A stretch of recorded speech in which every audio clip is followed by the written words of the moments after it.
so I'm covered. Lol. Can I attempt to use one of my spells? Because I have like a lot of ice magic. Could I my Rhymes Binding Ice? Could I like cast it near me just to like? Yeah, definitely. Because I was gonna make you guys do certain survival rolls to make sure that you don't dehydrate and get exhausted. But we'll say with Xavian doing that, he's kind of making sure that you guys aren't getting levels of exhaustion as you travel. Yay, shaved ice! God. Thanks, Avion. Shaved You rock, ice. Xavian. You guys proceed through the sand. Let me pull up the map just so we're all on the same page.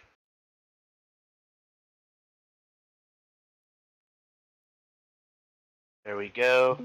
So you guys are in this area, kind of just underneath the Loch Knoll label. And the dunes are down a little more south. We're actually getting relatively close to where Nelwyn would have been before. So, Nelwyn, you might be a little more familiar with how the temperature affects people here.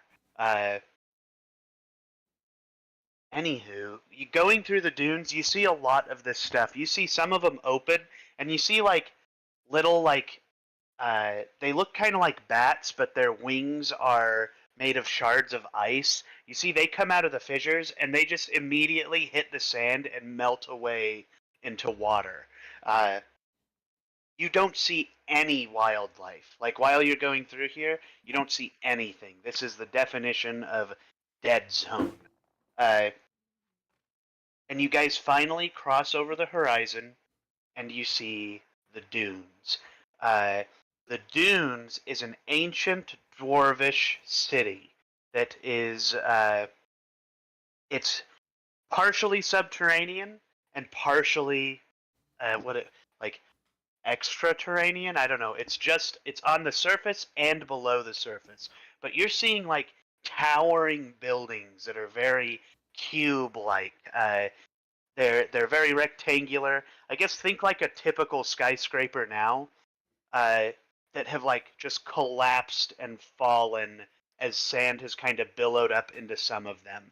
You're seeing remnants of this ancient civilization that seems to be advanced beyond what most things should have been. But like, there are dwarvish like cranes, dwarvish. There's like the attempts at some kind of aqueduct system that has crumbled and failed as the years have gone by. But throughout some of the buildings, you see what remains of some kind of civilization, which are like leather scraps and cloth scraps that kind of make some shade and make these little tents and huts for people to stay in when they do come to the dunes. In the center of the city, you see this black, dead tree that looks like it was at one time a centerpiece, but it's just completely decrepit and dead. And you guys continue into the dunes. Is there anything you guys would like to say or do? You're not seeing any sign of the lich here. You don't even see the tendrils. Obviously, the sky looks like there's a consistent storm. The dunes are still hot. The sun is shining through the clouds. And that black skull is kind of just following wherever you guys go in the sky. But you don't see, like, you've seen tendrils that, like, have placed down where the lich is intentionally attacking, but there aren't any here. So how are we going to find this lich that's supposedly here? But the tendrils. Never mind. I don't reckon one of you spellcasters has anything that can like find magic or like detect magic or anything like that. Yeah, no, and how does your sword work again? I'm going to take out my sword and ask, where is the lich? Nelwyn, as you take out your sword to ask it where it is, your sword stops, like, it's not like it's wigging out like it was before, like it doesn't know. It's almost like it's being told or being forced to not do anything. It is more still than it even is when you hold it yourself. Is there any way I could like force it into submission? Go ahead and roll me an Arcana check. Protection of good and evil. Do you want to stop your stream? 19. You feel like you try to channel some kind of arcane presence into this sword to make it act, and you realize it's not that the sword doesn't want to. There is something making it not do anything.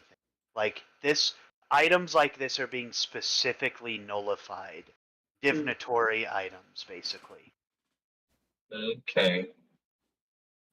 Then I'll ask the spellcasters. Oi, my sword is misbehaving.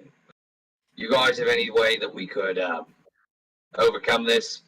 Seems like there's a power going on towards items like this to keep whatever is being searched for from being found. Any ideas? Are you asking us? Yes. Unfortunately, my specialty lies in elemental magic. I'm not a divinator. I'm not a cleric or a paladin. Yeah, I just hit things. Would I know where the ritual took place in the dunes? So Would I at least you don't know the general area? You don't know where the ritual took place in the dunes, but you do know a couple of things about the dunes. At one time, the dwarves were not very friendly with the elves, and so Alrak kind of has two theories. A, this is some residual spell that was cast here when the town first stood that was meant to repel elvish magic, that was meant to stop things like elves being able to scry on them and all that kind of stuff. The other thing is that, thinking in reference of where it could be, Alrak came here and found prophecy stones that are in the subterranean levels of some of the buildings. Should we go find a building I don't think that's a bad place to start. and start digging? Does Xavian, just because I'm like thinking about it, like we've been traveling for miles and Xavian's been trying to like sustain us, does he sustain any exhaustion from trying to maintain that spell and keep everyone cool? What level of spell was it? Rhymes Ice is a it's a second level spell. So we're gonna say, and how long does it last? Technically it has a duration of instantaneous. Okay, so it happens, and then so I'm gonna say that like if it's like creating ice, then you can carry it with you. I'd say just consume a second level spell slot and then call it. Okay. Just because we're just gonna say you sustained ice. You made enough ice to carry around, basically. No pun intended. That was a lot. Never make that joke ever again. What are y'all gonna do? Do you guys have a plan? Actually, Like, I'm gonna find the nearest building. if you find the Lich, what's gonna happen? I'm gonna kill him. I don't know how to find the Lich. I don't know what to do when we find the Lich. Yeah, can I find the Where's the nearest building? Where's the nearest building, Coolant? Ahead. Ahead, I go to the building. Can I? All right. Welcome to the building. Welcome to the building. Does it have an entrance to the subterranean levels? There seems to be like decrepit staircases that kind of go down into the sand, but they're not. You can't really tell how stable they are until you get in there. All right. I'm gonna kind of like reach out and see if I can sense anything, like feel if there's like a spell being cast or just sense any like magic disturbance in the arcana in the area. Roll me an Arcana check at disadvantage, unless you have a spell that does that. 15, sorry. 15? You're not feeling, other than like there's something that's stopping divinatory-based magic in this area. You're not feeling like an extreme magical presence. Hmm. You just How know about that I- something's stopping that- divinatory magics. Is that my Yes. fault? Yes, Speaking of, Logan. sorry, go for it. No, because that's just on you. But he Well, said it was in the area though. Speaking of magical presences, I'm gonna speak Presence? to Alora for a second All and right. say, Alora, we're kind of coming up short. Is there anything you can do to help us finally? Sure. Hey, what are you trying to get at? Life is just kind of chuckling. We're just gonna go up and like just offer Life a big high five. Just. Let me look at what Alora. I'm sorry. I'm so tired. I didn't mean. I'm sorry, no one. Hey, don't apologize for comedic genius, my friend. You're Look at Noah You know over what, there. you're right. He's even laughing about it. He thought it was funny too. Yeah, sorry. Aurora, can you please help us? Alora. Alora? What did I say? Aurora? Awkward. I honestly don't even know what I said. She It's a word I said and I didn't mean it. you see that she goes to attempt. So she's like, I don't know, like, do you guys see some kind of living plant around here? Maybe I could figure something out from that. Okay. Go ahead and Well, roll. could you breathe life into that black tree? Oh yeah, there's a black tree. She looks at the black tree and she says, I think it's been gone too long for me to do something like that to it. Investigate. I was gonna Yeah, ask, let's look for some plant life. can I? Yeah, I was gonna say, can I just do a good old fashioned perception check? Yeah, See if there's anything around that I can help. is there any plants in like the shadow of the building? Perchance. Mayhaps. Mayhaps. Perchance. So Nelwyn, you he see finds one. right. Now when you see a small, like, unhealthy cactus that is growing just in the corner Aw. of this building that you're in. We'll take it. We'll take it. Alora, look what I found. You see she comes over there and she drops a knee and she kind of puts her ear up to the cactus and she goes, well, I can't really help you with that, but we're trying to find what do you guys want her to look for specifically? Signs of the Lich. As she says, we're trying to find a dark presence here. She's talking very simply, so this thing, like, maybe if you say lich, it won't know what you're talking about. And she goes, Yes, I understand you're thirsty. Does someone have water that we could give this thing, maybe, and we could get answers from it? Maybe it'll just like cast a little bit of ice and just set it down so it like slowly melts onto the cactus. Don't I have Alright. a water container? Yeah, water. each of you do have a water skin. It's like I have water But- skin. I pull you out hand it my to her and Aquafina. she dumps a little bit of water on it, and she goes, okay, yes, all right. He says that if there's only one thing that is unnatural to her, and its name is Skiv. That is all it's telling me. It says, find Skiv, he'll take you to the prophecy, find Skiv, save us. That's what it's saying. Does Skiv a plant? I don't know. This is kind of a deranged cactus, for lack of a better term. Okay. Great catch, this juice. It's the quenchiest. It's the quenchiest. Nothing's quenchier. This cactus really just said, like, oh, I don't really remember. I wonder if something could jog my memory. And we gave it some water. He blackmailed us. Yeah, he did. Man's an extortionist. So let's go look in the bowels of the buildings for Skiv and Prophecy. Right.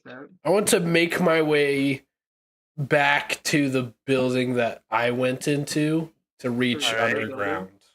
Okay. So Alrak, kind of taking the lead, takes you guys toward Follow me. this. This kind of takes you guys toward this building that he's been in before. You guys walk closer to the center, and you see a bunch of dwarves that have like sun-bleached beards hanging out of bandanas that are wrapped tightly around their face, goggles that are covering their eyes, large brimmed hats. Some of them are just completely wrapped, like they look like mummies. They're just completely wrapped up. You guys kind of walk through this area. You see there's not a lot of plant life here. They seem to be eating like what looks like acorns, things just like nuts that don't dry out. Like you just like their natural state is waterless, basically. Nuts, seeds, stuff like that. They have these large gourds that are like hollowed out that have water in it, but the water is like brown and murky, and you guys kind of get the feeling that if you are not built like a dwarf, this water will definitely make you ill. But you guys continue through to the building that Alarak sent you in. And when you walk into this building, Alarak, it's kind of like once you cross into the threshold, you kind of know, oh, okay, something has changed here. They've altered how this building looks. You see that it kind of, in some places it looks cleaner, but your main entrance has been like covered and sealed over with stone. Ooh. Ooh. You said like it was like the entrance that was sealed over with stone? The entrance that would take you down. And it was down that we found the prophecies before? Yeah, that's where I went to find some of the prophecies when I was last here. I'd be like, this is very strange. I don't remember this wall being here. It used to go down further. Well, I suppose we'll just have to find a way through the wall. Even, did you say you're going to cast Fireball? I also want to cast Fireball. Please don't. We might need that fireball for the Lich. It's I'd only... be more worried about what it'll do to you than what it'll do to the wall. I'm more That's curious what I'm about saying. Save it for the what Lich. the dwarves will do. A punch it. Does it look like it like you said it looked like stone grew over it? It's not like a No, it's like there like wasn't a wall over. and now there's a wall. Right. okay, because I was like, well, you know, if it's like a Jesus's tomb thing, let's just have Leif He-Man it out of the way. But Ooh, I punched the wall. I You seduced punched the the wall? stone. I punched the wall. All right. I have the power. Go ahead and roll to hit, and then roll damage. Oh yeah. So Will I it's hit unarmed this strike. wall? Nat 1 kills Alrak. 25. So that hits the wall's DC. Now roll your damage. This is just an unarmed strike, right? So it's so- 4. So you just punch it, and it kind of hurts your hand. Pretty bad. Can I like I want to see if I can't like rig up some like I want to it's gonna be weird, but I want to take some honey and like make an outline on the stone and then lace that honey with gunpowder. And 7 radiant damage, I forgot to say. Please continue. Still, sadly, it just hurts your hand, and there's a little bit of light. I want to use the honey and the gunpowder to make almost like a C4 type of thing. All right, go ahead and roll me an intelligence check. Is Wager smart enough to create? Probably not. C4? He's got a +0. Why do I keep rolling in D&D Beyond? It's so slow. Can I help? Can I 16. help, Wager? Can I help? Yeah, you can give him the help action. Okay. I'm rolling in person for this other one. My browser is way too slow for this. All right. So one of them is 16. The other one is 16. Doubles roll again.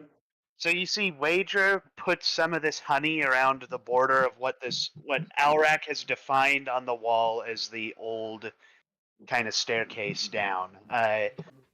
And then he puts a little bit of gunpowder on it, and you see Wager pulls out a match that he hasn't lit yet, and he looks at you guys and gives you a toothy grin and strikes Wait. the match. Shouldn't we back up a little? He lights it, and you see it goes and just fizzles out. It just follows the I thought gunpowder so. around, and that's it. Okay. I thought so. As soon as he said toothy grin, I was like, I'm gonna fail this.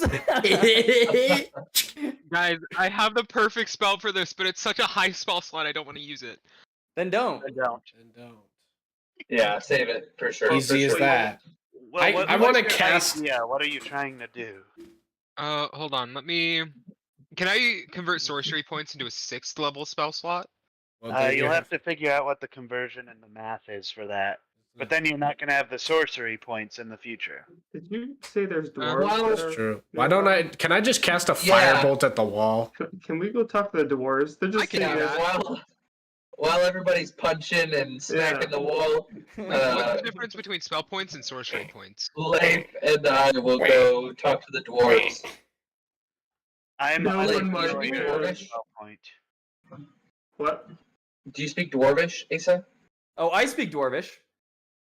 I think I speak dwarvish because I live up in the mountains. Screw you, Wager. Do you want to come to Wager? No, it's okay. You live up in the mountains, so you're the only one that speaks Dwarvish, I guess. I'm gonna have I fun. do Wait, not speak Dwarvish. Hold on. I'm gonna have fun with my No. garbage C4 idea, Asa. Okay, no, I we want can keep working on To that. cast firebolt at wall.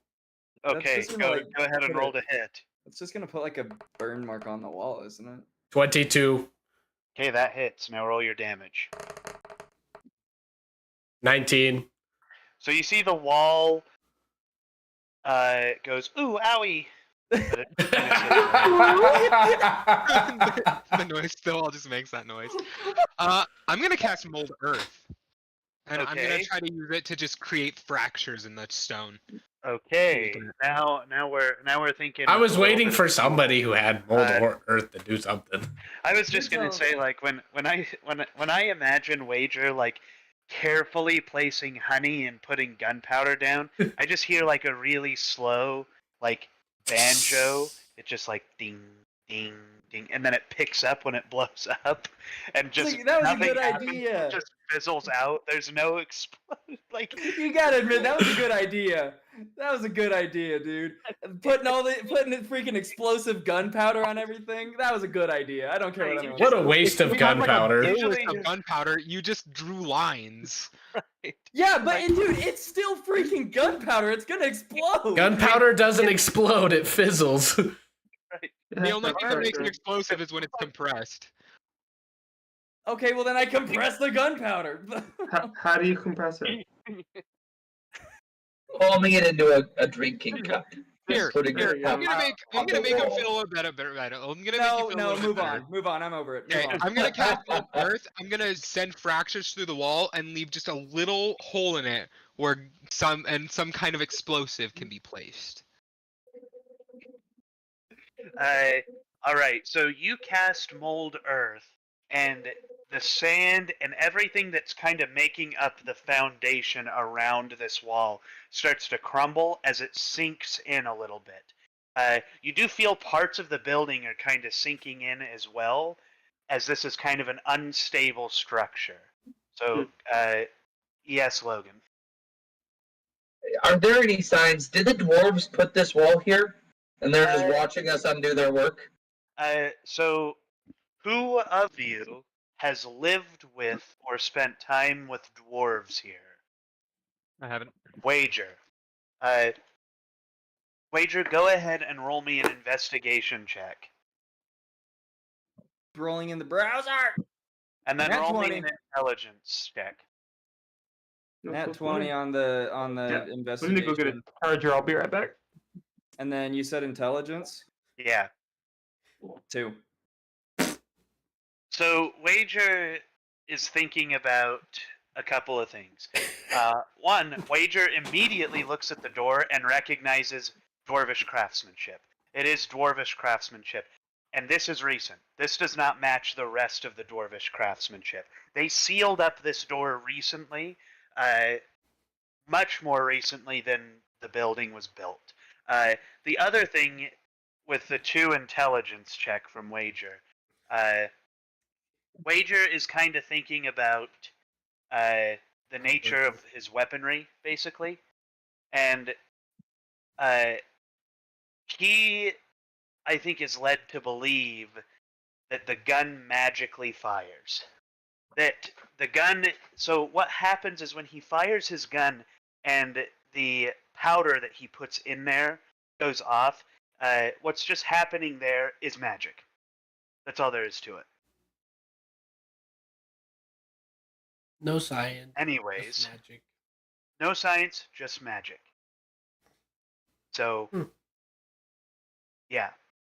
There was actually something that intelligence check could have been, but a 2 does not get you anything. So, Ah, Unfortunate. right. Anyhow. Well, I don't know what to do. well, I tried and I got Okay, laughed so- at, so it's up to y'all now. Hold up. Is Wager going to say anything about the dwarvish craftsmanship? That's what. Yeah. That's. I mean. Well, you said, I don't know what to do now, but you had the Yeah. nat 20 dwarvish and the 2 Yeah. intelligence. No. I So- would have said that, but Right. Okay, so yeah, you need to say that I say that. So I say that I Wager say that. explains that the dwarvish stuff occurred. Yeah. What he recognized. This is dwarvish. do you want? Yeah. Y'all, this is Dwarvish, and it's new. We're doing something that they just did. Mm. Well, rather, we're undoing something that they just did. Don't care. So are you Right. saying it's going to be really hard? You know well, what I'm saying? the 'Cause issue is, I are don't know those what to dwarves do. nearby? Are they able to see us doing this? Go ahead and roll me a perception check. Because, like, if those dwarves are afraid of whatever's in here, or oh boy, Kevin, like, or will they get mad and try to kill us? Like, what is this wall here for? Why did they put it, and why do we need to take it down? So are you trying to see if they're watching you, or are you trying to see like how they might feel Both. if they see you trying to? Okay, so go ahead and roll me an insight check in addition to that perception.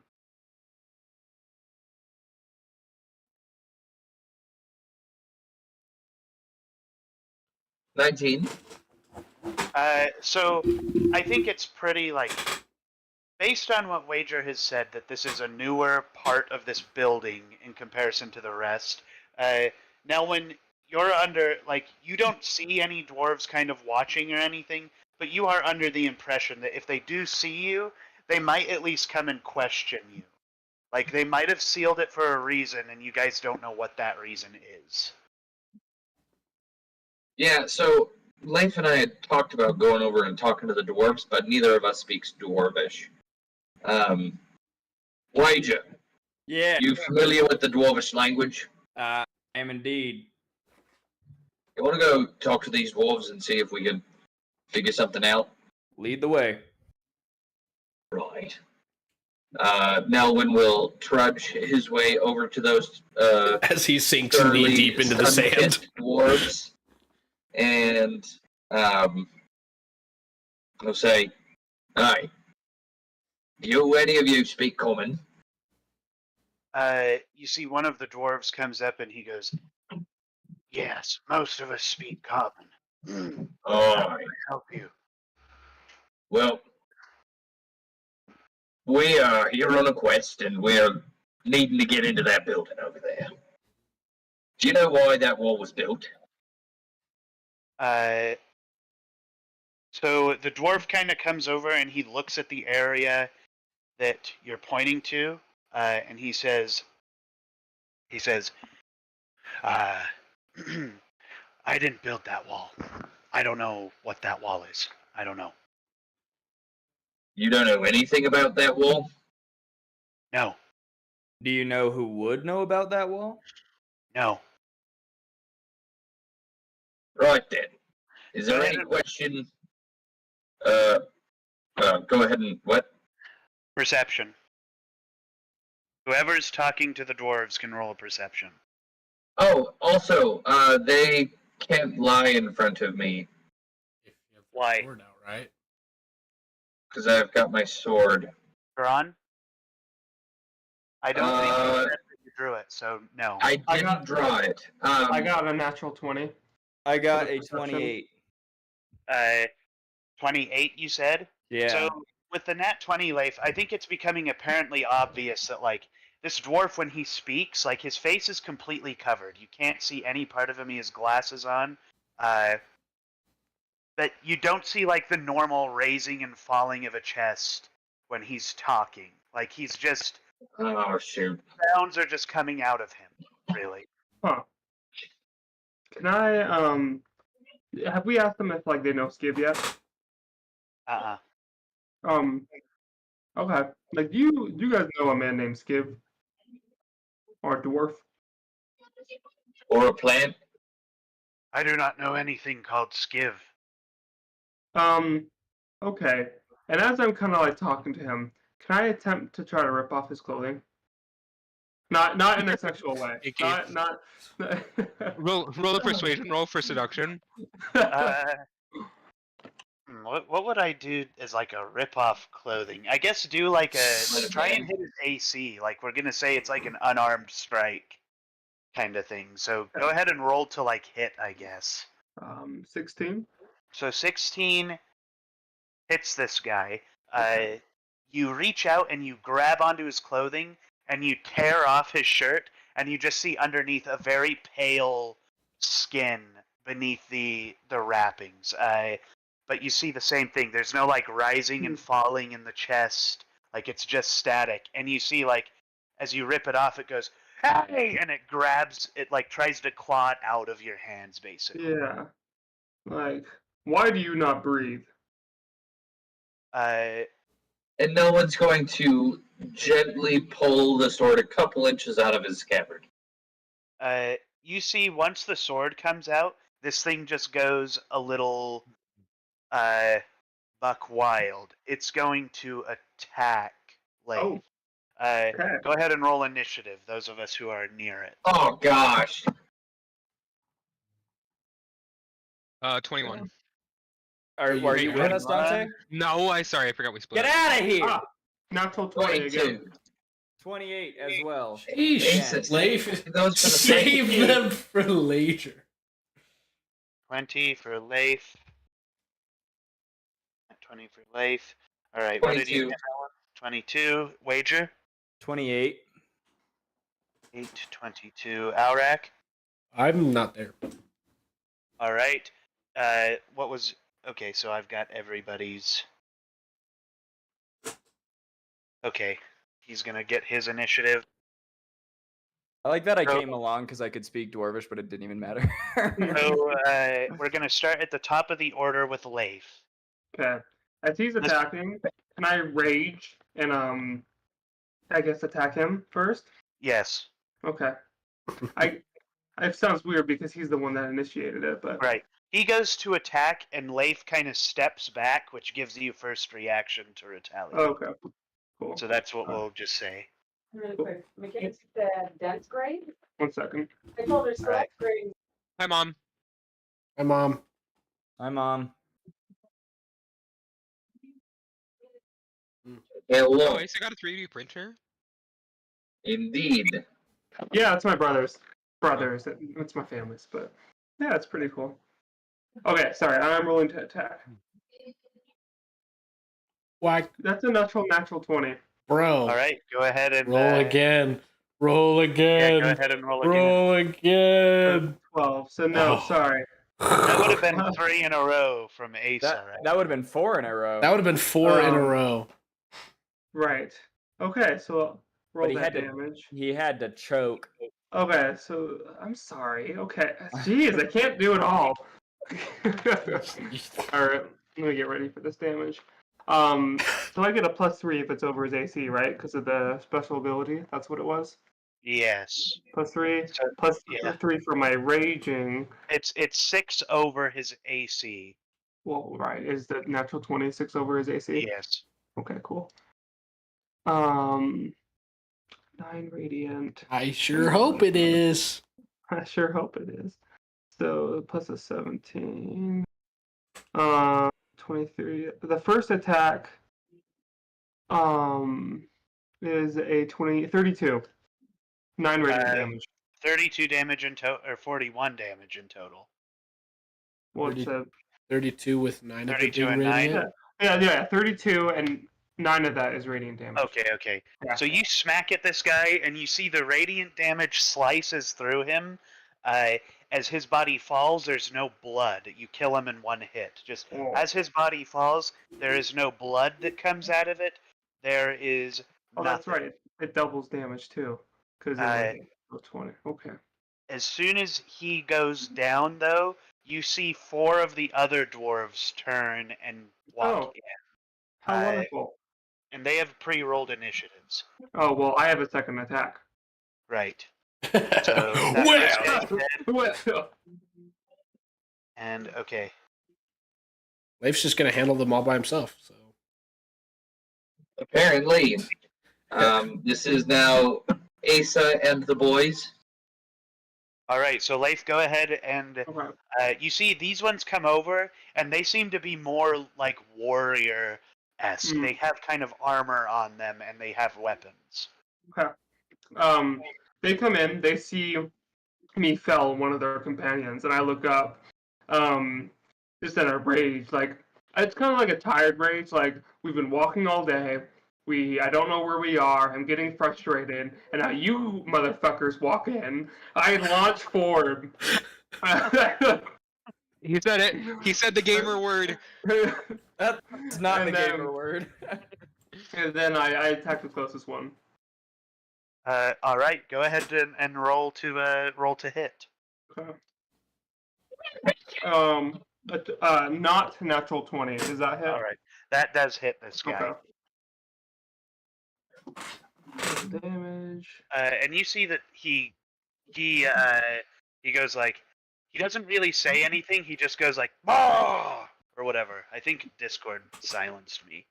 No. I heard it. I heard it. So yeah. So 14 damage for that guy. 14 damage. You see, you smack him, and he's looking all right. And following Leif's turn, it's Wager's turn. Okay, Yippee! I'm gonna do what we like to call Pro gamer move. roll for initiative. No, I'm kidding. I'm gonna roll to attack, obviously. That's a nat 20. Roll again, roll again, roll again, roll again, roll And again. It's a 14. Alrighty. So it does a 31 hit. No, I'm just kidding. Anyways. Sorry. Guys, our natural 20s is I'm not prepared for this. Well, to be fair, that's the first Seriously. natural 20 I've rolled in like 5 sessions. When was the last time? But the dice gods are on our side tonight. Apparently. 1d10. Unless freaking Leif uses them all. I'm sorry. 10, 20? Got 20 excited. damage? 20 damage. Yeah. You see, you smack this guy, and you shoot him, and he looks pretty screwed up, but he's still standing there. Okay, I will go for my second attack. Are you attacking the same guy? Yep. Yes. Does a 24 hit? 13 plus 20. 11? 24 hits. Okay, and then 1d10, 7 plus 5, 12 damage. You see that this guy falls after you Nice. smack him that next time. He falls. then- As you know, bonus action reload. All right. That's the golden standard. I'm going to not say it anymore. You know that Okay. I'm doing it. Yeah. I'll only call you if it feels sus, which Okay. it hasn't yet. You haven't ever gone above 6 turns, 6 shots without reloading. Oh, wait. I have a third attack, actually. I forgot. I got that when I Right. leveled up. So go so- ahead and do that next one then. Okay, does a 17 hit? 17 does not hit this guy. Okay. Following Wager's turn, it's Nelwyn's turn. Yeah! Nelwyn is going to fully draw his sword. And actually, side note, do I have my bow yet? No. Okay. So I'm going to draw my little rapier, which is like a a dagger for everybody else, and I will lop one of the dwarves' legs off at the knee. And as he falls, I will shove my blade into his neck to kill him. Jeez. So you Alright, just go are ahead deciding and, you're going to kill him. roll to This hit. is already He's predetermined his death. predetermined. Logan's Indeed. that confident. I am. Can you blame him? Okay. Misses this. 22 to hit. That hits. Ooh, 16 plus 18. Alright, So that is a grand total of 34. 34 damage. You. Wait, yeah. Oh. Okay, Wait, so you. 36 damage. 36 30 damage. Okay, so 36 damage. And this guy is still up, but he goes from like basically perfectly fine to oh wait, did you hit the one that Chase was hitting or a different one? Or I wait, was assuming they were all pretty close together. they're relatively close, but I mean it's the difference between one living and one dying. So if did you hit the one that Chase hit or did you hit Yes. Yes, I did. So then that guy is going to fall and die. He already he predetermined this man's death. So. Right. Lopped off the leg, stabbed in the throat. Yep. He boom boom dead. Okay. There are two more guys in front of you.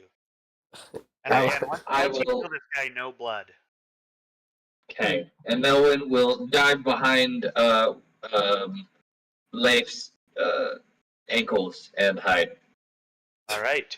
And so ends Nelwyn's turn hiding behind Leif. As usual. Next up is one of these guys. He's going to jump forward at Wager, who is closest. He's going to roll to hit that. That's a 19. Does that hit? Yes. All right. So let me. He does 17 damage in that hit, and then he's going to turn around and he's going to reorient himself onto the other side of you. Okay. He doesn't leave my melee range, does he? No, he doesn't. So there's a guy in front of you now, and then there's a guy to the right of you. Okay.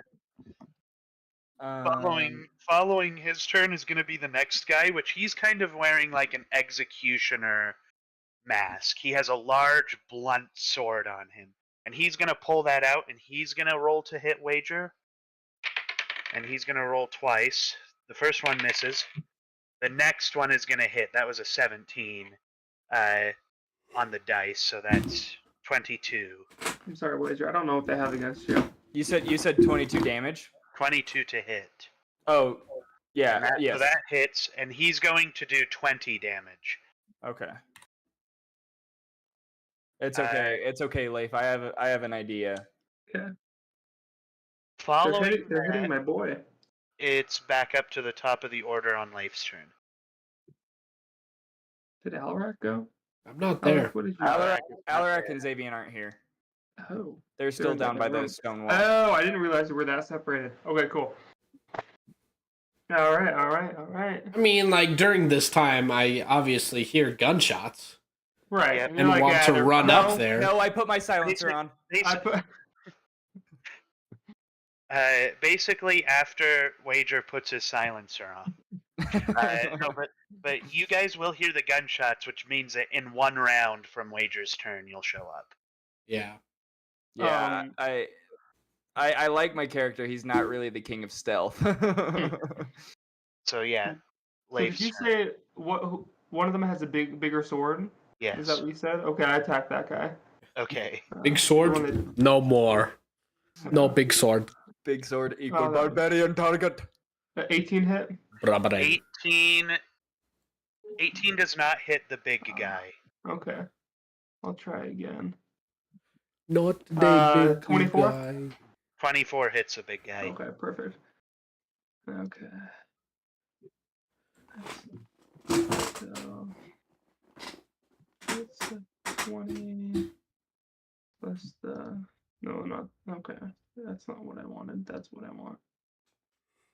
9. 20 regular damage, 9 radiant damage. All right, this guy takes those hits and he just looks at you. He went from looking fine to looking okay. He's in the yellow. Is that the end of your turn then? Yeah, I'm gonna do one thing. Well, we're not. I don't know, like, if we're gonna rest before our next. So yeah, that's it. That's it. I'm done. All right. Sorry. Yeah, I have to think about. Following that, it's no one's turn. So little did they know, I had actually shambled my way up, or scurried my way up Leif's back, Woohoo! and I am going to climb up his wings, leap off his shoulders with my rapier, and I know rapiers are not meant to be like an overhead strike kind of weapon, but I'm using it like that to chop at the big guy. Okay. Go ahead and roll to hit.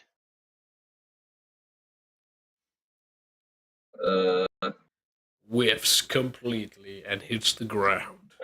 I hope not. Just stumble over.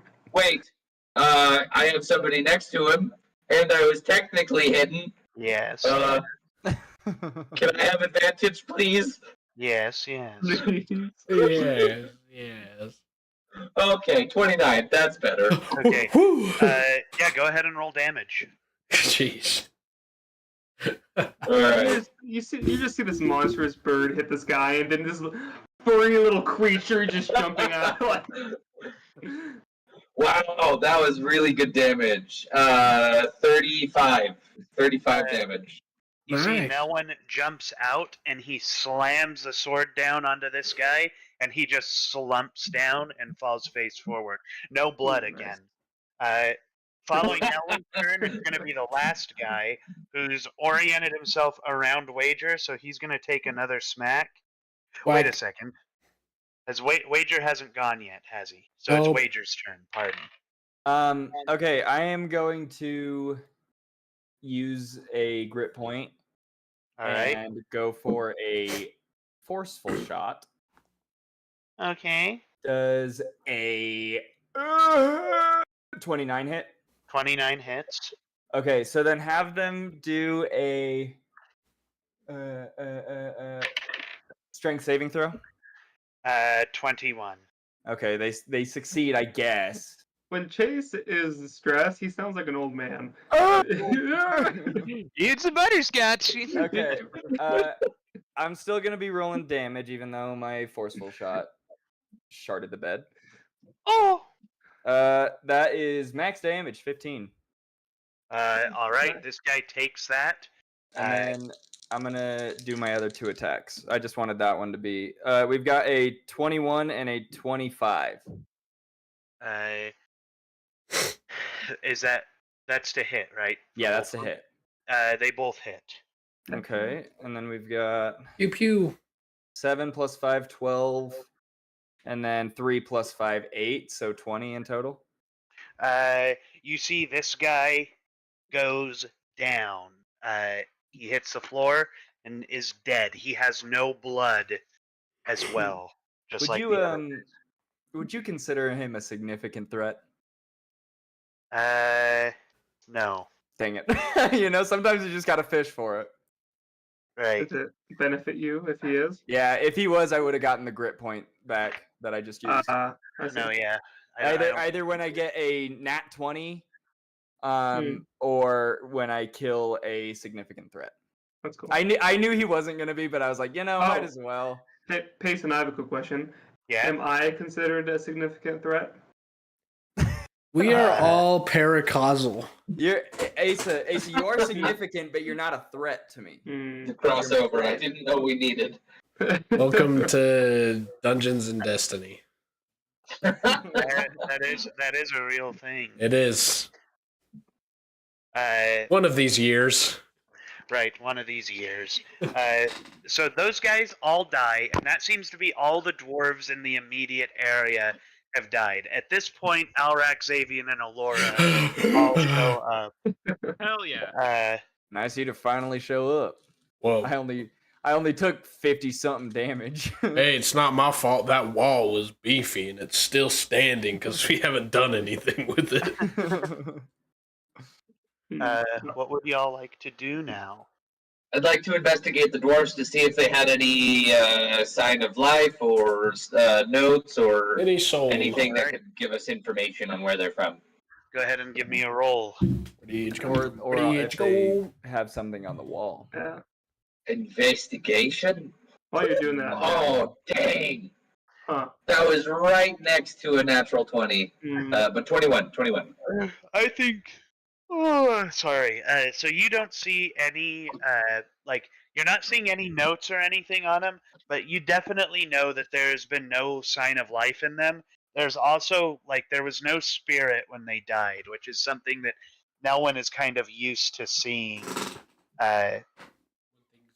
when things die, is like a spirit lift from them. But there was nothing like that from these guys. They just fell, and they're just as cold now as they were when they were alive, when they were standing there. Mm-hmm. But this must have been a trap that the Lich set up, so that we probably know we're in the right spot now. We are in the right spot. Well, thank you, Savion.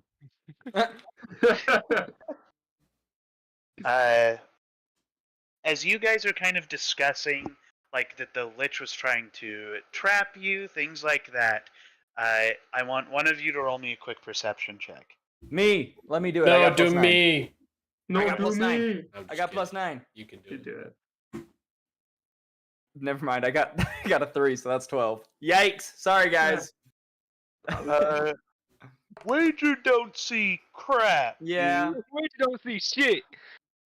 Sorry, His guys. passive perception is higher than what you rolled. It's Right. true. I do have a 19 Hey, passive Makes perception. you feel That's better. awesome. I got 11. I got a So- 17. What So does- Alrak, And you see in the distance, you see something that's kind of stirring and moving around. It looks like it's kind of scurrying between the buildings, just kind of looking. It's like looking for garbage or something. I think that's Steve. Skiv. It's Skip. Skeeve. Steve. Could we take There is something. I see break it. real quick? I really have to pee. Yeah. Sure. I suppose. Thanks, you guys. I'm sorry. That's Okay, okay. it's I okay. also need to go, so don't feel like it's just you. Okay. I don't need to go, but I'm gonna go. Yeah, I don't anyway. either. Well, I don't either, and I'm not going. I'm here for Oh. you, Logan. In the Thanks, bathroom. All right, I'll be right back. Yeah, I low-key beefed that roll, dude. That was rough. I Yeah. chunked it hard. That's 2 for wager. Yeah, that's two really important rolls that I've chunked. Lemao.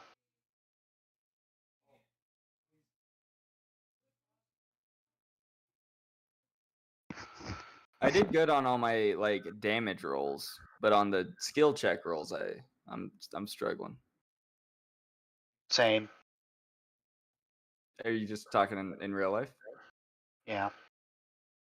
You want to talk about it? No. Okay. No. I'm literally drawing pictures right now on this paper. What I've been doing, I've just been picking up my dice and then going. Ugh.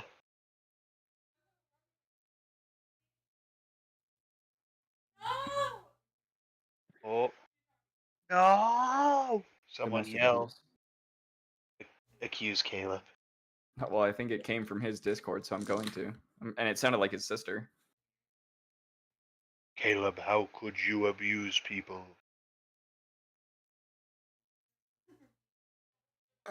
Dude, I felt so bad because earlier this morning, I was like, you know how sometimes you wake up and you just don't want to do anything. So you just scroll TikTok for like 5 hours. Right. I sent so many to you, and I like it got to a point where I was like, I don't mind if Colin doesn't watch these. I'm sending him so many. I this week has been tough for me in watching TikToks. Yeah. So like when I watched all of yours last night, and it And was then you like see 35 more. it was like 65 when I looked at them last night. Yikes. Where's my phone? Oh, it's in my pocket. I'm wearing a lilac shirt today. I like it. I was gonna say I like that color. Thank you. Also, my pants and suspenders and all that showed up, Nice. and Mine are back there. thank goodness they fit this time, because Mhm. last time they didn't. But Same. also, I think last time they sent the wrong one. Well, I also think that they kind of go. I think they run a little smaller than they are supposed to. Because normally I wear Right. like a 32, 34, but I Uh-huh. had to get a 33, 34. I wear I wear massive parachute. No, like I think I wear 32. Is it 38? It's either 32, 38, or 3240. One of the two. And Well, I think the first- second number is length, isn't it? is it? It I is. thought it was width. And I'm confused. Because can't remember. anyways, I know what you're saying. You know what I'm saying? Why? Width. That's the bigger number for me. The first pair I got, like I put them on, and I was like, no way, dude. These if I put these on and I like squat, I'm gonna tear a hole in them. It was Yeah, no, hilarious. I put mine on and I had to do like that whole like Right. Right. Then you do it, and the button just yeah, and it like shoots across the room Right. and like gives someone a concussion. Anything. Yeah, I don't know. Grenade if you throw it hard enough. But Right. yeah, I got those and I got a new shirt as well. But I think I've found out that I just don't look good in suspenders and bow tie. Wow. I just think that's how You it could is. have been Doctor Who, but now you're not. I don't want to be Doctor Who. He's a nerd. And I clearly am not a nerd. I'm a giga Chad. I'm clearly not a nerd. That is a JoJo reference. That's a JoJo reference. Dude, I legitimately, like, my TikTok page is full of, like, memes that I laugh at that are sending me to hell and JoJo references. And I would not have it any other way. Uh-oh. Caleb's crawling. He's teleporting. Speaking of crawling, I'm trying to set up these fucking LEDs and it's killing me. What the frick was that? He looked at the I camera know, like, bro's like, right, and then he left. he looked directly at us, dude. Uh, One I sent you though, Cooland, was, and it was because this was right after we were talking about it. Mhm. Is the compilation of Jerma just going like, "You're really handsome, thanks." Right. He's like, you look really good today. Thanks. Thank you. It's So good, dude. I also Thanks. like the Uh-huh. what's the one when he what does he say? I can't remember it now. It's the one with the ball. Research his brain. Oh Whatever. yeah. Study his brain. Right. There's that and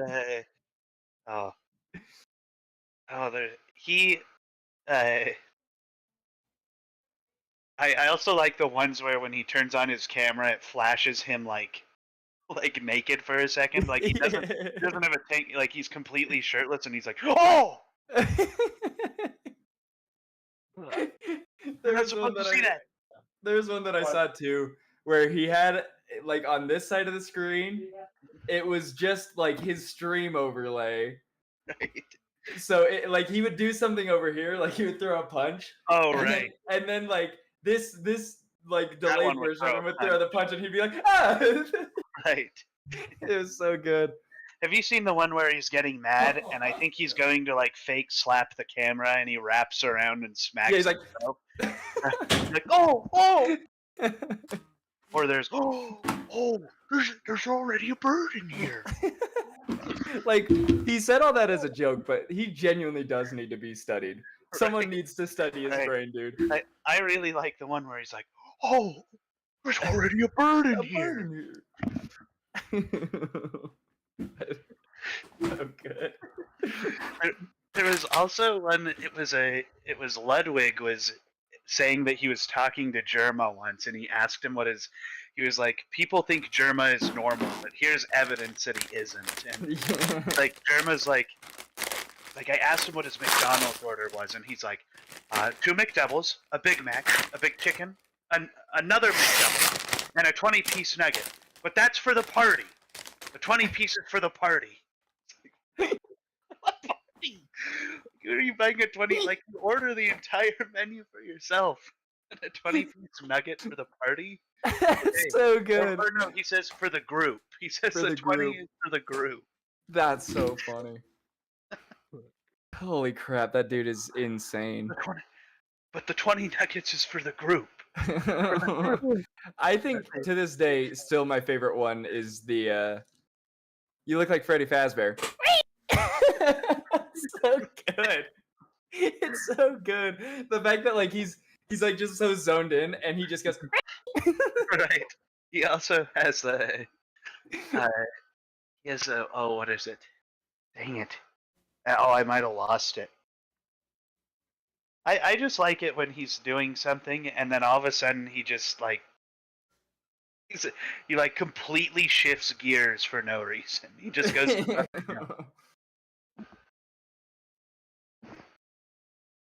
Oh, I've seen him when he's like when people call him the sus guy because his face was contorted for that meme, and he's like, what is the sus guy? I'm not the sus guy. I only did that once. I only did that once. It's so good, dude. It's There's- Germa's legitimately like if someone were to say like my favorite like Twitch streamer of all time is Germa, I'm like that's valid. That's a valid. Well, the one you gotta see is there's an animation called Peep the Horror, which is about a Germa stream, and it's really funny. He also has one called King of the Jungle, Mm-hmm. and that one's a good one as well. He asks what animal he would be, and people are like, a rat, a rat. Oh, I did a see rat. that. He's like, I think I'd be a wolf, king of the jungle. Jungle, yeah. I do remember. I did see that clip. God, that clip. Study his brain, dude. Study his brain. Study him, all I'm study saying. him, study his brain. Study his brain. All right. You look very. I'm in danger. Thanks. Where did we end? What? Oh, we just had seen You something. saw the he run off The in the thing. distance. Right. And I said, look there. All right. There's a thing. You guys, what do you guys want to do? You see that thing? Run after the thing. Yeah, run straight towards it. Let's go get the thing. You guys start running toward it, and you see it jumps, and then it rolls up into a ball. Armadillo! Oh, it's an armadillo. I shoot the armadillo. No, I'm kidding. Jeez. I know Bro. I know how that happens. People actually shoot armadillo and the bullet like ricochets and like into their skull, so I'm not gonna do that. Yeah, there's like an actual story of a dude shooting an armadillo and it like ricochets off the armadillo and into the dude's skull. So I'm not gonna shoot the armadillo. Sure, I didn't know they were I bulletproof. feel like he's just unlucky. Yeah, yeah. I just kind of feel Well- like that was I very feel like unlucky. that's the exception and not the rule. Every time you shoot an armadillo, you die by bullet wound. That's what happens. It's because they're American snipers, dude. They know how to perfectly redirect the bullet. They're like, "What's this?" The armadillo god just won't have Yeah, it. run after him though. yeah. I wanna. Can I pick him up? You see this little circle, and it looks like it has like remnants of some kind of satchel that are kind of wrapped around the outside of it in Mhm. its ball form. And you want to pick it up, you said? All right, you This pick is. up the orb. I pick it up. Wait, did and somebody it say orb? sits The there, orb of Osivox. Can I? Wait, and it just a doesn't Can I quick, ponder the orb? Okay. just a Can quick, I? Can I? Hmm? well, just a quick recap. So Xavier and Alrak hear gunshots, run upstairs to like 4 dead bodies, and then Right. all of a sudden, Wager looks off in the distance. Ooh, something shiny, and then books it after it. And Alrak and Yeah. Xavier was like this ADHD. No, Like I'm the holy one that crap. saw the Yeah. thing. Yeah, Yes. Alrak said something shiny, and then Wager ran at it. Books it. He's like this Yeah. ADHD. And now Wager's picking it up. Okay. I'm glad we're all on the same page Yeah, here. no, that's Wager great. has ADHD. Confirmed. Can I wanna like No. excuse you. I wanna say You took too long to speak. if you I'm trying not to do Nellen's voice. If you can understand me, we're not here to hurt you. Are you what was its name that we're looking for? Jive? Jive? Skip. Skiv. Skip. Are you Skiv? You see it cracks open, and you see a little like the armadillo, like little pig nose, kind of pokes out of it, and you see a little bit of wispy hair that kind of hangs off of it like a mustache, and it goes, "Yes, down." Okay, my apologies. My apologies. I'm going to put him down, and I'm going to say, we were told by what I can only assume to be a magical cactus or something that we No, needed it's to a normal find you. cactus. I know, but Wager doesn't know that because Wager's stupid. So Xavier's just gonna say that. I was like, no, it's just a normal cactus. No, it was He's magic. like, Alora talked to it and everything. It was magic. We were told to come look for you. Not sure why though. You see that like as soon as you put it down and you start talking, it like had a little crack where its nose was out, and it just clamped shut. And then as you say like that you were told to come and find it, it slowly opens up, and you see this like soft, fluffy white belly as it opens, and then it Aw. kind of puts all 4 on the ground and picks itself up. And you see like a small, like what would be like, even to Nelwyn, it would be like a small dagger is strapped to its side in a scabbard. It's adorable. And it goes, "What do you want from me?" They said, Well- "Come to me." Who? Where? Why? Well, the cactus over there, it was magic cactus, and the Xavier's little gonna one here. kill a normal cactus. No, it was a magic cactus. Alora talked to it. So the little one here, she was saying that we needed to come find you. I don't reckon you know where like a lich or like some really grandiose dark presence would be. He goes, "Now, I don't know where a lich is. I don't know." Have you felt any really dark presence around here? I mean, there's always something dark around here, something bad, something I'm- amiss, something wrong. I'm talking like end of days dark. Anything outside of the usual. As you start specifying like outside of the usual, he says, "Yeah, oh wait," and then he hops down on all 4s and he starts scurrying toward the building that I'm gonna follow him. you guys were looking at, They were breaking. and he says, They built this door here a couple weeks ago. They covered up this. This leads you down to where the prophecy is. It's what people come to the dunes for anymore. Mm. You know, So do you know a way that we could remove this wall? Way around. I don't know. I do know of a way around. I presume you want to see the prophecy. Yeah. Yeah. You see, he hops back on his 2 legs, on his 2 back legs, and he kind of walks out of the building, and then he starts scurrying through the desert again, After heading him. toward. He heads toward a well, and you guys look down it, Oh. and this well is like completely empty, and it just turns into darkness. Cool, I jump in it. You jump in it? I was gonna light a match and send the match down there first. Boy, See how did long the Skeeve light jump? goes. Did Skeeve jump down in it? You see Skiv hops up onto the rim and he says, "This is the only way in." And then he like hops in the air, goes into a ball, and just falls down. Yep, and I do the same. Into a ball. All right. Well, everyone else is doing it, and I'm gonna jump. Yep. All right. Just Why a is second. my mic's not picking? I'm gonna keep watch for y'all. Yell at me if I need to slowly meander my way down there. All right, see you. And I jump off. So everyone who jumps in needs to roll me 10d6. Oh gosh. This could almost kill me. Yeah, wait. So I was going to say, is it wide enough for my wings to expand a little bit? You Or jumped is in it pretty first, narrow? right? Then yeah. Yeah? Okay. I'm gonna try to grab onto Leif as I'm falling. You son of a... So Leif opens his wings a little bit to kind of stop his falling, and then Xavian crashes down on top of him, followed by the other two. So You mother- go ahead and roll me. We're gonna roll 10d6 and a d8.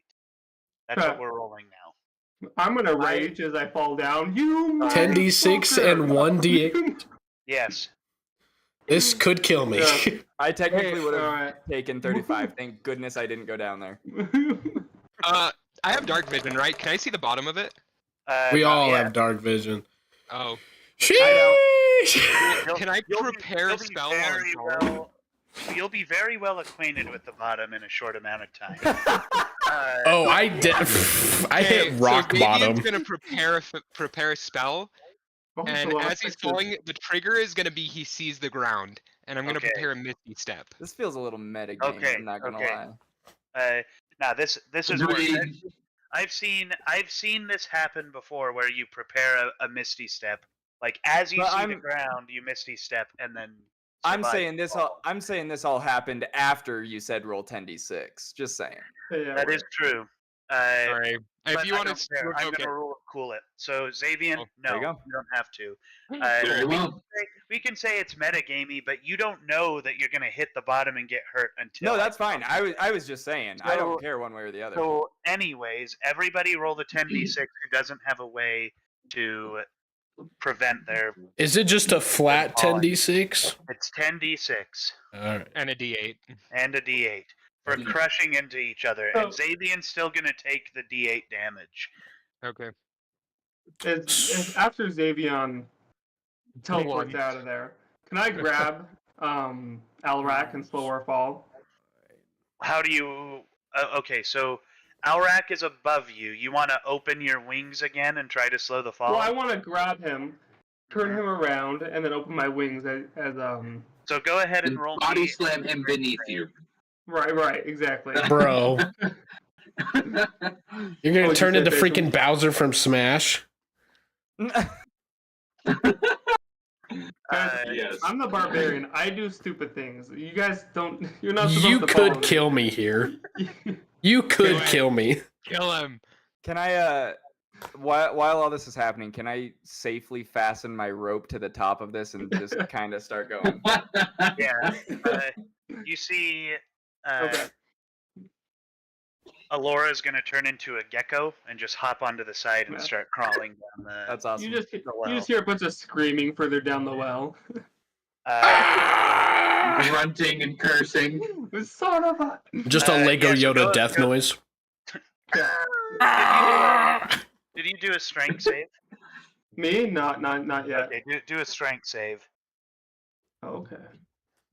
Bruh. If you fail, Let's see. 20. 21. With 21. strength saves, I can have advantage if I'm raging. Okay, so 21. You succeed. You slow your fall. You're still gonna take a little bit of damage. We're Sure. just gonna half it. Perfect. So 5d6. What about me? Yeah, am I able same to grab flying and dance. Alrak? Yeah. I take half 5d6. damage. Yeah, 5d6 for you as well. Hmm. Ba-da-bam. This was fun. And like as the debris settles and everybody starts to get up, they realize Nelwyn landed on bottom miraculously and to the great dismay of his tiny body because he took 49 damage. Oh, I didn't even realize you jumped. yeah, no, everyone but me jumped. I was so surprised because Coolin's like, Skiv goes like, jumps up and goes into a ball and then falls down. I was like, we just talked about how dude could deflect bullets. He's not gonna get hurt. You guys don't have a way to protect from this. Yeah, but it could be Everyone fun else is like- though. Wait, Logan, I thought I jumped first though. Did you not pass me? No, I know. I was just giving Okay. some sort of reason for there being 49 freaking damage. Everyone landed on top of me. Nelwyn was just a little too small to be cut up. He fell through the cracks of the wings and just boom. Hit. All right. So how are we looking after that? Nelwyn, I presume looked pretty rough. I am No. bloodied. I only took half Knowing that damage, right? So Yeah. I'm not Knowing like that I'm raging, pretty and alright. I took an additional half damage. I'm looking good too. All right. I am at 42 health All out right. of 91. Okay, I'm just gonna sleep at the bottom as well, really quick. No need to get up. We're already cuddling. It's just lay back, close our eyes, recoup. When no one's remaining health is only 20 less than my max HP. So you guys get down there, and you guys land a little bit later. You see Wager repels down, and then you see a tiny gecko just run off, and like there's probably about 2 or 3 feet from like the base of this well to this open kind of chasm area, and the gecko pops off, and about halfway through the air, it turns back into Allura and hits the ground. She'll just I see believe- 4 grown men lying on the ground on their backs laughing. I'll be like, and then like I get up and I'm like, thanks, Leif, for No, saving my fall. And I have to like Nelwyn peel Nelwyn underneath. off my butt. Oh shoot! You know, had y'all given it like 10 seconds, you also could have come down the rope with me. Yeah, but that's not as fun. Vivian's just gonna look at her and be like, well, that No, was you guys look like you're having a lot of fun on the floor, bleeding out right there. Vivian's gonna say, I feel fine. I don't know what everyone's so worked up about. It's called falling with style. Stop it. Mine's called Allure's repelling gonna- with safety. Allura's going to give Nelwyn 14 points of healing when she gets down there and sees a condition. Oh man. Can I also heal my friend Nelwyn? Yes. Okay. Can you heal You me too? guys, No. Why not? You get 8 healing. So in total, there's 22 healing for Nelwyn. And you see Skiv is sitting down there. And he goes, come with me. And he starts to run down. How did scurry you down not get there. hurt? Oh. Do you ask him how he didn't get hurt? Yeah, can I yell after him? He says, the myth says that if you shoot my shell, bullets bounce off it. And then he scurries down the corridor. I'm gonna step over Leif and just be like, it's true. It's true. And then just keep following Skiv. We see something about Wager we've never seen before. He has a scar right in his forehead. You guys show up into this cavernous area, and you see you're just in this big open room. And Skiv says, "This tunnel leads to the prophecy room, where where this dark thing that you've been talking about lives. So we gotta get in there. This is as far as I've been through here, Okay. without someone to solve these puzzles for me. Puzzle? And you guys are in the room. What? You see this big square room, and you see torches all around it that are lit, and one torch by the door that is unlit, and then in the center there's it's like a large sconce that has blue flame in it. I get what rid color, of. What color are the torches that are lit up? Standard. They're just standard red flame. Except there's one that's Um, blue. Can I like? Well, the sconce is blue. The other torch is unlit. Can I? What is it's? I think it's called a brazier. Yeah. In the middle of the. It's like brazier? a big brazier. Yeah. Yeah. In the middle of the. Can I go to the unlit torch, strike a match, and try and light that torch? You go up to the unlit torch. You strike a match, light it, and the door opens. The best, dude. I'm the best. Easy. Cool. Make them harder. I'm kidding. Don't make them harder, please. After the dragon puzzle, I thought you guys would have like tried to do something difficult, and so I made the answer simple. But I guess Wager just goes up there and Wager's too dumb to think of anything complicated. Yeah. That's the thing is you forgot that I tried to make C4 out of honey and gunpowder. I'm too dumb for your puzzles, Coolin. You light it, and the door opens, and Skiv scurries through. I'm gonna follow him. You guys enter into the next room, and you see the first part of the prophecy painted on the walls. You see a river that runs through the northern part of Renora, and you see the river gets dammed off in multiple places and drained, and then a big pit dug where the lock is. One of the places that was dammed off is a river going south. Then you see it kind of like the prophecy on the wall goes into the next room, but you can't get in there yet. You have to kind of get through the other door. And as you guys are standing in here, you see on so this room is circular, and on either side, so you're in the center on your left and right, there's a statue of a gecko on the right, a statue of like a foxish wolf-looking creature, so like a coyote on the left. Behind you is the statue of an armadillo, and in front of you, blocking the door, is the statue of a hunter. Okay, well. Armadillo, stand in front of your statue.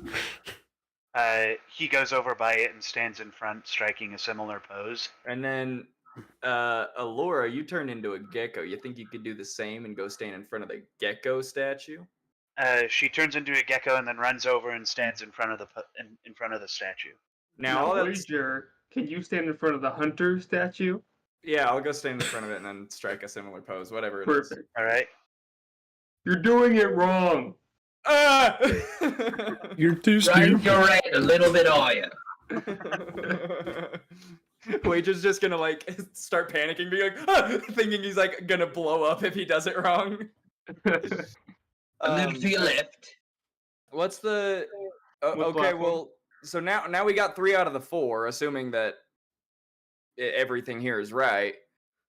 What would the 4th one be? Like, who here resembles a fox coyote thing more than anyone else? Don't look at me just because of my size. No one go stand in front of the coyote. I'm kidding. All right. Okay. I reckon. No one stands in front of the coyote. Indeed, and I'll strike a similar pose. All right. Elwin plants himself down like a coyote sitting. While I'm there, can I like either just move, like push the hunter statue and see if it's like movable, or like investigate it a little bit further, see if there's anything around it that seems off? So go ahead and roll me a strength check to push this thing out of the way. Okay. 19 plus 0, 19. As you push, so you successfully push this out of the way. Everybody in the room, roll me a Constitution save. Oh, okay. Yikes. Oh, that's a nat 20, baby. All right, so you 2 save. Not 20. You 3 save. Nice. Yes. Me too. I have advantage because I have a soul trinket. 19. All right, you guys save. You save, Leif. That's also a nat 20 from Alora. Leif, you Where's your You nat 20, succeeded, Leif? you succeeded, right, Leif? It's an 11. Leif, you take a big, deep, cool breath, and all of a sudden, the people around you start looking like dune dwarves that are wrapped up, Oh, just like they kind of were up there. yeah. Okay. Are they attacking me? I mean, they're doing what they were doing. So one's sitting. 3 of them are sitting by statues. Making similar poses. Right. Well, like, okay. One of them's moving a statue. It's like when I can- Marty I- starts seeing I meat. don't think it's hard to understand what's happening. Or when Alex sees meat. Okay, I'm just gonna stay there. Um, I'm just gonna. Leif What do you goes, want? "Who are you people? Hello there." have you guys seen my friends? You guys look a little different. Okay, well, I don't reckon that was it. I mean, it didn't do anything. I wouldn't say it didn't do anything. What do you mean? What do you mean? Well- What's happening? You all look like sand dwarves, dune dwarves to me. What? You just look Alright. like dwarves. I don't know. What did you breathe in? And why did- there you're breathing? Okay, well, so I wonder if like maybe moving the other statues might get us all like maybe Let's- Leif could see like who represents what statue the most, and then maybe there's some. Let's do the armadillo.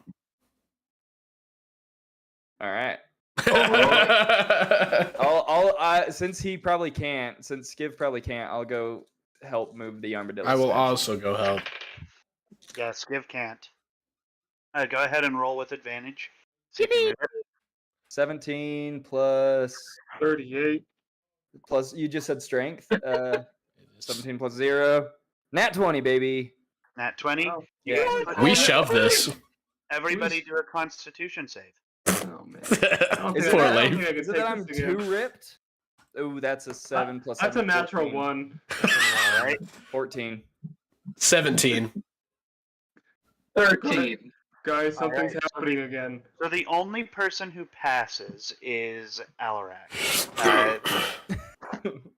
The rest of you, so Alrak, in your vision, you see that all of them turn into armadillos. They look the same as a Skiv. Wait. In my vision? Mm-hmm. Because I it's- succeeded? Mm-hmm. So nothing happens to us. So Leif is seeing dune dwarves. Alarak is seeing armadillos. Leif's is ended, so Leif isn't Oh. seeing Dune Dwarves anymore, but Alarak Oh. is seeing armadillos. All of you who failed look like You guys- armadillos to Alarak. You guys look fine to me now. I'm good. Wait. Alarak, go Right, ahead and roll well, me you guys look fine to me. Yeah, I'm chilling. I mean, I'm doing fine. Chilling is not a word in this time period. So all of them to me look like armadillos. Mhm. You all look like armadillos. You look like an armadillo. I take it personally. You take it Wait, even so, does Skiv just look the same to you then, or does he He's look... just an armadillo. all right? Investigation, Alarak. Investigation. Mm-hmm. Okay. 10. You're kind of looking around, and you look at the door, and you see on the door there's a hole that could fit a gecko on the door. Mm. But you don't really see anything else relative. I've noticed that the door has a hole the size of a gecko, and I believe we should move that statue next. Aye. And then Or if one of how- us turns into a gecko, we could go through the wall. I My believe thoughts so. exactly. That is So- something that when no one brings that up, he realizes like no one doesn't look like an armadillo to himself. He looks normal. But Alrak, as he brings that up, you kind of realize, like, oh, when I go to touch Nelwyn where his head would be, it's not there. So you're kind of under the impression that you weren't affected, that they were turned into armadillos, and they just don't see it. Like, I'm trying to touch you guys, but there's nothing there. You're just an armadillo. Time for more insane Alarak. Yeah, what do we see? Are we? You just see- You look normal. You look normal. So, Okay. So wait, Alarak, you see this like little armadillo dude with with his cowboy hat on. Alarak, you're saying that the hole is the size of a gecko. It's not like a keyhole that's shaped like a gecko. It's a gecko-sized hole.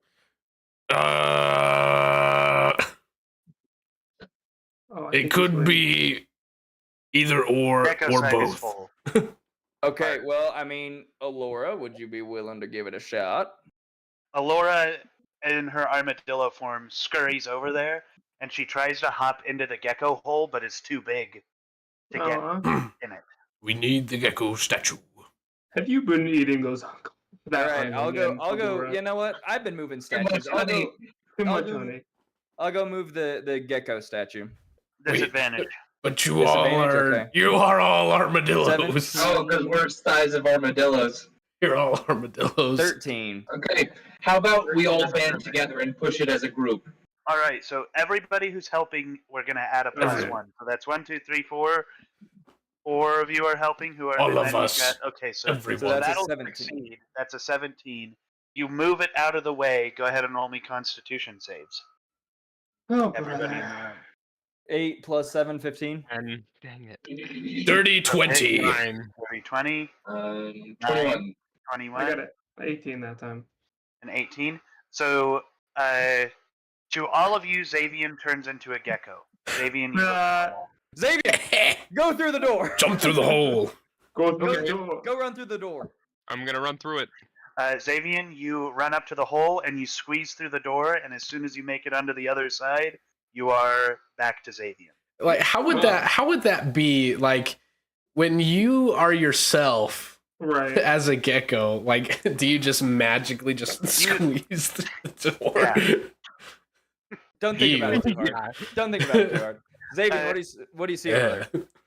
I'm gonna look. What? And see what I see. You see I another opened my- room that has. You see floating up high in that room is a blue orb. You're kind of on like a suspended platform. Below the platform, there's a red orb, and in the middle, there's a purple orb. And on the left, Hojo like, Sensei. on the ceiling, there is an exit door. I see some orbs. I think I'm gonna ponder them real quick. Fabian ponders the orb. Ponder Fabian the- gets 10 levels of wizard immediately. Well, so I'm gonna be like, okay, I'm gonna just describe what I see. So I see 2 orbs. I'm on a kind of like raised dais. There's a red orb, a blue orb, and a purple orb, and then there's an exit up above. So you also see that Alora is a gecko. Oh, I'm gonna be like, oh, what's up, Alora? Laura, go through the hole. She scurries over and goes into the hole. And then she's on your side, Xavian. I'm gonna say to the rest of the people on this side of the door, I'm gonna say, now hear me out. What if we just keep moving the statue until all of us turn into geckos and squeeze through there, and then You Leif? choose to fail your save. Sorry. Yeah, I didn't mean exactly. to, Exactly. Can we choose to fail? Yeah. Yes. Oh, Oh, heck yeah, let's do it. You all Great choose idea. to fail, and you all look normal to each other. well, that Well, it's didn't a work. gecko. I'm gonna try and jump Wave through my the hole hand anyways. through Leif's torso. You wave your hand through Leif's torso, and it just goes right through that. Oh. I jump through the hole. I want to experience what it's like to go through the hole as a normal God. person. Alrak, you go through, and it's like, it is mind-shattering horror. But on the other side, you pass through a film that makes you forget about it. Dang it. So by the time you hop through, you don't remember. All you hear is just me screaming as I go through. I'm like, ah! It's just Through the other side, and they're like, "What happened?" You're like, "I don't know." like, I don't know. No, I'm sure. When I jump, or when it's my turn to go through, I'm gonna jump through, like Ant-Man jumped through the keyhole. Okay. And You leap through, and then on the other side, you're no one. I'm gonna go through, but I'm gonna moonwalk through. You flip your hat up your arm, put it on. and you walk through. It's Dante from Devil May Cry. That's what it is. He's like, But what's funny is that when Wager's a gecko, he basically looks like Rango. Like, yeah. and then you're Wager on the other side. I think that leaves Awesome. Laith. How do you sillily? How do you plea? Guys, I don't think I'm gonna be able to fit through this. You'll be fine. Are you sure? Okay, but you guys were yelling and screaming. We'll be here to catch you. Okay. I don't remember yelling screaming. All right, so I kind of, this is what I do. Like, I take my big leg and I kind of grab the hole and I like. All right, you slide through the keyhole again. Mind-shattering experience, and then you don't remember. Why am I sweating? I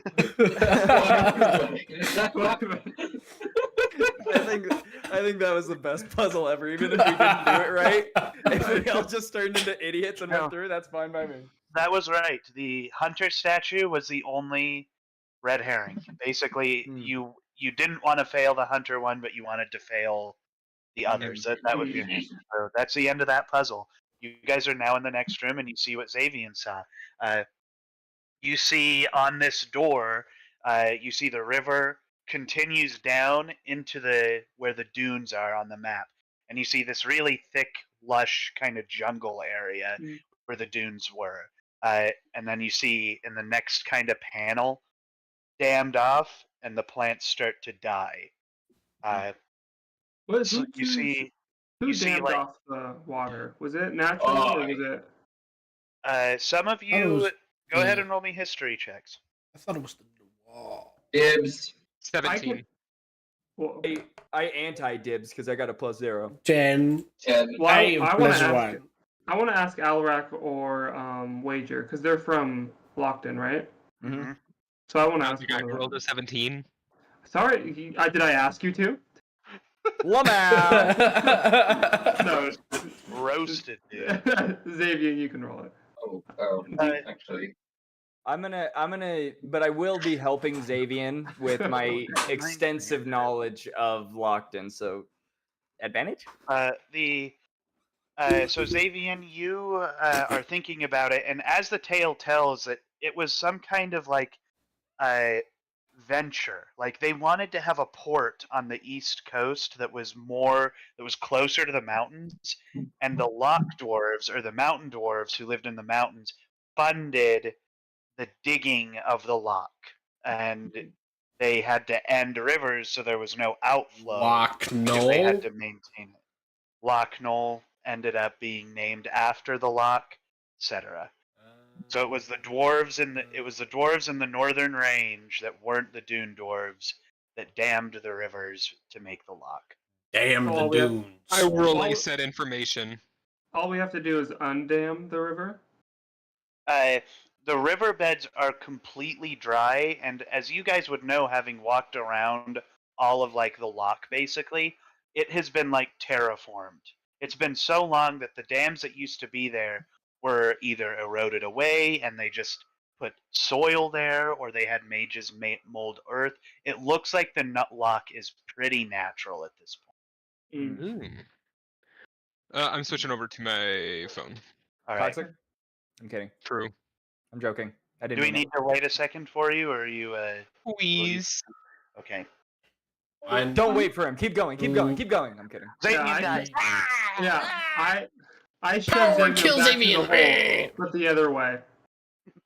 Again, mind-shattering horror. It's actually mind repairing when you go in the other way. But he Dang forgets it. that as well. No, you just forget having ever come through in the first place when you go through the other way. He's like, where is everybody? Wait. So, all right. Now that Dante's back, so what? You guys are in this room. Blue sphere up high, red sphere down low, purple sphere in the middle. Doors on the upper right side of the wall. You said red up high, blue down low? Opposite. Blue up high. Blue red. up high, red Blue down up low, high, and red purple down in the low. middle. Okay. Mhm. So clearly, I mean, I never really graduated preschool, but red and blue makes purple. And if blue is up top and red is down beneath, purple in the middle, it's got to be some kind of like gradient thing, right? Sure. Can I go down Red. to the red orb and investigate? So the How far orb, you down guys is are it? on like a hovering. You're on a platform that has chains that are Right. kind of going out, and you see weird like mechanical joints around the chains. They look like spheres.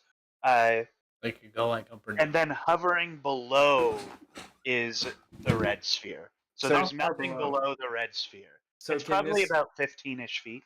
Okay. can this platform work as like an elevator then? Uh, So the only reference for elevator I think your characters would have would be in a mine or the elevator in Ohm, which was arcanically made. So I don't know if you could refer to it as an elevator, but that's beside the point because it doesn't have what it would need to be to go up or down. I'm just gonna go play with the spear mechanism things. Okay, so Xavier's gonna go Xavier play with kills his us all. balls. You killed us! Xavier playing with his balls moment. Xavier proceeds to play with balls. I'm gonna, Yes. I'm gonna grab onto the platform. I'm gonna You grab, You onto grab the onto the balls. platform. Get So ready. Xavier, which orb are you gonna play with first? Wait, so like the spear mechanisms, how many chains are there? On the platform? Yeah. There's 3 on the platform. I'm just gonna go to the closest one. The purple one? The purple one. Okay, so Xavier touches the purple one, and everybody needs to do a dex save. Yikers. Oh, I'm so good at Dex. I'm not, especially not when I roll a 3. 8. All right. 17. Who got above Oh. a 15? So Here, hold on, Oh, I yeah. didn't roll yet. I'm gonna fall to my death. no one did? I did. I got a 14. All right. Dexterity. Oh, that's a natural 20. All right. Guys, so I'm worried. I got roll- a 13. Do I use my inspiration on this? I'm worried. following all those rules, everybody who got below a 15, so I think that's everybody except Nelwyn and who Xavier. else? Xavier. And then Alrak got above a 15. Yeah, I so got a natural 20. You got a nat 20. So it's me and Leif. So Leif and Wager, as Xavier hits this purple orb, the platform rotates 180 degrees. This is dumb because I And- was already holding onto the platform. And Yeah, can you take advantage? Save. I I already think have you rolled advantage. with advantage anyway. I did. So, So you're just bad. I am just bad. so that is a good point, though, Asa. So we're just gonna let you have not fallen because you did specify I'm holding on before that happened. So everybody except Xavier, and Alora fails as well, and Oh, Skiv shoot. his closet sinks into the stone. You see the platform just completely flips, and you kind of realize the chains are attached to some kind of strange ball joint on either side. And so the platform flips around, and then the door, like if you guys, those of you who are holding on and are now on the side of this platform, it kind of flips like this basically, with you guys on this bottom side. The door is now directly above you. Ah, So wait, what happened to me? Because I failed? Oh, you just fall off the platform and you just hit the ground about 20 feet below the ball, the Okay. red ball. Can I wait? Yeah, can I go now? Am I close enough to go touch the red ball? You're 20 feet below it. Okay. Can we touch I- the wait, red ball? Wager, can I- wager pointing like. Can I? Can someone toss me up to grab the ball? Yeah, are we all Rather, dangling? you're dangling, so you could drop and try to touch it. It's an acrobatics check. Wait, can I just The fly? got this. The red's the You one could- on the bottom. you The could- blue's up top. What Can I was just that? fly Leif? to the What ball? was it? Can I just fly to the Course ball? You can, Leif. Of Okay. course you can, Leif. Of course. Okay. I was gonna suggest it earlier, but then somebody touched a ball. Right. Leif was horrified of falling, and then once he's flipped upside down, he remembers he has his wings, and he flaps down, touches the red orb. Hey, for the record, in response to Caleb's fucking comment, I'm gay. If I didn't play with balls, that would be the stupidest thing ever. That was like 10 minutes ago. Yeah. Okay. It doesn't matter. It still needed to be said. Welcome to the conversation. And you see, so the platform was like this with you guys on the bottom. Okay. Now that Wager is on the ground, I need only Wager to make the dex save. 10 plus 5, 15. So Wager, you kind of stand up, and all of a sudden, you feel like the purple orb. It becomes clear to Wager that the purple orb is like a center of gravity. So it's defining where you're standing on that plate and how it's affecting you. You realize the center plate isn't moving, the walls are moving. And so as Xavian touches the red sphere, the walls begin to move, and Wager is now running on this room. Like a rat on a wheel. Right, it's like this wheel's moving, and Wager is like jogging to not get harmed, basically. Okay, so And the is door there- rotates from up here, and it comes around to this side. So you guys are here, and the door's right here. Interesting. So is it so next to the platform then? Not yet. Oh, okay. It's close, This is- but not yet. this is low-key breaking my brain. Am When I dove to grab the ball, I rolled a 3, but I have a plus 14 in acrobatics for a 17. You fail. Okay. So Nelwyn hits the red ball, and then the door moves again. And Wager, you just have to pick up your speed to stay, but it rolls over this way, and now the door is on the opposite side of the platform. Touch crap, I'm getting tired. Shouldn't have fallen. And I where's wasn't Alora? ready. I thought, did Alora, you say Alora failed too? Alora failed, but she's just going to use another wild shape and turn into like a seagull and just kind of stay. Seagull. A seagull of all birds. The first bird that came to mind was a pigeon. The second bird that came to mind was a seagull. So I think we got the better option. Got a point. Touche, you're right. Alright. My grandpa would say otherwise. He races pigeons. So I'm just like hanging on to the red ball. Boy, what do we have to do? Does anyone get what's happening? No idea. Leif, hit the purple one. Oh, okay. Trial and error. Then I flap over to the purple ball and smack it. So the platform's like this. You guys are on the bottom side, and the door's on this side of the room. When you wait. hit the purple ball, it flips back up, so you guys are right side up, but the door's right here. Ah, Okay. It's on the opposite side. Purple ball Okay. flips platform. Right. So and the red and Red- the blue. it So around back in. let's see. I wonder if what we need to do. Think Wait, is of it like this. We came through that door, and then correct me if I'm wrong, Colin. There wasn't a door on the other end. So if I'm not wrong, I think we have to rotate the door to that end so And that we the can door- go through it. The door you came in from is now like down in this bottom corner. Yeah, I think that's Are we how it level works. with? Are we level with the new door now? You guys are level with the new door, but there's no way for you to get to it on this side. I have an idea. We just Can I have to roll fly it to the down. door, Uh, or is it locked? you fly to the door and it's locked. Hmm. It's the blue ball. Yeah, that's the blue one. I It touched- rotates it this way, maybe. Who's gonna touch the blue one? Leif, the only one who can reach it. Leif puts his hand straight out in a Superman flying pose, and he goes up. You hit the blue ball, and it does the reverse of the red ball, so it brings it back this way. And then the gate, basically, you see as it gets in that position, where the old door was that you came in, you see a bunch of stones come up and form the bridge, and then the door opens. Okay, cool. That is a very Well, difficult puzzle to describe. Well- That's what made it hard. What was the answer? So that was the answer. So technically, all you would have had to do when you entered the room is hit the red ball once, and then the door would have shifted into the position you needed it. But what ended up happening is we hit the purple one and then the red one. So when you hit the red one, the door went into the right spot, but the purple platform was at the wrong angle.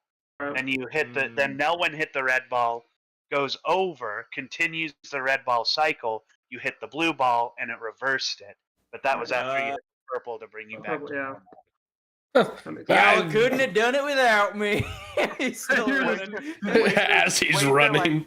Wager saw some of the stones like magically recollecting, and he hopped on one and it floated him up to the platform. So Yeah. now he's standing up there. How about Laura? What happened to Nelwyn? like out of breath. He's like, Nelwyn's on the red piece of orb cake. still. He's still on the red orb. Oh, wait. Can I throw some rope down to Nelwyn? Yeah. Leif, can you go pick him up? I imagine Doesn't take much to pull me up. Wager sees him like a calf. Like Wager throws the lasso like it. down, grabs him by his back ankles, and pulls him up in. Oh gosh. So what happens when we go through that door? You guys go through the door, and you're in the next room. Oh, No. I like puzzles. That reminds me of an old TF2 ad. This is a bucket. No, there's more. Yeah. Dear God. You see Oh gosh. no. You go through the door and you're in the next There's room. more. No. Incorrect. Dear God. That's funny. What do we see in this next room, Coolin? You guys enter the next room, and on the wall you see a continuation. You see a fully deteriorated dune, similar to what you see now, and then you see the black tree in the center of the dunes, and then a golden moat of light above that, just a golden orb. And those of you who have traveled with the seed would see that the seed and that orb are pretty similar. There are rays that are coming off of the seed, and in the rays, like, it's not like everything is encoded by the ray, but like there's specific rays coming off of it, and in those rays you see like trees and leaves on the black tree, but where those rays aren't hitting, it's still dead and desolate. Well, like Wager never traveled with the egg. He only traveled with Alora, so I'm like, what the crap is that? A bucket. No. No. No. There's more. Dear God. He just looks at him. He's like, what? like, Okay. Thank you. We should be fine as long as nobody is teleported bread. I have done nothing but teleport bread. Since we got here. I've been teleporting bread. I love how he's like, question, teleported bread. Like, how much bread? I've done nothing but teleport bread for the last 3 days. Is that table for the water? Oh, so funny, dude. And then there's the classic, USB-C. you are dead. Okay. Well. So wait, Coolant, is there like puzzle stuff around here? Because you just explained the mural, right? That's right. In this room, you see in the center is a pool. Like it's a pool of water, and at the bottom of it there is like a small shell. But okay, but the pool, it's just like it's not like a dive in. Like the pool's not like X amount of feet beneath us. It's like 4 feet deep. Oh, but we're at basically level with water level with. Okay. Yep. Alarak goes and Let's gets change shell. it. 15 feet. All right. 15 feet. Alarak's a professional swimmer. He swims down and gets it. Alrak rips off his clothes, revealing his speedo, puts a swim cap on. His wings were not meant for flying. Right. They're meant for swimming. I recreate the end of there, or that one part in The Great Gatsby where he gets shot in the pool. You could have said Alrak jumps in and then he floats to the top, unmoving a second later. I recreate the awesome scene in The Great Gatsby where he's dead in the water. Alarak turns over. I am dead. And scene. And see, we all clap. Very good, very good. A curtain closes and the door opens.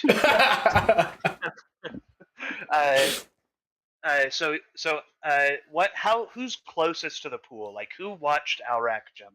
I would say I was, because I mean, I kind of asked you, like, I was the first one to be like, what's going on? So I assume that means my person was the first through the door.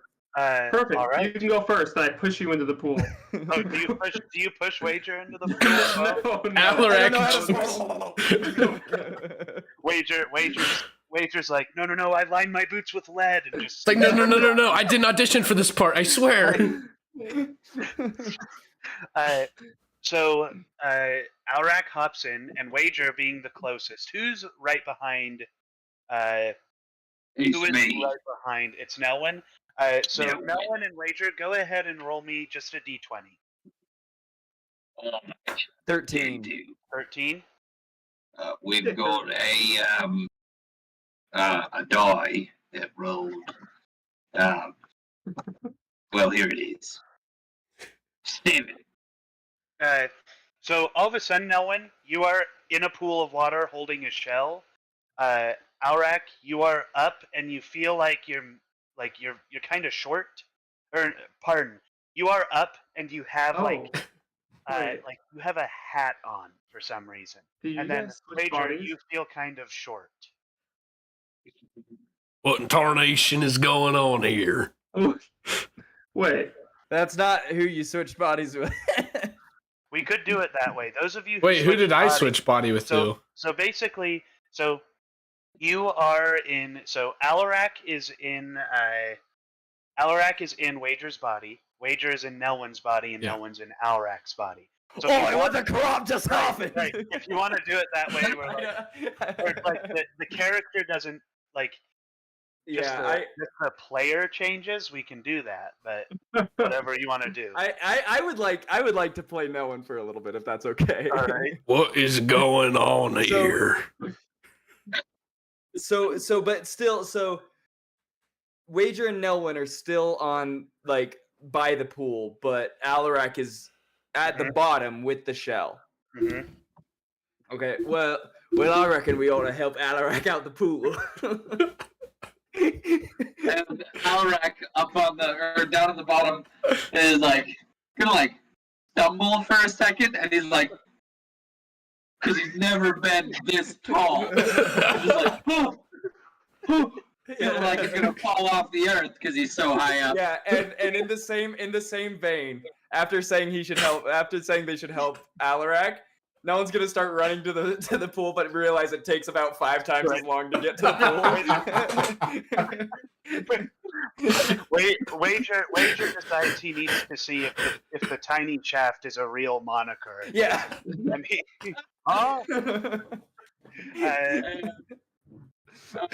the next thing Alarak is gonna do, he's gonna look back at his wings, and then he's just gonna look down.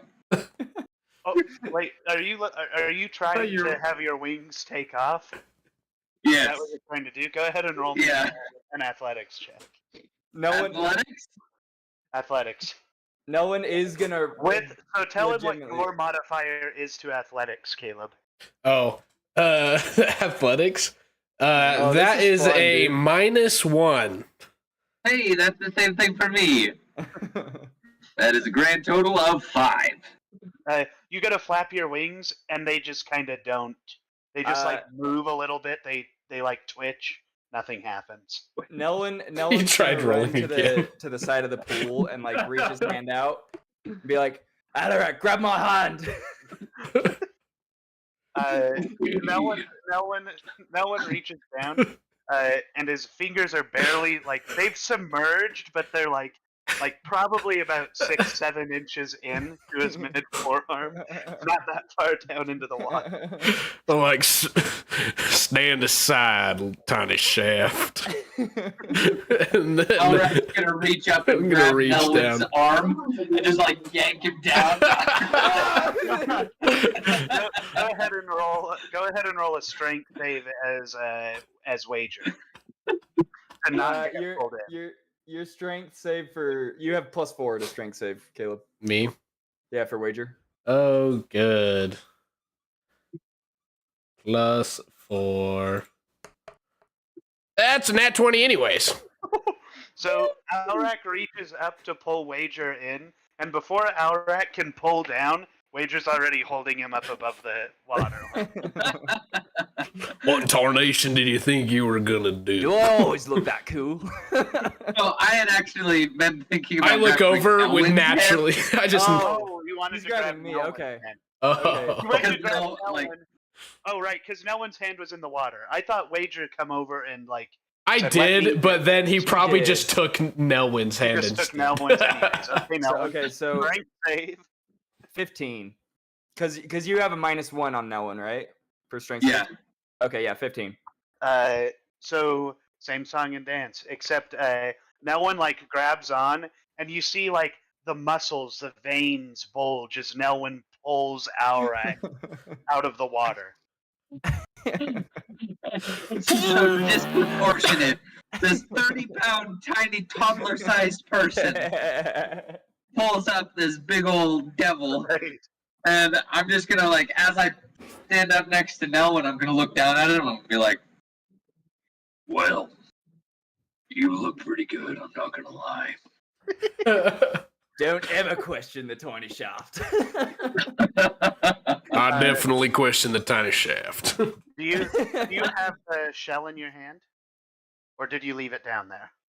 Yes, I have it. You have it. All right. I'm just gonna say you walk up to the next door and you put the shell into the door, and the door slides open, and you guys can go into the next room. Do we That one was switch just back? fun. Do we switch back to our own Once you bodies? pass through the threshold of the door, everything switches back. No one's gonna stay back a little bit and just be like, "I kind of like being known a little bit," and do a little jig. I kind of like being wager. I whip out my 6-shooter and start twirling it. That doesn't look good on us. I accidentally drop Wager's gun and it breaks, and I'm like, No one's gonna immediately run to the gun and like try to like fix it. But yeah. As Nelwyn's body stays behind and dances, and Aurak passes through the threshold, Aurak's body just hits the floor, and Nelwyn, you're in your kind of like ethereal form, and you're waiting for a second to see as it takes him forever to walk. As Nelwyn, do I see Nelwyn's Yeah. ethereal form? You see, in a strange, it's like Nelwyn's physical eyes are looking at his ethereal eyes in front of him. It's a mind-shattering experience. That we will completely forget about. Yeah. Right. You guys walk through, and then everything reverts to normal. Except for Wager's gun that's still broken because I dropped it. I This think whole time. that was my favorite thing ever. That was awesome. This whole time, me and Xavion are gonna be standing there, and I'm just gonna look towards Xavion like, what the hell is this? Like, what the... I don't know. I'm just glad we didn't get involved. Because like to them it doesn't really look like anything happened. They just like see these three just acting like idiots. They're like, Right. what is happening? Melon checks his pants. Alrak looks disappointed at his wigs. Again, see, as usual. You see, like, as you Oh, guys my are face kind of hurts. like, as you guys exchange looks as they walk through the threshold, Yeah. you see still in the seagull form, Alora like just waddles forward and goes through the threshold. That's adorable. And then the armadillo scurries through as fast as he can, basically.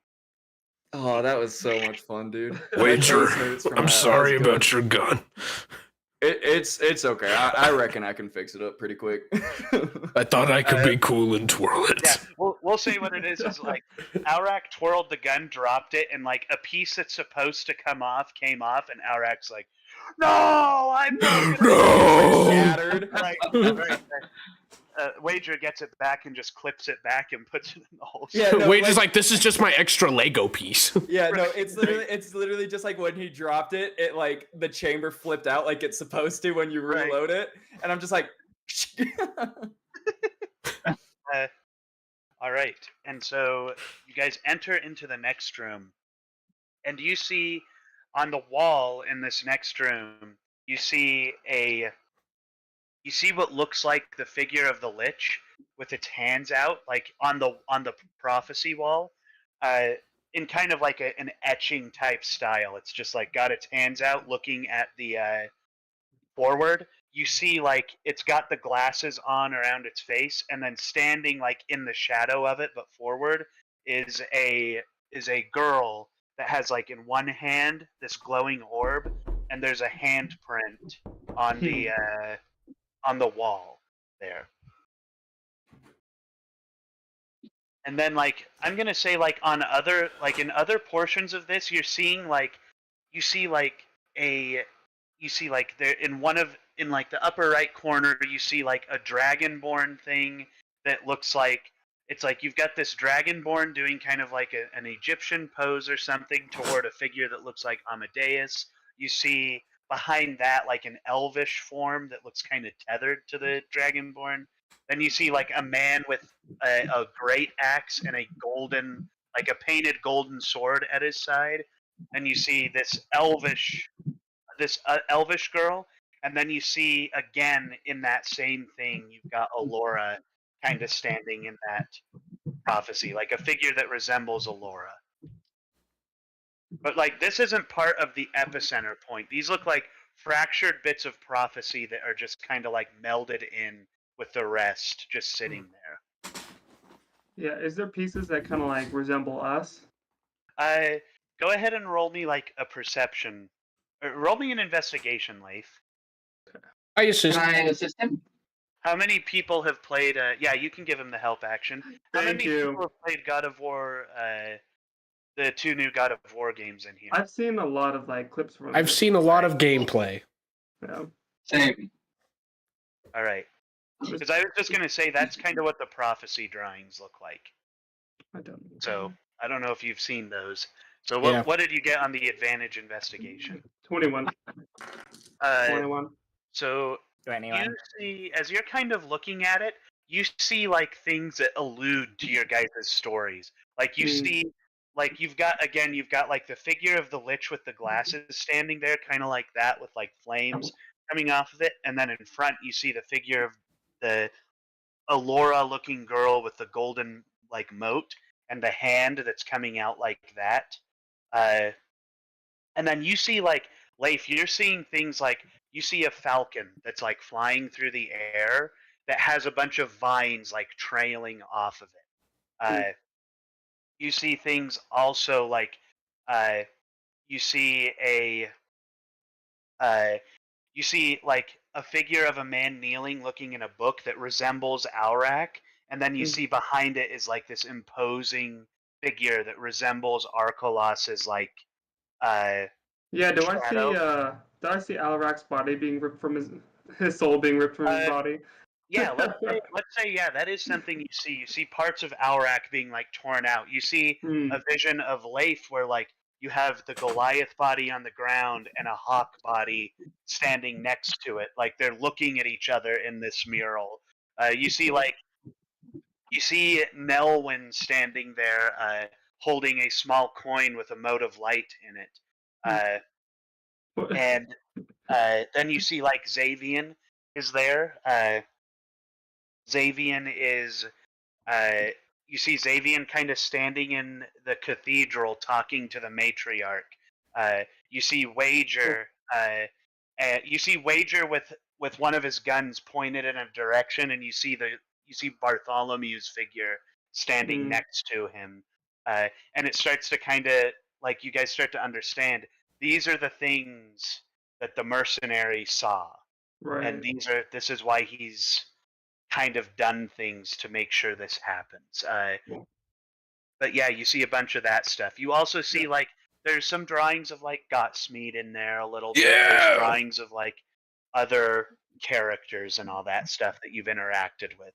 And then you've got those characters that you don't really recognize that are kind of like like a second Allura like figure, all that stuff. Like maybe potential versions of the prophecy, what it could have been, or potential versions of the prophecy. I'll even say there's like one version you see of like a Gotsmead that's hooded, and it's carrying like what looks like what Allura was when she was a baby, just kind of like standing there as like another version of something that could have happened. Like a previous campaign that was running. Perhaps. So I would like to search these fragments for hints about the Lich's whereabouts, or like what's to come. What's to come? Yeah. Go ahead and roll me an investigation check. And I will help.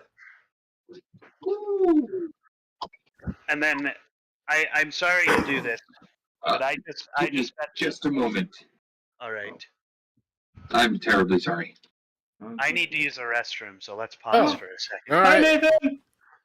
Hi, Nathan. Hi, Nathan. There's Logan. Oh, there's all the kids. Oh, Logan's brother, Nathan. Yeah, not Nate. I'll be back in just a second. Okay. Think about. I have. Oh, hi. I gotta say goodnight to my nephews and nieces. Okay. I'll be right back. Bye. Bye, children. And we never saw him Wait, again. is Logan home, or is his brother visiting him? No, he's at his brother's. Yeah. He's in Rexburg? Yeah. He is. Son of a bitch, why didn't he tell me? Is you? I am cold. I'm kidding. Dad. He's also just visiting his family.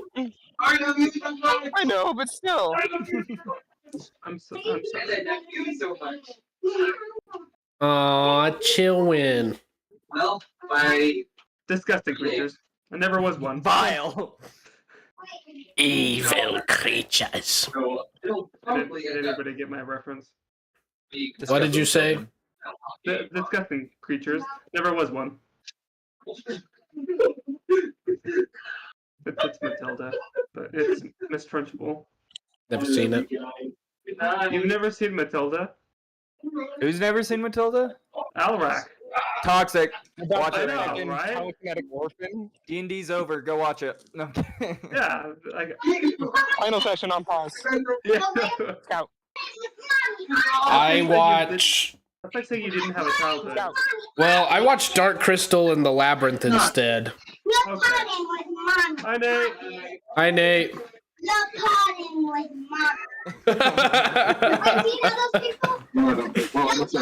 Hey guys. Hey. Howdy. How are you? I'm good. How are you doing? Good. Good. Logan, you changed. Logan, you A changed. little bit. Okay. See you guys. Hey, so good to see you again. Oh, Bye, yeah, Nate. good to see you. Bye. Oh my gosh, that sounds just like Logan. I wasn't sure. I plugged it in and. Anyways. Oh, I like the elf. I like how it's the only thing not disappearing. Welcome back. No, there's. Correct. We have been having a blast. But no, we are not done yet. This just turned very Why does his brother kind of look like Benedict Cumberbatch? Oh, that's his mom in the background. I think. No, it's not. That's Logan, dude. You're not even here, Payson. You goofball! Caleb, top right. That one. Logan, turn off your background thing. My has never had this much fun. Oh my gosh. Your worst nightmare. Your worst nightmare. Hello, children. Who were those people? I'm. Dada, who were those people? Oh my gosh. This is your guys. Come on, let's go. Turbo, look I incredible. don't think kids like it so much, but it's really What? good. What? Do Sorry. a British smile. Do a Good sinister. night, you guys. I love you. I'll see you in the morning. You said what? Do an evil sinister smile. I can do this. There you go. Oh. I was gonna say I think it's really funny that Asa, you accused Alrak of not having seen Matilda. Yeah. Accused Alarak Caleb, hadn't seen it. You were like, Chase was like, "Who hasn't seen it?" And you were like, "Alrak." Alarak. And I was like, who's Alarak? Sorry, guys. I did not mean to take that long. You're all Okay. good. Unacceptable. No one's dead now because of it. Funny. It was funny. Logan, you effer, you're less than a mile away from me and you didn't tell me? I believe I said so at the beginning of the call, at the beginning of the night. Did You you? did. He I did. wasn't here at the beginning. Dante, you little effort, joining late. That's that's your own fault. Sorry. You also Well, could have Logan, asked. that didn't go through my mind. I was like, oh, hey, I should ask Logan if he's in Rexburg because that's a common occurrence. Well, Well, you did. but he doesn't. you He's did not in say- his regular. Hey, His regular you- setup. I you did haven't been say able to you- tell because he had his background on the whole time. That's true. But he did say There that it he was goes. visiting his brother, and Hunter doesn't know that his brother lives in Idaho Falls or Rexburg. Okay. Asa, why are you playing devil's advocate? I feel like Stupid. somebody needed No, it. no. Okay, so helping the man at disadvantage is a freaking devil's advocate. You're, What you're the hell? forgetting helping the gay man is Yeah. devil's Oh, okay. advocate. No, good point. You're Good forgetting. No, point. I you're deserve right. that. You're right. Thank you, Hunter. Oh, that makes Being sense. gay is Satan's plan to destroy the family. That's what Cool. Cool. And said, actually helping the gay man.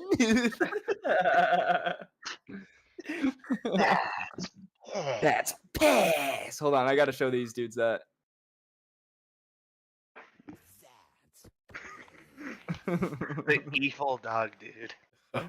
I also put. Sorry. So Yeah. I'm terribly sorry. It's all right. I had rolled an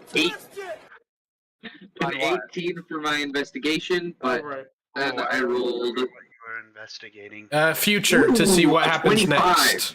Oh, Because I had the help action. so do you want to turn that into a perception? Like, does it do this? Because I think I want a perception instead of an investigation. What is your modifier for the perception instead? Sorry. My modifier for perception is a +2, so I would have had a 20. A 20. A dirty 20. That still works. You feel like a lot of movement in your sword's scabbard. And at the same time, you see a small, you see there's like one more door, but there seems to be no lock on it into this next room, or whatever. Like there's another room off to the side here. Okay. Send it. Alright, let's check over here, shall we? Roll. Let's kick over there. You go up to the Let's check door, over there. Melwin, and as you open that door, you feel like a pulse of fate. Like when you drew the card, there was that pulse of fate throughout the world. You feel this pulse again as if fate has shifted slightly. And sitting in the corner of this room, covered with cobwebs and ancient potteries, you see this. Pardon. Draconic bow or something. You see this copper-coated bow just kind of sitting in the corner. Ooh. The dice gods have blessed me today. Wager grabs it off the wall before no one can, Lamau. It bites Wager. An addition to my Nelwyn collection. bites Wager. You see a tear in the rift as my head pops through, and I say, actually, that's Nelwyn's. It's like, stop it! The Nilbog bites his hand off. Round 2. This is when everyone's like, yeah, going back to that, I was the Nilbog. And you see this bow sitting there, Nelwyn. Whatever you'd like to do, I guess. So Melvin's going to He leaves it. make sure that Alora is safe, and then he's going to step forward, brush away the cobwebs, and hoist his gorgeous, gorgeous bow. As Nelwyn picks up this bow, you see some of the greening, this copper that greens with time. You see it kind of flakes off, and you see the shiny copper below. And Nelwyn, it feels as if something has been set in place that needed to be put in place, basically. That fate has corrected itself after it's been altered. All right. And as you pick up this bow, you have like a flash to your time in Sherzoth a long time ago, where you're talking to this red dragonborn, and you see kind of like a split, like a fissure in what happened and what didn't happen. And there's one version where he sends you off on your own to go into the woods and see what you can find. And then there's a version where he gives you this bow.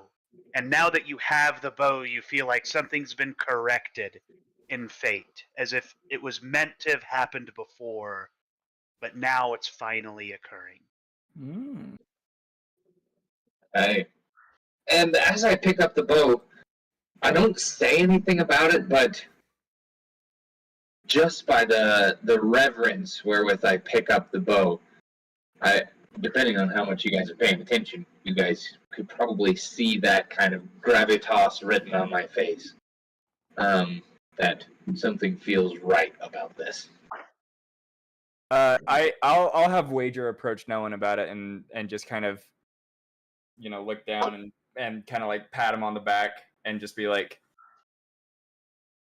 it's always pretty obvious to know when someone's picked up something that means a lot to them, and I'm glad you found what that is for you.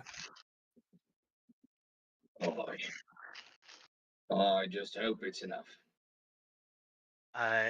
Nelwyn, as a maker of bows, you kind of run your hand along the string, and you feel it's tight, and it's unlike some of the silks or strings that you would have made for your own bows. It feels as if it belongs to something else, that this bow was made of materials that you've never even encountered before. How tight is it?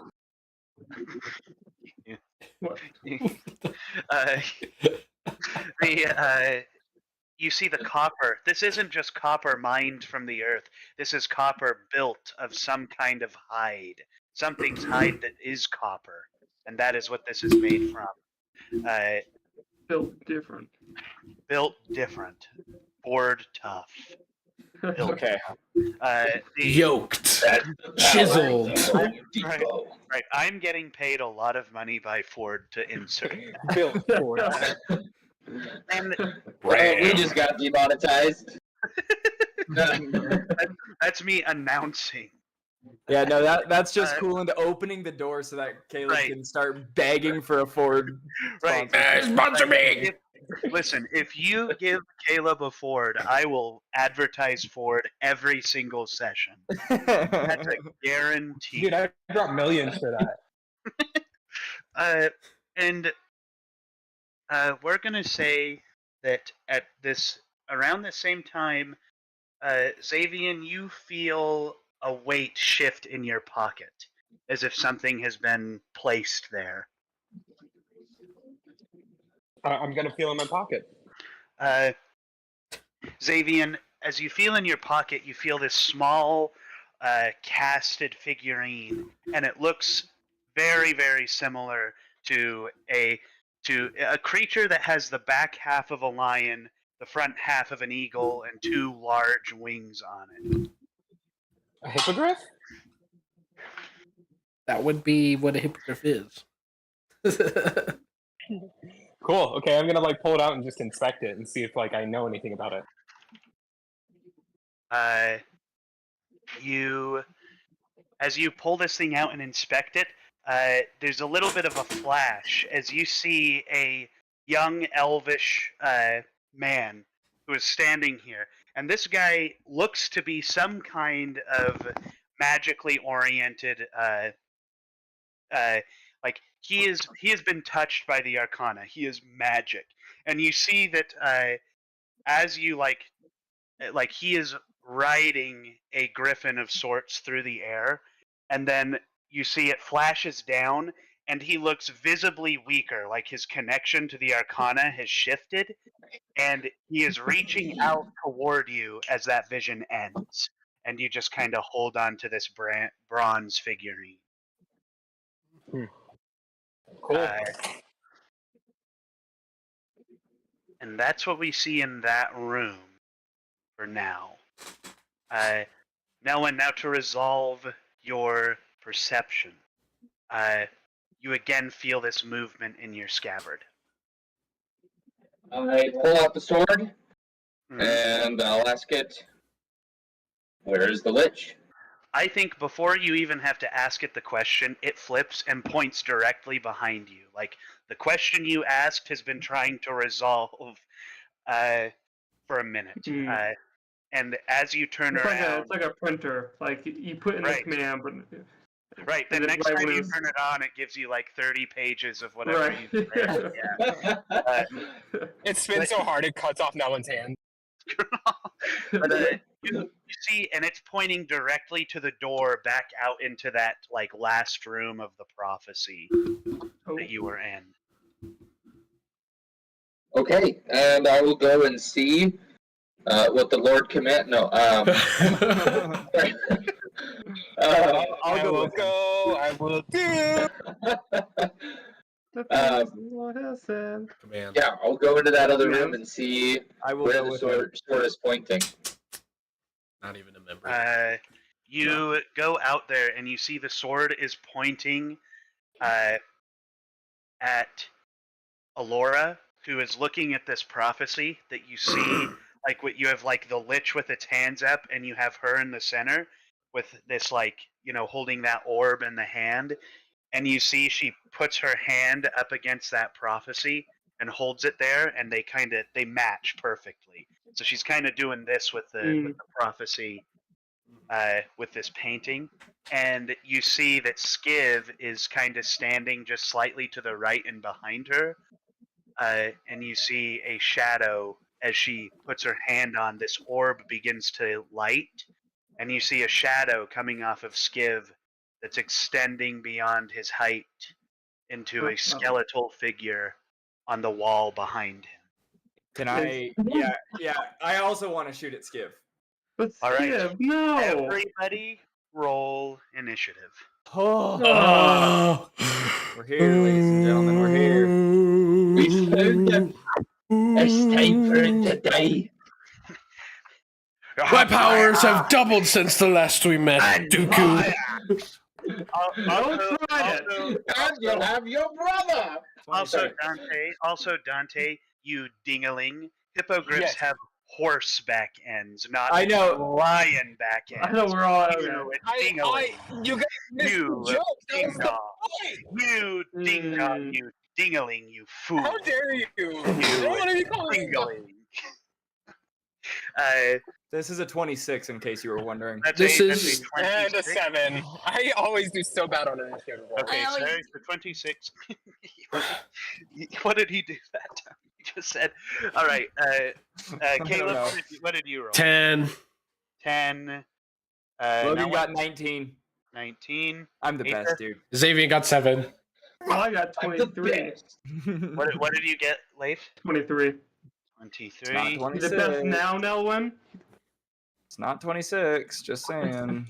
Hey, I only have a better. +1 to initiative. Hey, I have a What? +9. Get better. Damn.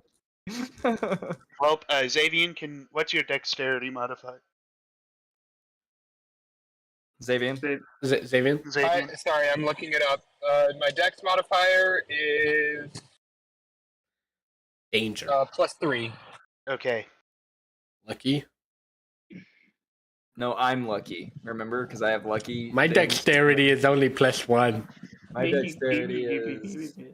dexterity is +5.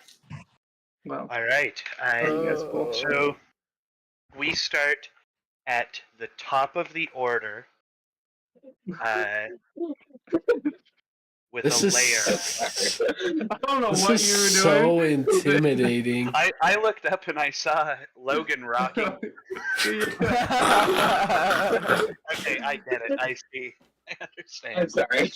No, you're fine. I just looked up and I saw Logan laughing. I was like, "What happened?"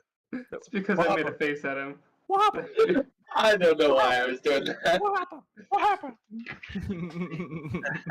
I'm glad you knew that reference, Coolin. Yeah, I got you. I was really worried that I was gonna sound like an idiot. How's that foam, coolant? It was pretty rough. I poured a full. Come on. I pulled a full glass and only got that much Dr. Pepper. So, Dude, point. side note, like I think it was last night or 2 nights ago or something. Coolin was saying something and he messed up the word once and he was like, I'm done. he gave up so quick because he knew that he was gonna just mess it up worse. It was so funny. The first mistake is a warning shot for me. If I go in for a second time, it's over. So we're gonna start at the top of the order with a layer action. You guys see the room begins to shake. Not just the room. The world begins to quake as Skiv's figure melts down into black smoke and reaccumulates into the Lich as you saw him in Rendwald. And you see his hand is stretching toward Alora, who is facing away. The layer action makes this room, you feel as it begins to crack and the world begins to shake and fissures seem to open and flicker and close in the room. It feels like it's beginning to be shoved up and up and up. Then, boom! It bursts through through the sand, through the earth, up back into the darkness, where you see now all of the tendrils coming from the sky have come back into the dunes. The massive skull in the sky is looking directly at this platform, and the Lich stands there in this darkness, now in his true state. Wager, it's your turn. This is the first time you see the Lich. Do you do we not have a hero curse forwards for this? You mean A hero Tailspire? You mean... Or Tailspire, that's right. There's a possible Tailspire for this. The issue with the Tailspire I'm having is that I can't alter the board in Tailspire how I would need to make the layer action occur. So if we want to try and do that, we can. If not, we can just keep doing Theater of the Mind. I say it's I'd like to do Theater of the Mind. Okay. Because I'm not sure my computer could handle Tailspire and streaming. Sure. Okay, that's fine. We'll just do Theater of the Mind. Let me pull up the hero forge for the Lich in his current form and stream that to y'all while it loads. All right. Come on, hurry up. While you're booting that up, I'm not gonna take my turn yet, but I will kind of describe what I want to do. The hand that's reaching out for Alora, I want to shoot at that specifically, like in the wrist. So post Lich watching. Ooh. Oh, Merrick. So as you guys would recall, King Merrick was missing his right arm, and it has been remade in this energy that the Lich Cool. has. He's cool. got the That's orange freaking sick. yeah, there's the Lich. That's right. What is that noise? What is going on? It sounded like someone moaning, dude. It was like, oh, oh, oh. No one's mouth moving. I was like, what is going on? That was wild. Okay, yeah, I want to shoot at the hand that's reaching out for Alora, and could I also, because I have 3 attacks, can I forego one of them to tell Alora to get away from there? Oh, yeah, we'll let that happen. Okay, I'm gonna tell Alora to get away from there, All right. and then I will roll for 2 attacks rather than 3. One is a nat 1, and the other is a 18 plus 11, 29. So that hits. That one actually hits. You sure the nat 1 doesn't hit? Yeah. Okay, let's see. Where's Break. my Gun broke. there we go. Okay. Oh yeah, my gun technically would have broke. So Wait. Aren't you using the rifle? because I rolled a instead of the nat pistol? 1. Oh, No, that's this true. was my this was my Misfire, pistol. misfire. But I will Right. use my bonus action this time. I'm not going to reload. I'm going to spend a grit point, rapid repair. All right. So basically this is what happens. I click, misfire, break my weapon, and then immediately like just crank it back together, then shoot the 18. So All right. basically nothing happened, but I can't reload this time, and I've used a grit point for it. So 9 plus 5 is 14. All right. 14 damage. 14 damage to What? for moaning again. Yeah, 14 damage. 14 damage. 14 damage. So that's the only one you get, right? Because that was Yes. your. Yeah. Is that the I do sound the wanna Lich know, makes? because of the nat 1, Mhm. does that still like does that count as a fire even though it misfired? Like, so do I have Yeah. 4 bullets left in the chamber now? Yes. So the Okay. misfire, I would say, yeah, that counts as a fire. Okay. I would almost count it as 2 shots, just because like you have We can do that. because it's clogged. But We let's can do just that. count it as a bullet. So I got to get my calculator out. I kind of like the idea of counting it as 2. So if that's all right, I'm gonna go for. I have 3 bullets left. Just because I think makes that's sense. interesting. All right. So you. So as soon as Wager takes the shots, he fires into the Lich. And after Wager's turn, the Lich is going to use his first legendary action, and he's going to use it to. He just lifts his hand in Wager's direction, and that nat 1 that was supposed to fire. You feel like there is a time and a place, and it was almost as if it was meant to fire. But when he lifts his hand in that moment, it misfires as he just points it in your direction. And he's going to use this entire legendary action to say, he says, I have already done my work. And then he's going to just go back to reaching for Alora. Following that, it's Leif's turn. How far is he from Alora? He is like within 5 feet of Alora. Oh, jeez. Okay. Logan, that muted every bit of that. Just muted every bit of that, but I know exactly what you said from your mouth. That was funny. Sorry. He screamed, "Rip his head off!" But it just like Head off. All right, so yeah, I rage, and let me click the rage button. It's my favorite part of this. Rage against the machine, dude. Action. Bonus rage action. at the disco.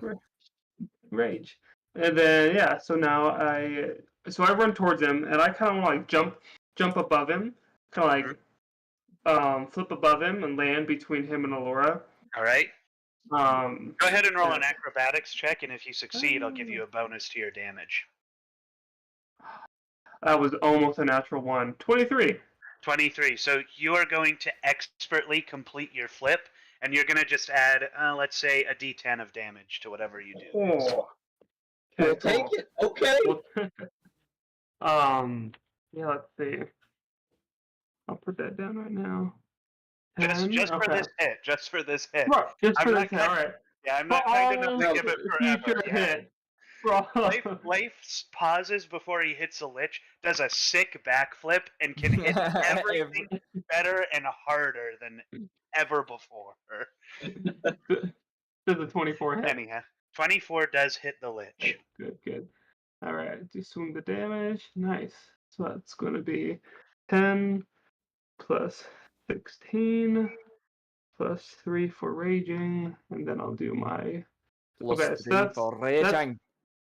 29 raw regular damage. 29. And then just 6 radiant. And 6 of that is radiant?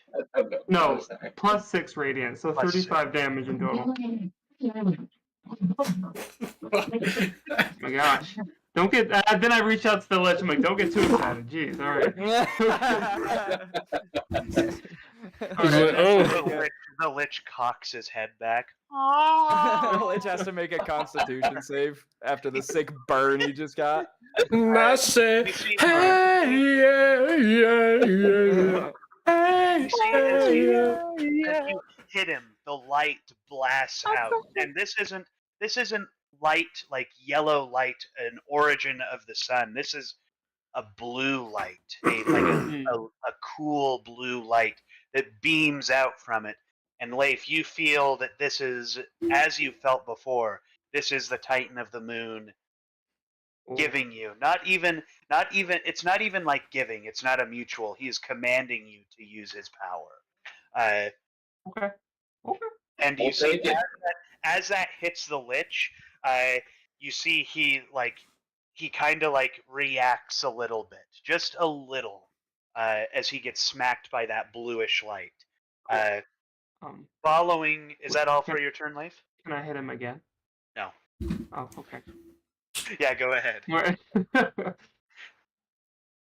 With an extra D10 of Titan damage. Right. 19 hits him? 19 does hit him. Okay. Whew. Don't know how beefy this guy is. That backflip that gave extra damage, it's actually like a D10 with interest, so now it's 2d10 for his next attack, and then 3 more than 5. Until eventually he's doing 18 D10. 12 more damage. 12 more damage. Yeah. Okay. How much of that was any of that radiant? No, it's only my first hit that's radiant. All right. You see the lich, after sustaining that blow, keeps his hand outstretched toward Alora. Following Leif, it's Melwyn's turn. Seeing the lich's hand outstretched towards Alora, I'm going to run over to her, kind of push her to safety, placing myself between her and Leif, and then expertly shoot my arrow between Leif's legs to take out one of the skeletal feet, so he becomes a peg leg. Go ahead and, just because of the flavor of like you're gonna fire at him between Leif's legs. Oh gosh. Go ahead and give me a. Let's just do a dexterity check, and I'm gonna give you the same deal I gave Leif. If you land it, you're gonna have been just that much better of a marksman. Expert fire through, boom, hit him. And So should I roll it like a dexterity save, or just dexterity plus? Do a dex check. Dex check. Yep. 10. 10. I rolled a 4. So sadly, it is it's not a lackluster shot. It's not as perfect as Nelwyn wanted it, but as in classic Nelwyn fashion, it is as close to it as you can get. Boom! Arrow sails between his legs, smashes the lich into the ebony skeleton. Ooh! Hits the kneecap. Patella flies down. This purple magic arcing between his femur and his other, I can't remember, tibia and fibia are maintaining this connection. Okay. So should I just roll to hit, or are we just hitting? Roll. Roll to hit him. Okay. Sorry. Go ahead and roll to hit him. Yeah. 23. 23 hits. Okay. Colin's like, dang it. And I then described everything that just happened. Right. I was like, if he fails, what the heck is the point? Scratch that. 43 damage. 43 damage. That's nice. Oh my gosh. Just You see the Lich as he has to focus more of his arcane energy into his leg to maintain the composure. You see his hand slowly begins to drop, and he begins to shift his attention to you guys. Is that all you'd like to do with your turn, or do you want a bonus action hide? Yeah, so as I see his hand start to lower, I'll say to him, "You shall not touch her." And then I'll duck behind Leif and hide. Alright, as you say, "You shall not touch her," you realize this echoing of, like, a repetition of history as this paladin once commanded the very same glasses, the same exact thing when she was a seed on this pedestal. As you saw in the vision a little while ago, you feel that coin begin to feel warm in your pocket, and the Lich directs his attention to you.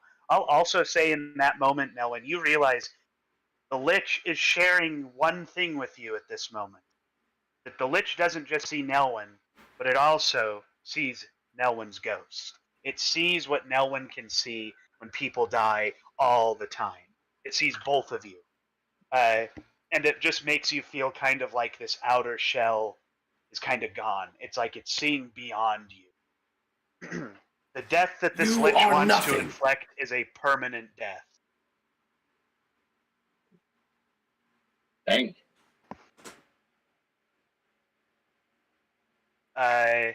Following Nelwyn's turn, we are on to Aurak's turn. Yay!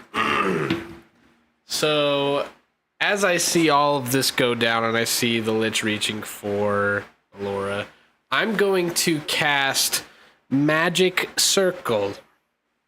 Okay. And I'm going to have it start right in front of the Lich, because the casting time is a minute, so I'm going to have like the circle start in front of the Lich between him and Alora, and then it'll start like forming around it.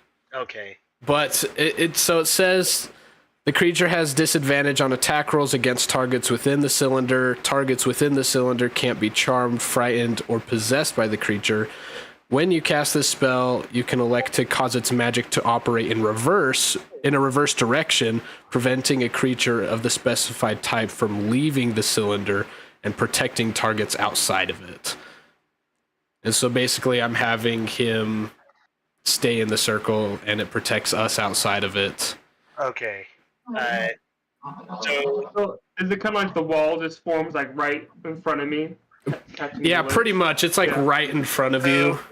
He's going to use a 4th level counter spell to that because he doesn't want to be confined. What level of spell is that? It is a I think it's a 5th. Well, it's a 3rd level spell. Okay. Well, so, it says that I could use it as a 5th level if I want to. So I didn't know that. Right. So the only reason that we're gonna let that be countered is because you didn't specify the 5th level before you cast it, or like within the time of casting, basically. Yeah. He's gonna counter it. 4th level consumes his 4th level spell slot. Aurak, you feel as you begin to conjure this, he fizzles it out as he realizes like you're trying to confine him. And he's going to just say, like, he's going to say in your, he's just going to say it openly. He says, "Try and confine me. It will do nothing. All right. And he's continue sitting there. I'll do it again next time. I'm going to try one more time.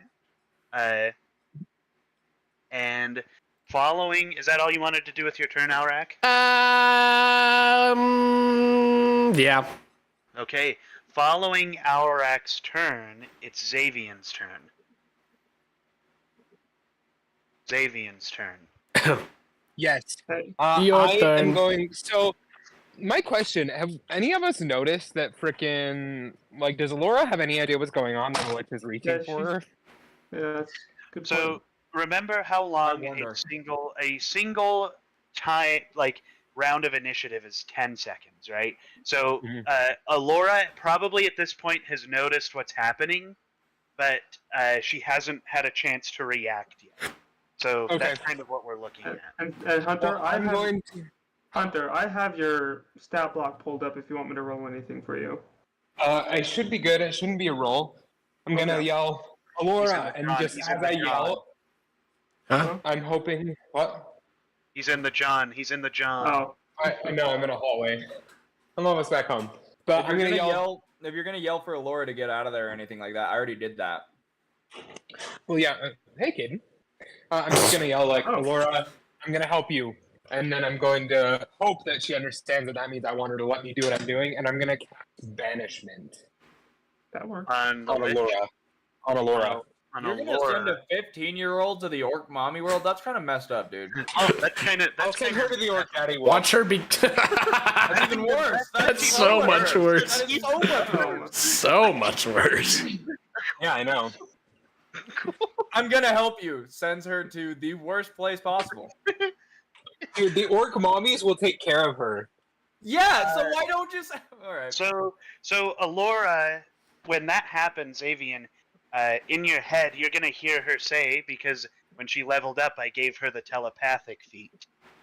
She's going to say, "We're doing this together," and she's gonna fight this, so she still has to roll. When I hear her say that, can I shift my attention and just try to cast it on the Lich?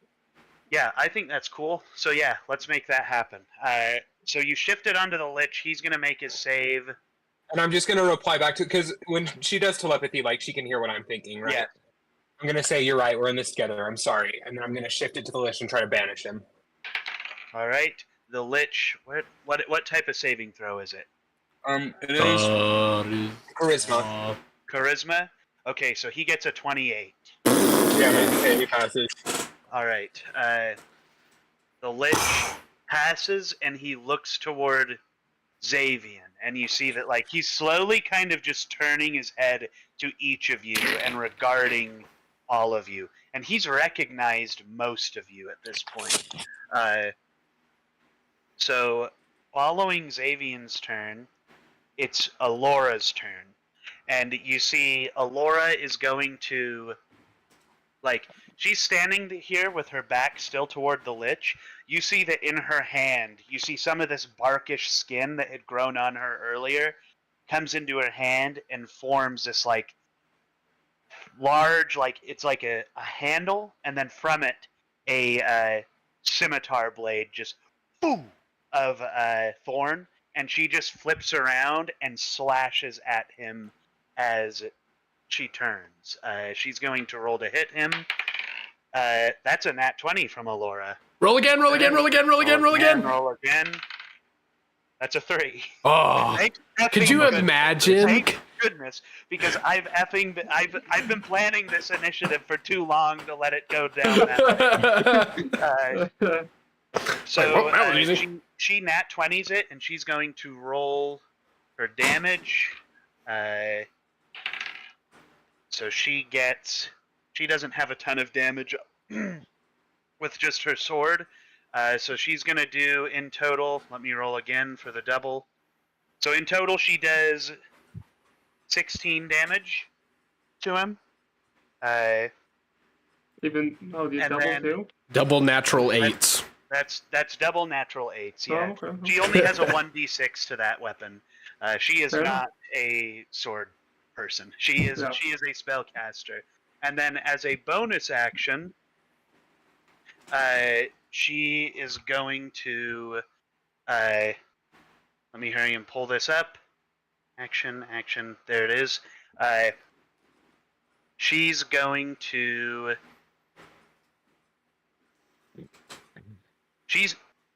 Oh, can she do that? Okay, so what she's going to do as her bonus action is she's just going to disappear and reappear back by you guys, so she's not directly in front of them anymore. She face steps. That's what that's called. And Alora is now standing there with you. Following Alora's turn, it's the Lich's turn. And do you see what's that? No. Oh, okay. The Lich is going to look at all of you, and he's just going to point beyond you guys. And as he points, you kind of feel a little bit of a shift in the ground as a minion appears behind him. Minion! And this is what that minion looks like. Son of a banshee. It's gonna be Gottschmied. I'm calling it, dude. That would be Omega. Could you imagine? You see this minion rises out of the ground behind him. Sword drawn. Gideon? And it just looks at you guys dead on. Following that, it's going to be another layer action, and I want you guys to make a dexterity saving throw. Oh no. 18. Dex save. You see the Lich gathers power between his hands. What is that? I don't know what that is, Chase. Oh, 18. Sorry, I thought you were. Yeah, 18. See, it's okay. 1 and then 5 and 3. 5, 16. 16. 14? 14. That one? 15. I'm guessing it's at least a DC 17. I also got a 15. 15. I'll bet you're right, Xavier. So, Alora and Wager survive this attack. You see this power comes out as it just launches smoky tendrils that shoot in all of your directions. Wager barrel rolls out of the way. He just boom gets out of the way. Alora just hits the dirt basically, and each of you guys get struck with this, and it's going to constrict you. So you have 0 movement at the beginning of your turn. You get to try and break 3 with a strength save, DC 16, and you still get your turn after that if you succeed. If not, you can still do something, but you just can't move. Okay. And each of you take really quick 5 damage. 5 damage, no! Alrak is down. Pretty much. Put to bed. No, Alarak is killed outright because he only has 2 max hit points. It's true. I forget to explain to Caleb you have to up your hit points. You just forget that I have to click upgrade. Right? I'm still a level 5 sorcerer. And following that layer action, it's going to be back at the top of the order with Wager. Do you want to close your stream? Oh, I have to close it? It's for the stream. Whoops. Thank you, Caleb. I am going to throw Kavek's Dune's Reckoning off over my shoulder. Mm-hmm. And I will shoot that one 3 times. All right. Let me pull up let me make sure I have the. Now, last time we talked about it, Cooland, you said that the range for this was anywhere in the room, but that's because we were at what was it? Not Dionysus. Dioclenes. Dioclenes. Dioclenes area. So does it still reach anywhere in that room? The rifle? Yes. You are in a confined. a smaller area Okay. than what Dioclenes was in. So we have a 26, 29, and a 19. 26, 29, and a 19. All 3 of those hit. Okay. I will roll the hit. Oh wait, D12. Yeah, this is D12. Okay, so first one is 12 damage. Then 12 damage. Then 9 damage. So 12, 24, 33. 33 damage. 12, 24, 33. All right. Yes. Yes.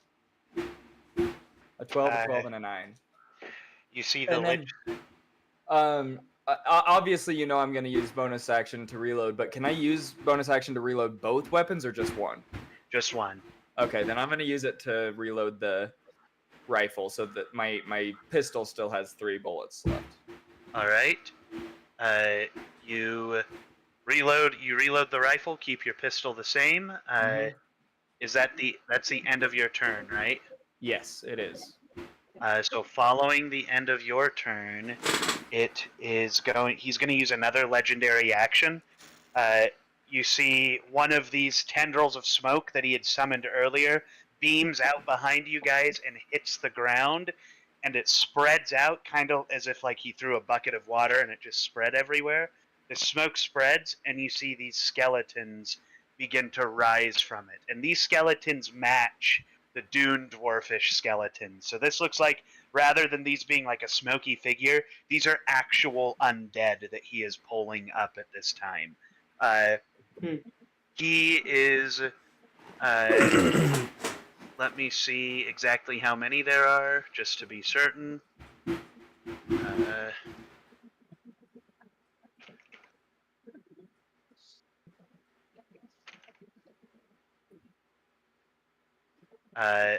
Okay, so this is called a skeleton horde stat block.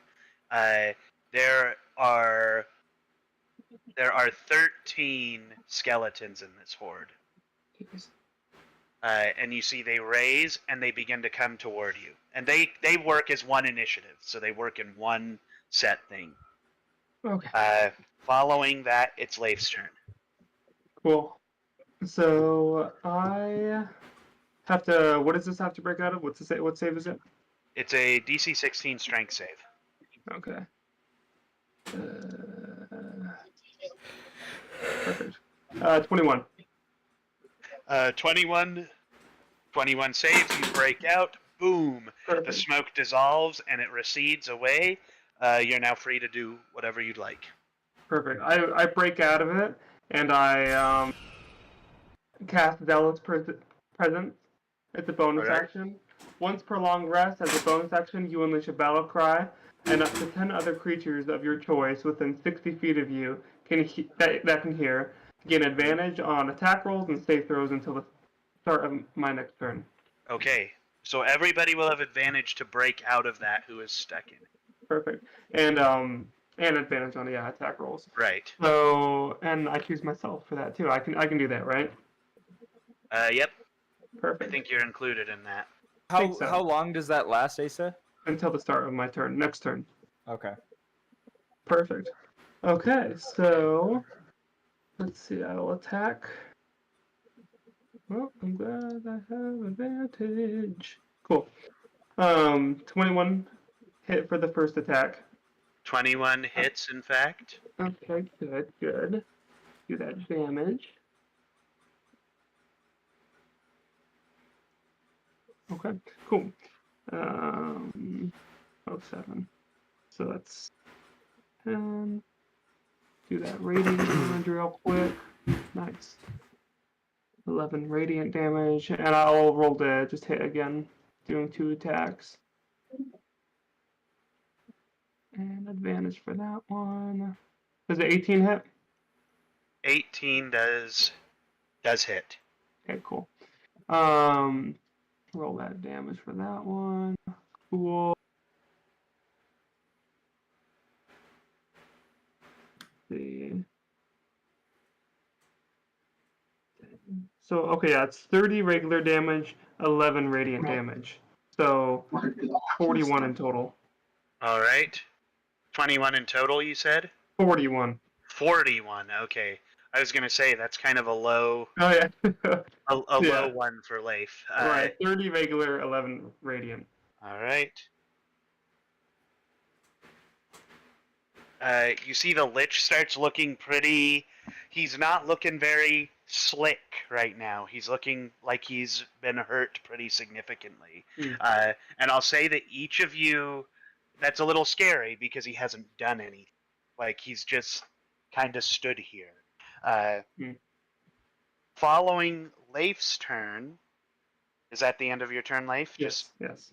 Following Leif's turn, the Lich is going to use another legendary action, and he's going to cast. Where? He's going to point at Leif and cast Dominate Person. Okay. Is this really quick? Is this technically an attack? This is a legendary action. This is a spell. It takes one action. Is this an attack? I don't know because I don't know if it is because it says you have to so, succeed on a it's charmed. wisdom. Okay. Right. Yeah. Just keep going. So he's going to. So you have to do a wisdom save, or Okay. be charmed by him. Guys, I don't have good wisdom, so. I believe in you. Don't we have advantage, or is it just friends? We also had an advantage, so. Well, hopefully a 13 passes. Leif. Yeah. Your mind is shrouded in darkness. You see these alternate realities. A reality where you are peacefully sitting at home, reading a book, being an adventurer with your father, exploring the ruins, and you even opened up a quasi-fighting arena in your hometown where people can fight and let out all of their pent-out aggression, no strings attached, right? Mm-hmm.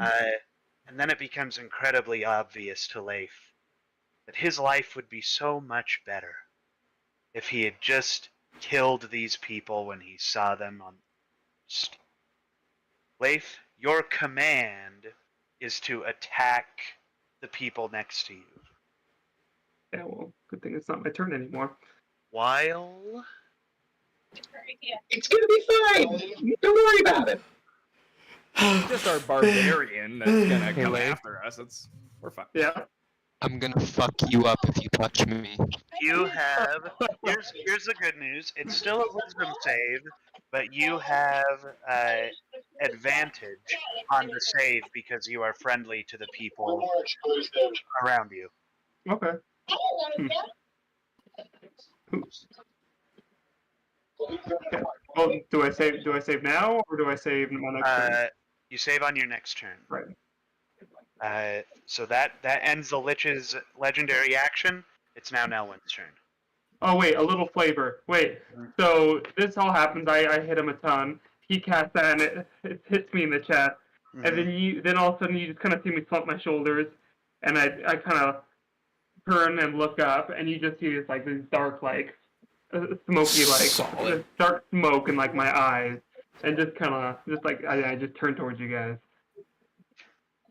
I don't know if the dark smoke's actually there. I just kind of thought it'd be cool. That's pretty flavorful. I like it. That's fine. Pretty flavorful. Pretty flavorful. I like it. Just this massive bird with smoky eyes. Also, I just kind of wanted to tell you guys something that doesn't happen a lot in Lich fights are people don't communicate with the Lich. It's possible to speak to Liches, and it's possible to talk them out of what they're doing. It's also possible it's even more possible to do that with minor Liches. So just keep that in mind. Is this a as you minor go Lich? forward. This is not a minor Lich, but you might interact with a minor Lich. So just keep that in mind. For the future. For the future? Right. Okay. No, for the past. Oh. Time doesn't exist here. I forgot. Right. Following that, it's Nelwyn's turn. Alright, so I am going to decide on something right now. And that thing is... Okay. I am going to cast Minor Illusion on Leif's forehead. I made a mistake, Leif. You save whenever you take damage. You roll the save whenever you take damage. Okay. You don't do it on your turn. Yeah. Oh, heck yeah. Actually, I take that back. I'm not going to cast Minor Illusion. I am going to saunter on up to him and You're underneath give him me. a little, Bitch, slap him in the face. a little backhand to the kneecap of non-lethal damage. You just punched me in the Alright. balls. Roll to hit him. You know what? That's right. I take it back. I'm going to punch him in the balls. Alright, roll to hit. Oh gosh. We're in danger. 14? No.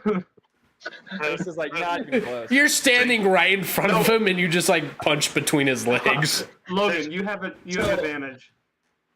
Right? Okay, so I said There's a slight I was going to punch him, but so then I they raise. thought that I only have a +3 to my unarmed strikes. Oh, okay, right. You can stab me. You can stab me a little bit. I'm okay with He that. is raged. He is raged, so he's gonna take I'm half of going what to you do. attempt to pop the left testicle. No, Wow. I'm kidding. I'm kidding. I'll pull Alright, out my super secret magic bow. So I'm just gonna give him like a little slap with the flat of the blade. Alright? 23. Yeah. Okay. And am I able to say like just like 1 damage? Because I was trying to not do any damage. You have to roll. You have to roll to hit. Pray to God you Or roll. roll to damage. So, interesting thing about Deceitless, the sword, it will only be wielded against foes that are deemed not pure of heart. Well, technically, If he's it not pure of hits- heart right now. If the wielder tries to wield it against someone who it deems pure, the sword acts as if it hits an invisible barrier, and the attacker takes 1d4 damage. So, I think you're messing. I don't know. I- You're I- making this very hard. So I think what happens is you go to smack down because being charmed does not change your ultimate purpose, right? You are the same whether or not you're charmed, you're just deceived. So here's what we will say. Go ahead and roll me a luck check. Because of the nature of Deceitless, and in this very specific instance, I think it would be interesting / cool if there was a chance that when somebody is being deceived in such a way, Deceitless will just end the effect It'll know. if it realizes that's what's happening. So Well, what we're going to do is you're going to roll just a d20. Above a 10, ends, right? You know what? Let's up the stakes. Above a 15, ends. Below a 15, it continues. Well, so I he won't technically already rolled, but I hadn't heard your description before that. roll again. Okay, I'm if you feeling like a insist. cool guy. I'm feeling like a cool guy right now. he's Until feeling Alrak- cool and. Until Alrak is on the ground, then I'll kill him. But 19. 19. Prejudice. He's been waiting to As- kill me this entire game. Oh, I've been trying. So My level 5 sorcerer just keeps You- surviving. you go to smack our good friend Leif on the testicles with the Deceitless, and you feel as though the Deceitless is resisting, and then the Deceitless realizes something interesting. He's being lied to, and so the Deceitless terminates in a blast of light. Boom! Terminates the charm person, the dominate Oh. person spell on Leif. I thought it was just terminate the charm. It's like, Cool. I Hey. crumple over holding my balls. You're welcome. Oh, You're gonna hide behind his front I like- huddled over form. I like how Alright. like quickly Ace has said that. Like Coolin describes this really cool blast of light, and Ace is like, Right. "Cool, he hurt in a fetal position." Ouch! Yeah, Yeah. it's like getting a shock of energy just from the nuts. That's what Right. happened there. Oh, so Yeah, it really is like that too. advantage on your saving throw. Oh, I'm out of it. Oh no, he's out. Oh, he's out. Oh, yeah, he's gone. The Seedless Nice. just terminates it. Oh, Seedless good. hates lying so much. So that's That's the only time it's going to do that. So let's just say I thought the idea was cool, so we'll stick with it. Let's. Good idea, God. But well, Good idea, God. Thank you. Thank you. All right, Godland. you won't die anymore. Yes. All right. So following. I'm immune to all damage. No one's hiding. Following no one's turn, it is the skeleton horde, which is going to roll to attack. So it's going to roll to attack two of you. It's going to roll to attack Wager, and it's going to roll to attack Xavian. But what it's going to do is if it hits with one, it'll only hit one of you. If it hits both of your ACs, it'll hit both of you. That's a 17. Does that hit Wager? Hits. That hits both of you. Okay, let me get the damage. So in total, that's 23 damage to each of you. That isn't too bad. Right. It's not too bad, but I also took like Damage to each of 50 us? damage from the dwarves at the start, so I'm not looking good over here. Yeah. At You least healed you didn't 20. get dogpiled at the bottom of a well. Right. Okay, 22 That was- damage. That was just because I was smart and took the slow way down. Okay, 22 you said? 23. Oh, shit. Following the skeletons, because they only have one attack. As a bonus action, they're going to do a thing that's called deceptively close. They're going to kind of just scramble around you guys, like they're trying to make it difficult for you to make ranged attacks against something further away. So that's kind of what they're doing. They're just scrambling. A banshee. Following that attack, it's Aurak's turn. Yay. So you're going to see me after my failed attempt of drawing a circle. I'm going to whip out my book and be like, crap. And then you're going to see arcane shimmer around me as I cast mage armor. Awesome. So mage armor, let me pull up the exact language. So I'm not wearing armor. So and it makes it a 13 plus your dex modifier. So I have that's your 14. melee. It's better than 11. It is better than 11. Significantly better than 11. So you're saying even with leather armor, you're still at 11. Right. Well, I can only cast mage armor if I'm not wearing armor. Right. Like I can't. Yeah, so the only way for mage armor to get more effective is by increasing your dexterity. Yep. So by all means, is that all you're going to do with your turn? It says that's an action. Yeah. So if you have a cantrip bonus action, I think you can still... So I am going to use one of my bonus actions, which is it. I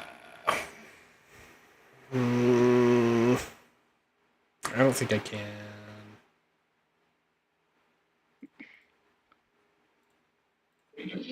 Nope, that'll be it for my turn. Okay. We're going to say, as you see this Arcana shimmer and stick to Alrak, causing this thin, shielding to occur around him, you kind of hear Alrak speaking this incantation, and the book, in conjunction with his voice, is putting Arkalas's voice behind him. So it's like he's speaking. Right. So it's like imagine Gandalf talking with Alrak. That's what's happening. Right. That's pretty cool. Who still has to break out of the shadows? Oh yeah, I still do. That was me. I forgot that I needed to do that. Yes. Okay. But you can still do all that stuff right here. You don't have to break out now. So following Alrak's turn, it's Xavian's turn. Can I position myself so I can like make a line where I just see like the Lich and the undead skeleton army, or a couple of them. So okay, so I'm gonna say that you can get 3 of the undead. So you're gonna hit the undead skeleton army because they have 1 stat block, and yeah, so you can get in a position where you're hitting them and the Lich. So go ahead and. So they're gonna all need to make a dexterity saving roll at a DC of 18. Failure from the skeletons. Ooh. Okay, the Lich passes. Barely. Okay, sounds good. So now I need to roll a D8, I believe, for each one of the skeletons. Each creature. Okay. For each target, roll a D8. Okay, so for the first one, it gets. Here, I'll just roll 3 at once.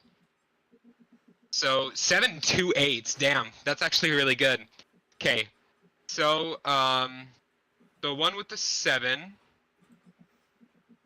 It 1 2 3 4 5 6.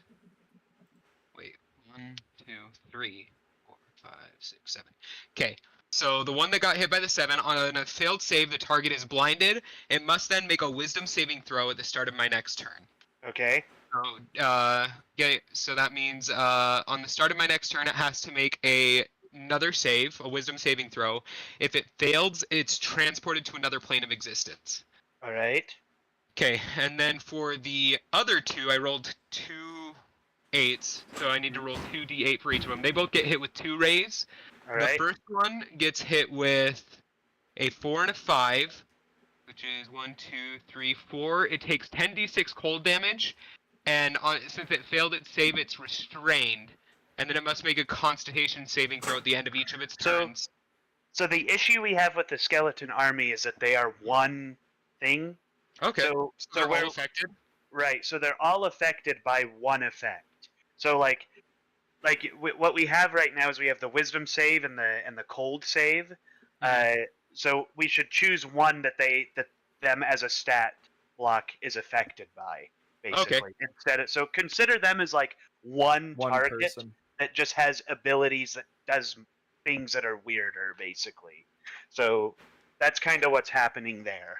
It's just a big blob running around. Right. Okay, so I would say choose one, and then we'll apply that, and then choose whichever. If it applies, the Lich succeeded, so I don't know what happens there, but yeah. Okay, anyhow. So the Lich, it takes... Oh, right, I need to roll one for the Lich. Okay, and then how much damage did the Skellies take in total? So the Lich will take a total of 10d6. The Lich will take half of 37. Okay. Okay, and then the skeletons, so since it hit 3 of them, do they still get all the different effects, or do I choose one effect to hit them all? You choose one effect to hit them all. Okay, well in that case, I'm going to have the 8 hit them. Okay. And then 4 and 5 will affect them. So they get hit with 10d6 cold damage. Okay. So let me roll that real quick. They all get hit with 33 cold damage. All right. And then on top of that, they're restrained, and they have to make a Constitution saving throw at the end of each of their turn. If it saves 3 times, the spell ends. If it fails 3 times, they're all permanently turned to stone and subjected to the petrified condition. All right. Fail 3 perm stone. All right. Following, is that all is that all Xavian can do with his turn? Yeah, I'll end it there.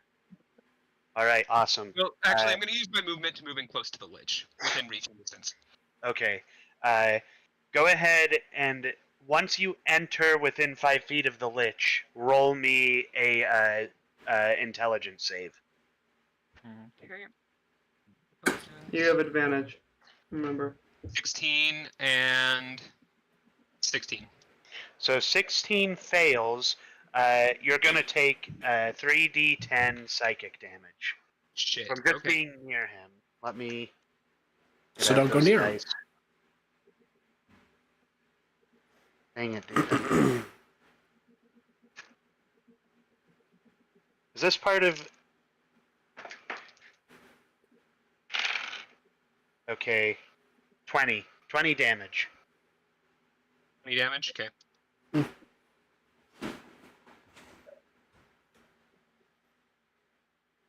Am I still listening along with you, Logan? I don't think I am. Oh, I don't think I am either, actually. I was gonna say I'm listening to some kind of mumble rap. I was Only- like, this is not... Only losers and world famous streamers aren't listening to Logan's music right now. How do I... The link is gone for me. The link Right is click the In the dungeon. tavern. tavern. It says Oh, it says it ended. I just right click the Oh. dungeon and then you're listen Oh, along. I see. There it is. That works too. Cool. 23 health, man. I'm loving life right now. Okay, This okay. is So An that's uncommon treat to be able to listen to this playlist. The like evil boss battle kind of stuff. right. So that was the end of Xavian's turn. We're going to finish this round of initiative, and then I have to use the bathroom again. And Fair then I'm sorry. That's all right. I've consumed too much Dr. Pepper. Puts the end of the world on You and me pause. both. Go potty. Right. I got Sunny D. I'm getting through the No. 2 meter bottle. Holy cow, you are! He's really staying awake for this campaign. I ran out of this a long time ago, and I'm really sad about it. I have one of those in the fridge, but that's if it gets real grim. See, I was saving this. I was saving this because I was like, I gotta pick Asa up at the airport at 9 in the morning. But then I was like, I'm tired. I want to drink Right. it tonight. So When are you I'll picking just him up? pick one up. I'm picking him up at the airport at 9 in the morning. Tomorrow? On Monday. No, Monday. Monday. He was saving it So- till Monday. Because you can't So- shop on Sunday. Yeah. And if I were to go to the, Staying at my place, Chase, Kool-Aid, or Asa? you? No, Kool-Aid. Logan, or you? Or are you staying at your brother's? I think it's just. I me am and staying Asa. at my brother's. I Okay, think it's just me perfect. So and you Asa and who's Ace. staying at yours. Okay, Yeah. well, I have 2 mattresses in here, so that's perfect. Poggy Woggies. All right, so following Xavian's turn, it is Gideon's turn. You see I the Lich knew it. turns toward Gideon, as you guys would recognize him as Gideon, and he calls him the Unfallen. He says, "Come forward and do your work." And he's going to come forward, and he's And do going his to, work. He's going to go up to Leif, who is on the ground right now. Cool. And he's going to swing down on him. Wow. Okay. Jeez. Could you imagine? Decapitate. That's a 31 to hit there. No, it misses. Okay, so I'm Following gonna that, take it's that bathroom break sooner than later.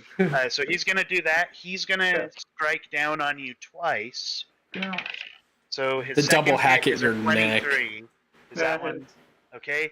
And then he's going to put a 3rd level smite on his other hit. So, and I'm pretty sure smites are magical damage. So whatever the smite's adding Yeah. on isn't going to be halved. Okay. So let me get his damage out. His damage dice, pardon. No, Leif! No! Alright.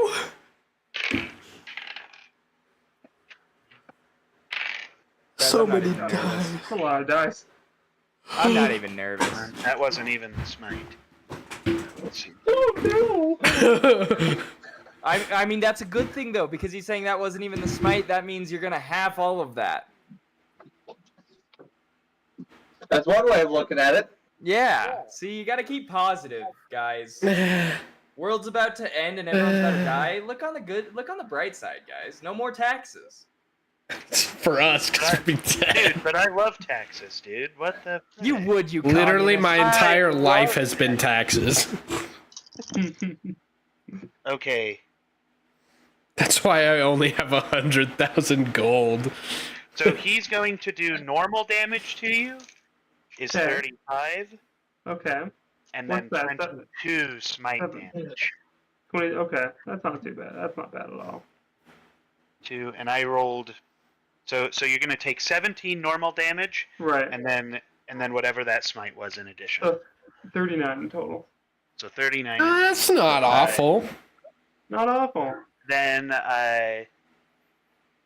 And then following Gideon's turn, following his main action, he's going to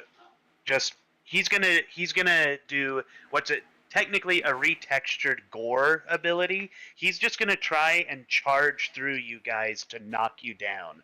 Okay. So we're gonna say that he's gonna try and run in a straight line. if So you he's can make gonna- it past me. He's gonna hit Leif. He's gonna hit Leif is what he's gonna try and do. Okay. And then once he Okay. hits Okay. Leif, he's going to try and hit. So there's the Okay. Lich. My graph, Alrak, and then he's going to hit Alora. Okay. In addition to that. So we need strength saves for that one. Okay. Alright. Everyone in the row needs a strength save. So Alora fails. Alrak, I definitely Alright. fail. Nah, five, dude. That's crazy. You win. There's a You 20. Wait. succeed. Okay. Wait. Hold on. Before this Oh, continues, wait. I got a 22. Does Don't that I pass? get to reroll? Because do we still have advantage? You should. You 22? yeah, you do. wait, I was 22 like- to pass what? Does 22 pass? Save? Oh yeah, you don't fall down when he hits you. Okay. And as he tries to leave, my Sentinel my proc? sentinel procs. Okay, so try to hit him.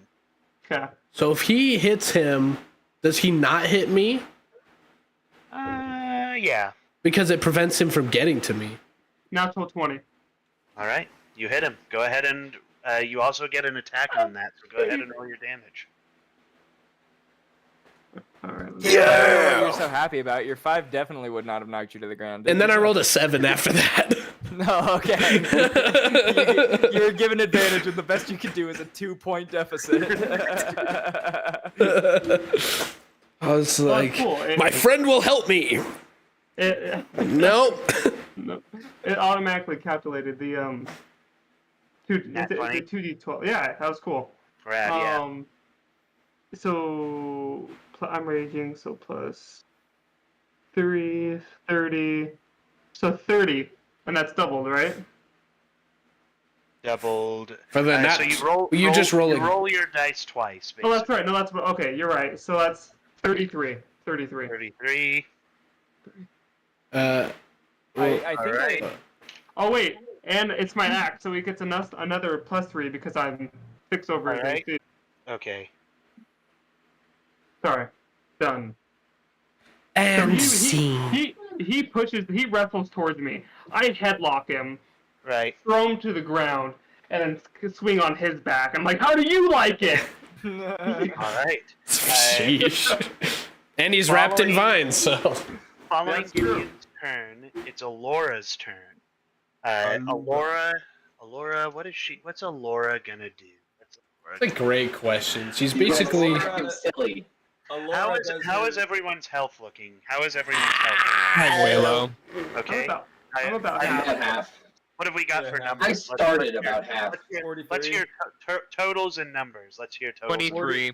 23, 23, 43 out of 103. 43 out of Start saying 123. some power word kills. 46 out of 68. Okay. No one? Or 59. 59. 59. Leif? 62. Out of 115. 115. 115. Yeah. Okay, so she's going to look at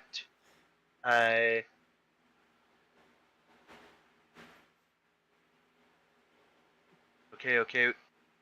So she's going to look at Xavian and she's going to cast Sanctuary on you. When you use Sanctuary on a creature within range, It's not oh no, what she you ward a needs. creature within range against attack. Until the spell ends, any creature who targets the warded creature with an attack or a harmful spell must first make a wisdom save. On a failed save, the creature must choose a new target or lose the attacker's spell. The spell doesn't protect the warded creature from area effects such as explosion of a fireball. If the warded creature makes an attack, casts a spell that affects an enemy, or deals damage to another creature, the spell ends. So she's basically trying to make it hard to hit you until either she can get back around to heal you, or until somebody can heal you. Basically. And So- it ends I make an attack. It ends if you make an attack. Basically, if you do anything aggressive, it ends. Okay. And then she's just going to step back to support Leif on the other side of Gideon. And now I've got to... Oh, okay, no, there's one more thing I can do during this round. Gideon's going to use his legendary action, and he's going... Gideon gets legendary actions too. Okay, remember he's wrapped in vines. Why can't I have a legendary action? Gideon is a lesser lich, gentlemen. He gets legendary actions. Gideon is, as you see, Leif grabs Gideon by the head and flips him around as he charges forward. Gideon hits the ground on one knee, and as he comes up, he's going to smack Leif with the hilt of his sword. So he's going to take a quick attack. Remember, he's wrapped in vines. But He's he can wrapped still in hit me. vines. He can still Yeah. hit me though. Yeah. I don't think he's trying Disadvantage. trying okay. to. So he's gonna. So Okay. that's just a normal 20. Yeah, that hits. Okay, so he comes up, he smacks you once on his way up, and he's going to, as he gets up and you come back, he's gonna boot you again with the sword. Okay. And so that second hit, that's a 23 that time. He's Okay. gonna hurry and roll his damage for those two. Oh. That's 22 damage. Okay. Half, so 11. Perfect. And then following that, we're going to restart at the top of the order. I'm going to go use the bathroom. I'll be back in a second. Okay. I'm gonna go say hi to my family. I'll be right back. I Okay. will Also gonna go use the away. bathroom, because I've yet to do that. I guess I'll go get some dinner.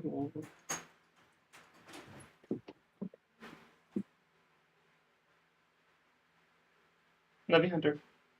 I love you so much. Look at that ass, damn. You're a coward, Dante. Mm. A coward and a... I can't think of another insult. but That Ace's ass does actually look pretty you're a good. coward and an insult. Insert insult here. Insert insult. And don't you ever Fag. forget. I'll say it because you can't.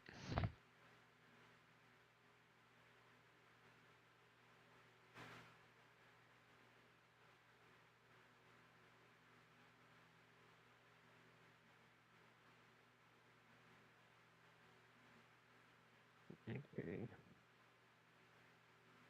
Delete, delete, delete, delete, delete. Delete. Delete, delete, delete. Redeem.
Dante, What's up?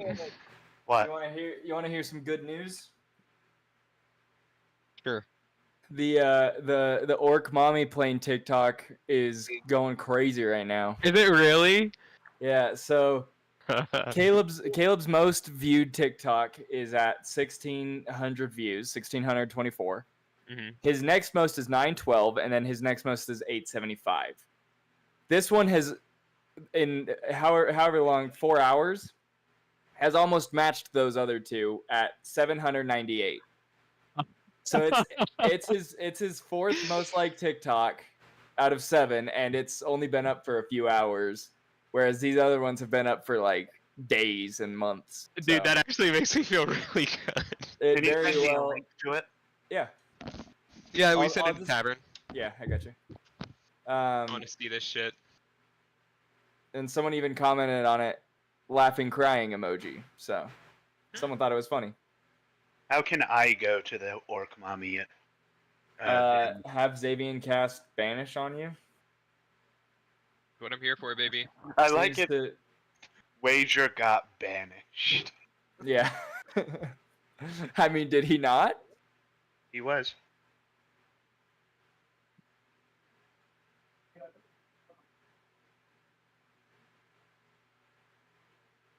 I'm still very proud that. Shut up. Okay. I'm listening to the TikTok.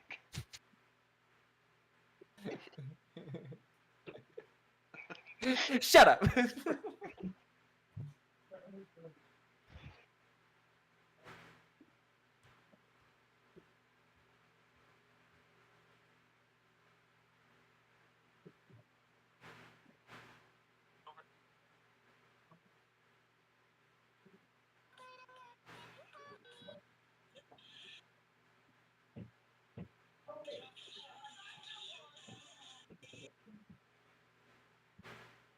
Okay, this is a Colin. You know how I was talking to you about TikTok lives the other.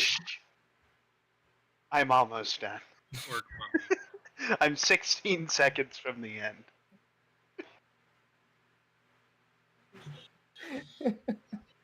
I hate. I feel cringe when I hear the general authority inflections I have when I say orc mother.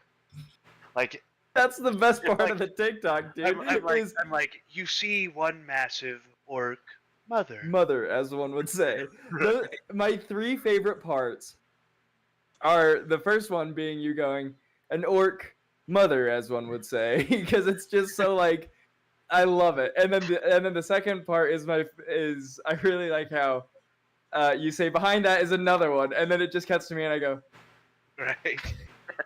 and you just hear you go sorry Chase. And then my third favorite part is Dante going, "You shut the hell up! This is the best spell I ever cast." it just got to that part. Oh jeez. But Coolin, you know how we were talking about TikTok live streams and how like the AI ones are really really weird? Mhm. Wait. What did you say? Sorry. I said, you know how we were talking about TikTok live streams and how the AI ones are really really weird? Yeah. I found another one that is really really weird. What's that? It's a bunch of Asian girls, and then based on the type of gift you send, Uh-huh. that one has to come forward and start dancing. It feels kind of like some form of prostitution. It's really weird. Like, see, look at this. Someone paid for her, so now she's dancing. It's weird. It's weird and odd, and I don't like it. Oh, there we go.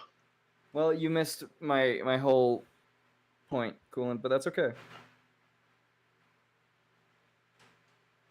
Salute, gentlemen. Salute. Another down the hatch.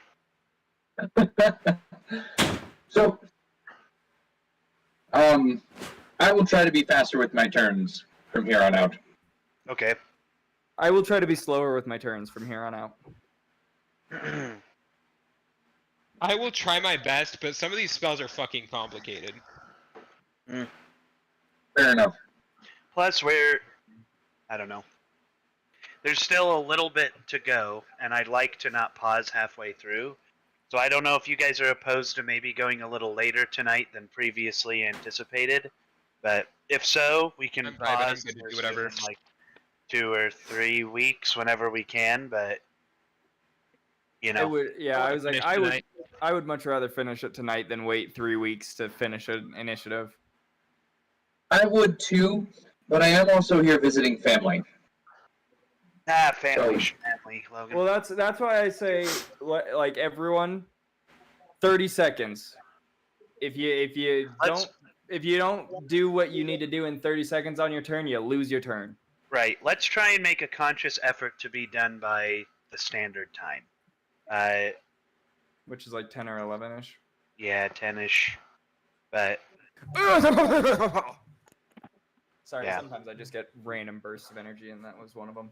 yeah, the starting late is L Coolant hours. So I understand. also- that we need to end. It was also low-key L Turble getting that Okay, post out. W Coolant L Turbo. Yes, I will agree to that. Do I get extra damage on my next turn? Do I get compensation? Do I get compensation Of for course. taking the blame? Yes! Of course. Of course. I won't get mad at you when I teach you Terraria. Coolin, don't make promises you know you can't keep. There's your compensation, buddy. I told Coolin that I've tried playing Terraria like 3 or 4 times, and every single time, whoever I'm playing it with, they're like, "Oh, don't worry, we'll go slow and we'll teach you," and then they just speed run it. And so I told Coolin, I was like, he's like, "We can teach you," and I was like, "Are you sure?" Because I've heard that before. I'm also with initiative. I'm gonna try and go as fast as I can. Excuse me if it takes me a second, because I have quite a few stat blocks to sort through for this one. So I'm gonna try and go as fast as possible. But if I take too long, I'm sorry. Well, you know what would make it go faster? If you just did basic attacks or movement. Instead of all the crazy spells and... Or honestly, like, you could also just like skip your turns. I mean, you know, Right. no Yeah, and, turns you equals know, quick turns. I guess the Lich could just lay down. Yeah. That'd Or be like, pretty quick. or like, honestly, have the Lich apologize very politely and just F off. I You know what we what sorry. you know what would make this go by a lot faster? Lucky. If Asa I knew was as soon freaking as here. Coolin said that Dante, it was gonna set Dante off. I knew it. And I don't regret it. I do, What a and I freak didn't is even do Asa. anything.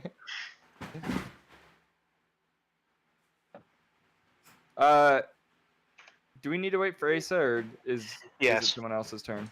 No, Is fuck Asa. Fuck off. No, because I need everyone to do. It's going to be a layer action. In a second. I know. Lamau. Lamau. Alright. Well, I'm going to go tell my family that I probably won't see them again tonight. Good. I'll be right back. I'm not gonna sorry. see you guys again. I'm too deep in the trenches of D&D. I'm sorry. War changed me. Machine gun noises.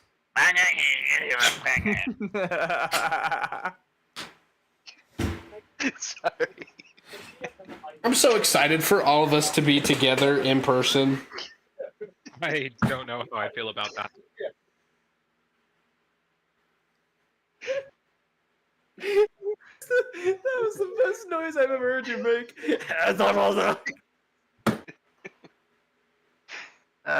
Frick. Oh, Colin, can I tell them about your character in the one shot? Yeah. Okay, so because you guys know how many times Coolant has gone to make a noise and Discord has cut him off.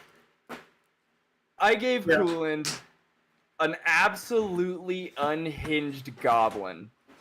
Oh no. So in person, Coolant will be making as many unhinged noises as possible. And none of them will get cut off Set by my character Discord. with you. I'm picturing that Mort meme where he's like sitting there with the plates and then he just smashes the plates on his head and starts banging his head on the ground, making ungodly noises. Do you wanna know what I said to Cooland? I said let me see what I said here. Cause I have a character that will kind of like coincide with his. And he said here like I was saying, I was like, the NPC I'm playing will also be Goblin, so I'll be there with you being deranged. And he goes, so it's a deranged contest. I said, no, I specifically want your character to be more deranged than mine. So when I'm saying that Coolin's character will be psychotic, his character will be psychotic. Get ready for it. My characters have made a trend out of crapping their pants. This character will be living up to that trend tenfold. Every single character that well, first of all, I gave you a like really good and honest character in Telzaru, and then unfortunately the dice roll's just letting him crapping himself. Yeah, I mean, I just like what is the upper echelon of fear other than crapping your pants? Yeah. Like I don't want to just die. Like the most scared I can get is literally defecating in my To answer your question, Kool-Aid, the pinnacle of fear, even above that, is pissing someone else's pants.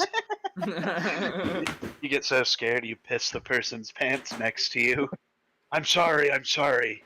I was just so scared. I'm sorry. My pants fell down. My pants fell down. There was a virus. There was a virus. Dude, did I send you that one TikTok where the dude's like a guy trying to work on a virus on his computer, and then it gets to it, and it's like his pants falling down, and he's just like, oh. Okay, this is one I've been seeing that it has a picture of Negan. It's like I'm trying to let me find the picture so I can read it. It says oh dang, that's not it. Yeah, here you go, Coolant. It's like a kid just trying to save his PC from a virus, and then it has his pants falling down. Here, I'll just send it in the tavern so that everyone can see it. Caleb, by the way, what? I don't know how it's going on YouTube, but the TikTok that we just posted on, what's it called? Is like it's tailing behind your other two, behind the dealing with the Nilbog and trying to reincarnate your Goliath Barbarian. Ours is only at 144 at YouTube. So you're saying it's more of a TikTok meme than it is a shorts. Wow, that's pretty good.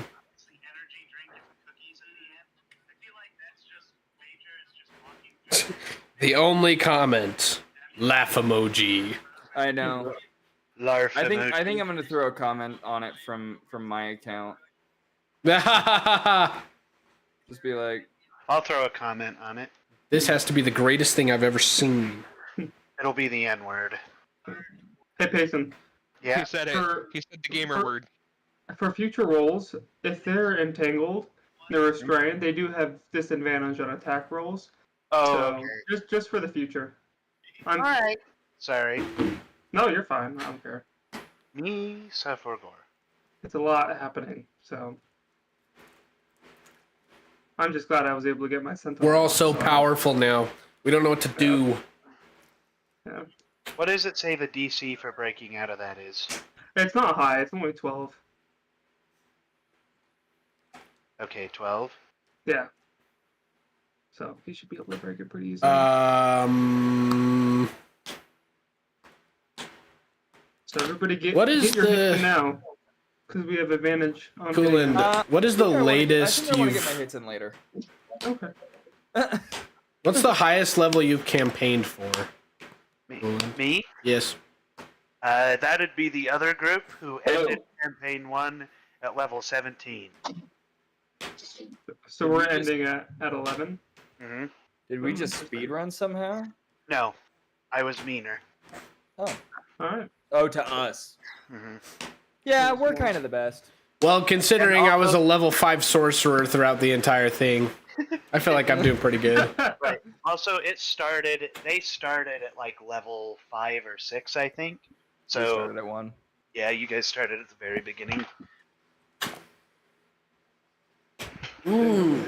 It's been fun. Yeah. Has it, Asa? Sonny You know D. what? Whenever I can get my Sentinel to proc, it just fills me with joy. Well, it filled me with joy. I didn't get knocked down. Yeah. I just see this zombified man charging at me, and I'm like, ah! And then this winged arm just buckles this man. You know what, Asa, you said...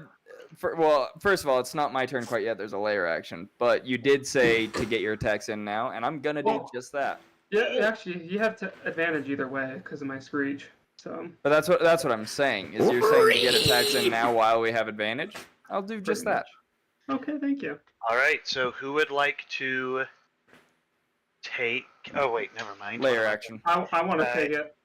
Yeah, who would like to go first?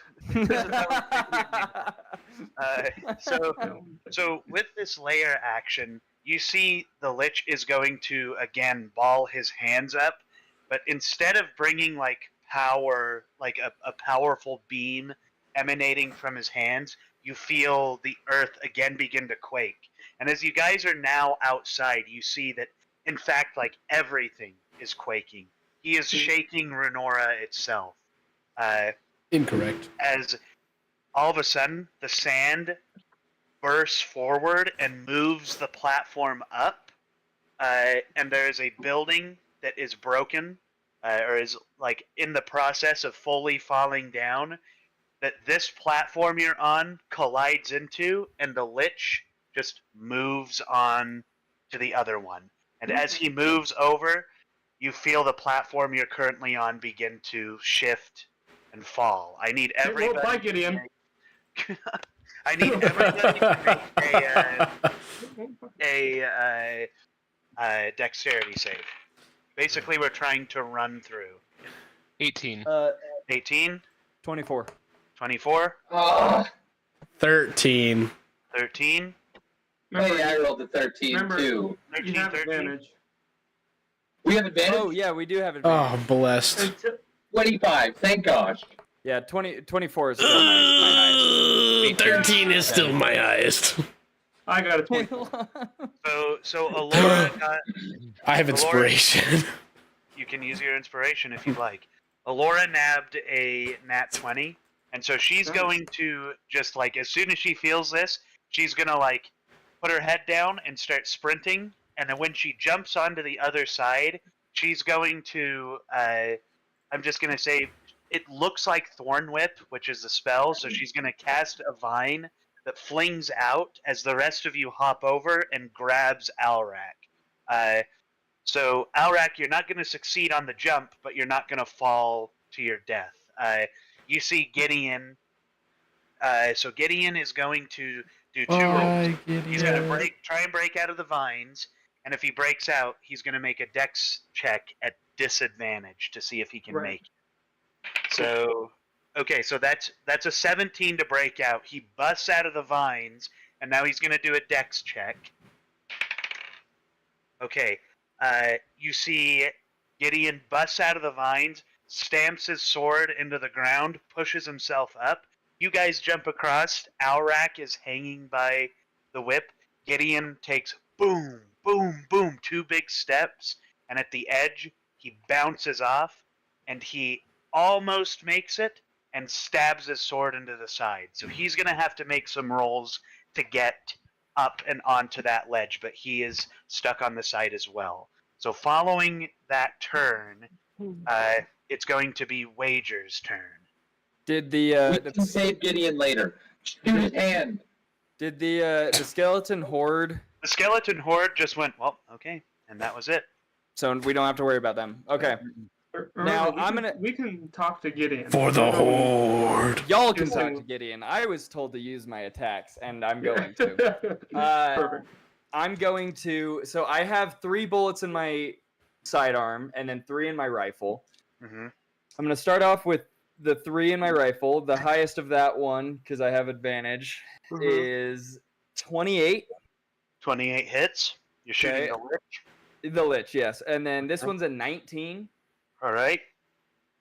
And then a 21. All right. All 3 of them hit. Okay. So, and then that will be... Are you going to bonus action reload? No. Okay. I will explain that in a sec. So, Okay. 9, 8... 28 plus 15. So 28 plus 15, 43. 43. And then bonus action, I'm going to action surge. And I will use the 3 remaining bullets in my pistol. All right. 14 plus 11, 25. Both 19, so 30. Okay. And then 14 plus 11, 25. 25 damage. No, like all those were the 3 bullets, like to hit. Okay. All those hit. Okay. And then this is a D, what, 10? Yeah, 10. 8, 8, 5, 8, 8, 5, 16, 21, 36 damage for the second half. All right. So I have done all that.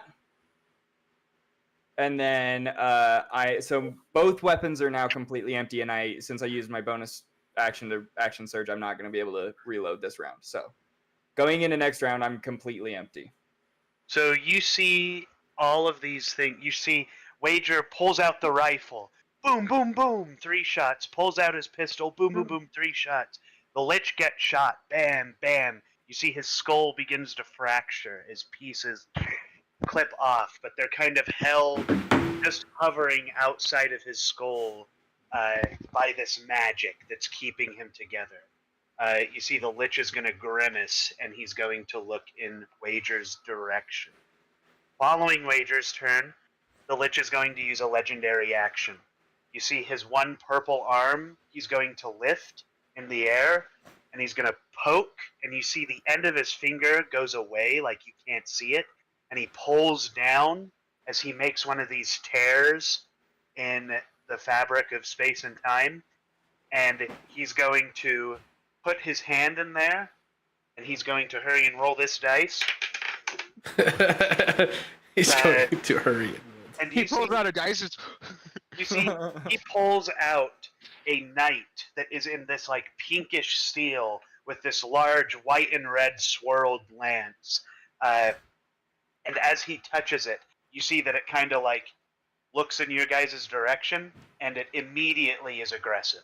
It's almost like it, as soon as the Lich like has this interaction with it, it knows its purpose, and it's going to start doing its thing. And he sets it down. Following that, it's going to be Leif's turn. Whew. Guys, that was probably the best zealous war cry I could have done. There were so many saves in that last round. Thank you. Well, and it got me to land literally every single one of my shots. That's awesome. Okay. How far is the Lich from me once we landed on the platform? The Lich is probably about 10-ish feet from you. Oh, okay. That crystal that makes me invisible. The last time I used it, how long did I stay invisible for? How long does it like go for? I think it lasted I think you ended it before you could figure out how long it went. I think you went invisible and then you undid it. Oh, okay. That's what I did. That's what I did. Cool. That's fine. Then I guess so. The pink knight is right next to him as well, right? Yep. Let's see. What to do? It's kind of scary. Okay. I mean, only one thing to do. I'm gonna go up to the Lich, but I'm gonna try to stay out of the range of the pink knight. So kind of like me, the Lich, then exactly. Then the pink knight. So then I'll attack him. And you're going to be within 5 feet of the lich? Yes. Okay. Question mark. Okay. Rolled a hit. A 20 for the first attack, and then a 23 for the second attack. Both of them hit. Perfect. Oh, let's see. Okay. Let's see. Cabbage. Cabbage. Cabbage. 15, 18. This is a certified cabbage moment. Certified cabbage axe moment. Certified cabbage moment. Plus 13. Cabbage slayer. All right. Divine furry. All right. 31 regular damage. 31 regular. Plus 8 radiant. All right. So 39 in total. Got them money moves. Okay. All right. I don't think I See the lich winces, and he says, your time has already run out. And he's going to just keep doing what he's doing. Following Leif's turn, it's Nelwyn's turn. So I just jumped across. I am going to dive behind Alarak. Sure. And well, I'm Take currently behind off his the leg. edge. I'm currently he's off the edge of the platform, hanging on by a vine. Right. I take it back. In that case, I'm going to dive behind Leif. And so now we're in a 4-person line. Me, Leif, Lich, Lesser Lich, or Night Guy. Pink Knight. Yep. Yeah. Pink Knight. I am going to shoot an arrow so beautifully it will go through the Lich and pierce the Knight. Yeah, Okay. I hope. That I don't actually think that's within the mechanics of the game, but it's good flavor. I can do that. Let's see the crit. All right. Double net 20, baby. 26. That hits. Just magically. And we've got 18 plus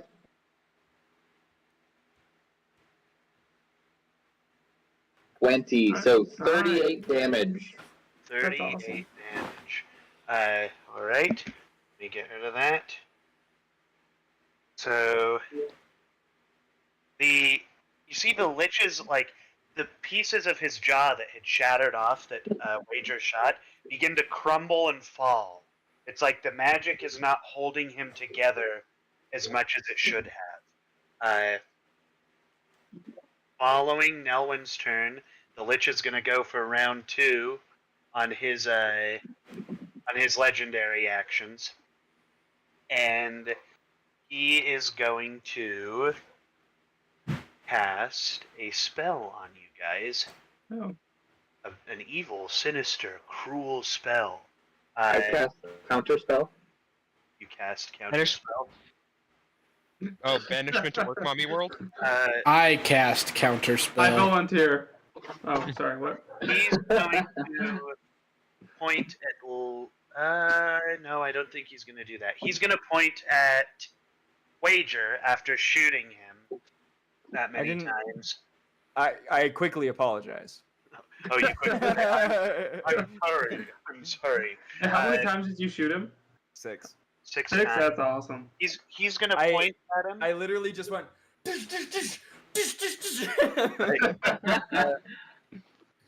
is And then going all that. I'm sorry. He's going to point at Wager, and he's going to Power like word kill. as he points, you see this like pink or this purplish energy just kind of like fizzle here, and all of a sudden, Wager, it feels like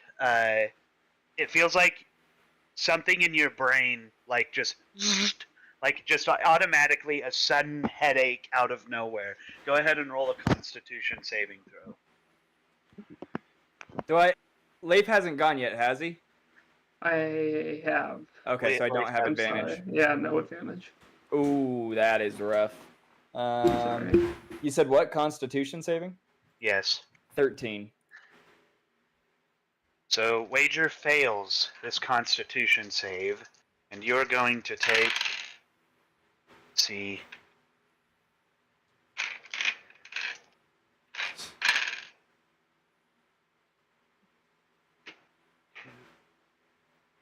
You are going to take 55 damage as He's down. Goodness. a finger in your direction, and you just feel like some kind of vessel in your brain just burst as you hit the floor.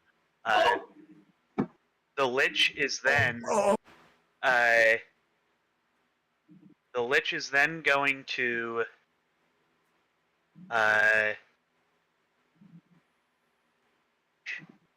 Okay. That's going to be the end of the Lich's turn for now. Following that, it's Alarak's turn.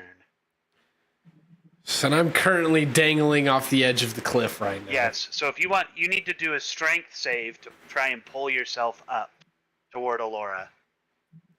What do I need to pass? We'll say DC 13.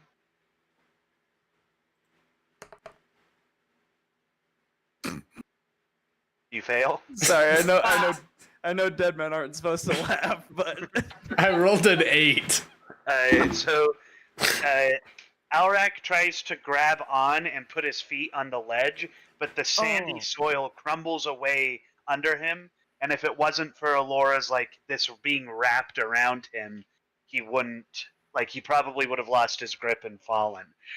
You look to your right and you see Gideon has his sword just jammed. Basically the entire length of his greatsword is jammed all the way in there. And he's looking up at the ledge, unfazed by what's going on. He looks serious. you know, I want to yell out to Gideon. All right, go ahead. Gideon, why do you fight alongside the Lich? You see Gideon cocks his head in your direction, and you see a zombie face that is eaten away by death and time. And he doesn't say anything. He just looks in your direction. You know what I just realized? What? I had both inspiration and 3 lucky points that I could have used to avoid that 51 damage. It's just over here staring me in the face like, you idiot.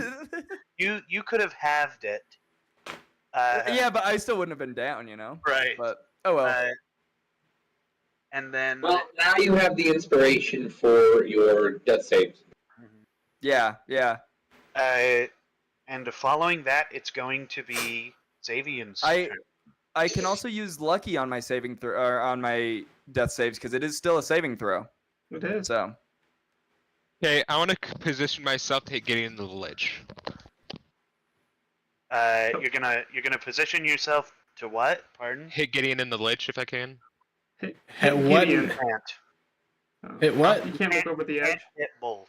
You can Gideon look is over off the edge. But I thought you can't get them in a way unless you cast something on yourself that would be able to hit both. I thought there's not a position you can get in that's I hit Gideon and hit the Lich at the same time. Yeah, I thought Dante had said hit Gideon in the Lich, and I was like, "What do you mean in the Lich?" Right in the Lich. Okay, well, that- then I'll just aim for the Gideon's dangling or the Lich is dangling. Gideon is dangling. Gideon.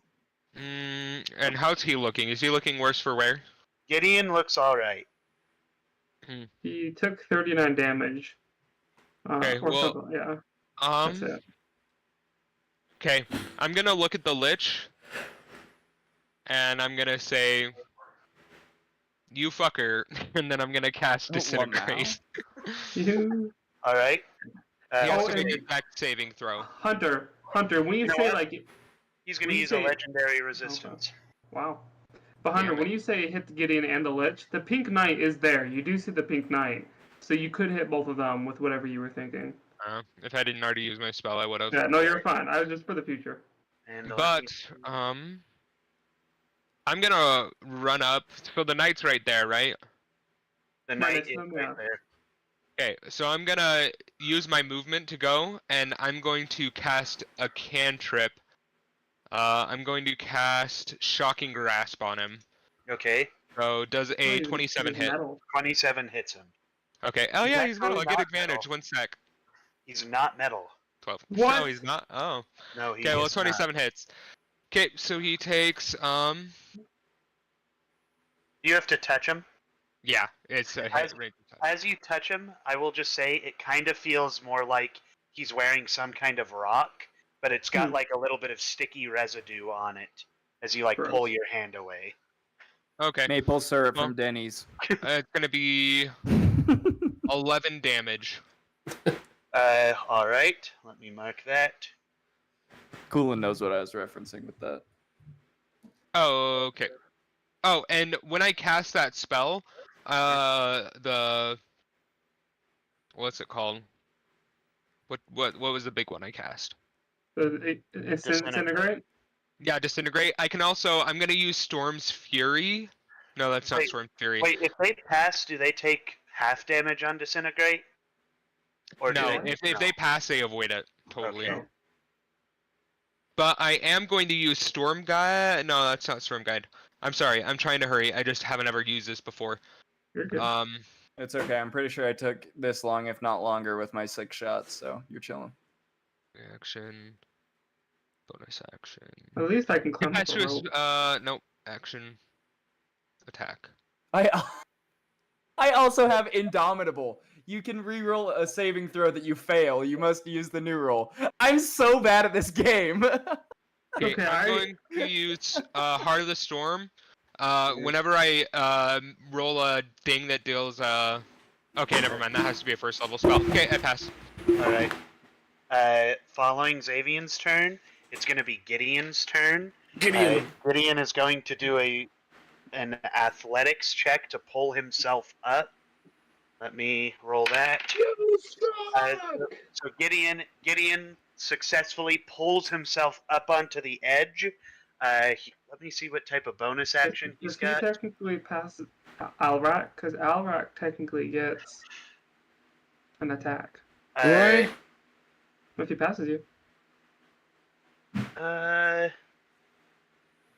not sure.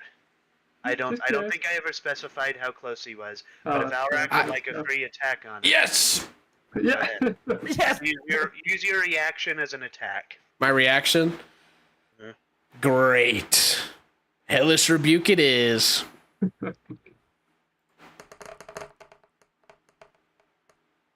That's a solid 26 Hellish Rebuke damage. All right, wait. 26. Gideon. The creature. Oh, it says last session. the creature must make a dexterity saving throw. He passes. Okay, he takes half of that. All right, so 27. It was 26, so 13. Not bad still. Still good. Gideon looks up at the Lich, and you see that Gideon clocks, once he gets up there, he clocks that the Lich is actually kind of hurt, and he's going to use... So we're going to say for him to pull up, it took an action and half of his movement, which leaves him with 15 feet of movement, which we're going to say gets him just close enough to touch the Lich. And when he touches the Lich, you see some of the magic leaves Gideon as his skin pales and gets a little sicklier, and it goes onto the Lich, and the Lich kind of rejuvenates a little bit. Does he provoke an opportunity attack for me at all? He entered... So you're standing by the Lich? Yes. Yes. So he entered your range but didn't leave it.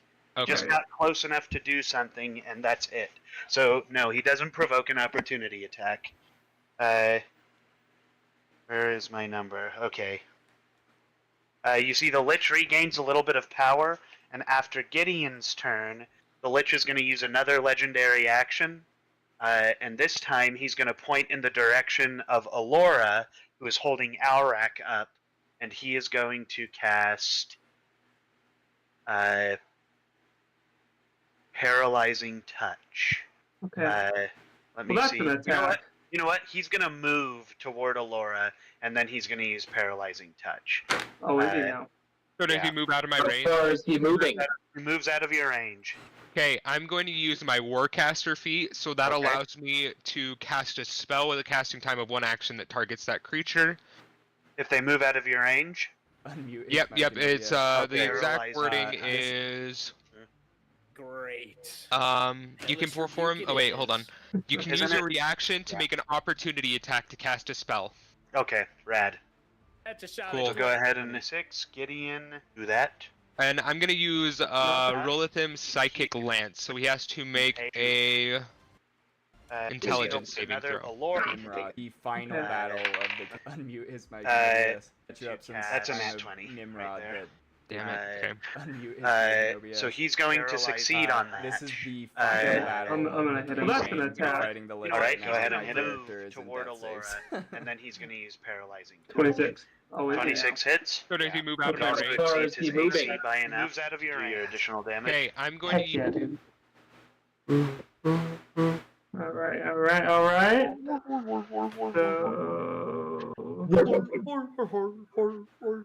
So, 20 damage. 20 damage. And he can't move. All right. He's rooted in place. He Like, get is back 26 hits. He's Okay. going to. So how close to the edge was Leif? Did you move Heck yeah, dude. toward the lich, or did you stay near the ledge? I mean, I've already hit him like a couple times, so I moved to That's him. right. So you're close to Right. him. Okay. That's why. Yeah. Lich. Okay.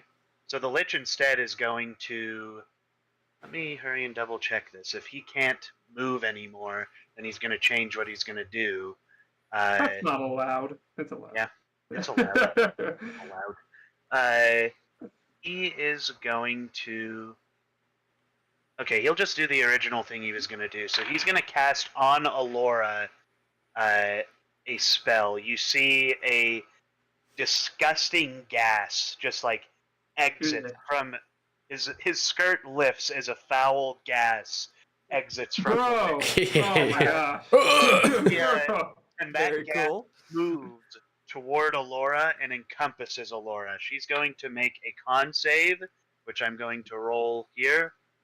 Whoops, that's the wrong button. If she has something that can like change the outcome of that Con con save, is have her better. use it. There we go. He's fine. She's good. She's chilling. Oh, maybe not. See, the issue is yeah. So Oh, not fine. she rolled a nat 1, so she's gonna fail it. What was that 24 before? The 24 was a Constitution check rather than a con Hmm. save. So we're gonna. She's got a nat 1 instead. Let me roll that damage. It's okay. She's a lich. She is indestructible. Hmm. True. She do got the phylactery now.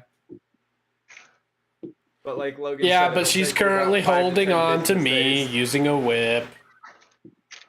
Oh yeah, no, and that would suck because then Alarak falls and then there's no healing. Do and then- do do do do. And then Wager can't get up. And then Do do do do. That moment when Wagor die. There it is. Waggle die. Honestly, if Wagor Alarak die. I deserve it because that I had such a bad brain fart, dude. I had 3 things looking me in the eye, and I was like, no. You can grab on Waldo. Okay, so she takes. So Alora, you see, gets hit by this gas, and she takes a deep breath in and gets near as she's straining to hold this lasso up. And you see that it just like as it hits her, you see like she starts to lose a little bit of color, and it slips a little bit out of her hand as she tries to keep her grip on it. The Lich maintains his position. Following the Lich's turn, or his legendary action, it is Alora's turn, and Alora is going to. Run away from love. Let me double check. Maybe she has something that'll help her pull you up. Okay, so Alora is going to, as she's holding on to this rope, you see Alora's form starts to shift as her leafy green skin starts to like go. It goes like it sprouts brown fur as she turns into a giant ape, and she's going to attempt to pull you up with the advanced strength. Beefy strength. Now, right? He's gonna pick you up and throw you at the lich. That's a 26. So she grabs on and she and then just yanks you up in one pull. She said what? Can you run that back? She starts making noises. It's And, very good, honestly. Aurak gets yanked up, and Aurak, you're sitting by a chimp. Well, a giant chimp, like a gigantic. Monkey. Monkey. We didn't. Mongeki. Monkey. We And then she pounds her chest, and she's gonna like dash toward the lich. Following Alora's turn, it's going to be a layer action. You see the lich's Counter form spell. kind of flickers for a second. If only you could, that would be sick. You see the lich's form kind of flickers for a second, and Aurak, you see someone that you are kind of familiar with. Kind You of see- an acquaintance of sorts. Right. You see this form appear for a quick second. Is it a blue lad? It is a blue lad. It's a blue-looking lad. You see this form kind of appear for a split second, Ah, it is a blue lad. and you kind of think like that's an old form. This is what he probably looked like before he had taken more of Merrick's Form. Merrick's. So this was probably like the OG lich. This look. is what the OG lich looked like when the first party attempted to fight him.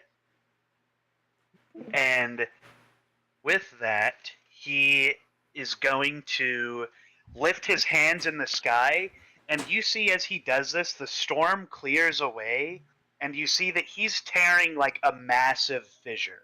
Like this is the biggest fissure you've probably seen, and he's beginning to just tear it open, the entire sky. And you see, as it opens, you see things like just falling out of it. They're just falling. Gingerbread men? Some of them are like some gingerbread men. You're seeing some of these weird conglomerations of creatures. You're seeing things that are like built out of insects. Like think about Oogie Boogie without the canvas bag body. It's just a conglomeration of insects that hit the ground and spread and then re-come together and crawl out. Ew. You see things like tentacles, like ithlids, mind flayers. They're falling out and hitting the ground. Some of them dying, some of them casting spells before they can hit the ground and then disappearing. You're seeing things that are looking more like horror-ish. Like you're seeing like simic hybrids, which are like sewn together creatures that have components from all kinds of different things and animals. You see vampires that are falling out of this rift. This one seems to be much more advanced than the smaller ones, and it's letting a lot more fall out at one time. Nope. I drop my axe and I walk away. Following The end. that turn, it is Wager's turn. Roll a death saving throw. Wagor. I would love to. Wagor no die. Wagor no die die. here. That is a 14. That's a save. Okay, that's a save from Wagor. Yippee! Following Wagor's turn, it's Leif's turn. Okay. Or does the Lich usually go? No, I go after. No, You he go, doesn't. and then the Lich goes, and then no one goes. That's right. Yeah. For Gore the Order. For gore. For gore. I Yeah. for gore. I forget who goes directly after me, but yeah, I go after Wager. I Alright. think I go after you. Okay. Wait, what? Yeah, you go now, Leif. You No, go I know, now. okay. So I swing to hit. Mhm. At 25. Let's see. And Oh yeah. let's see. Fireball.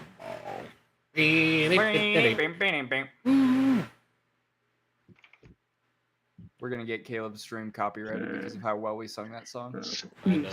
Skibbity babbity. I What don't about have- I don't have energy for that right.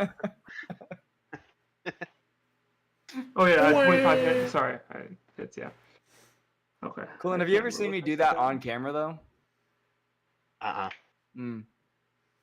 You know, I'll do it when we do our in-person D&D. I'll do it. Okay. 24 regular damage plus 6 radiant. All right. 6 radiant. You see the Lich is now looking increasingly screwed up.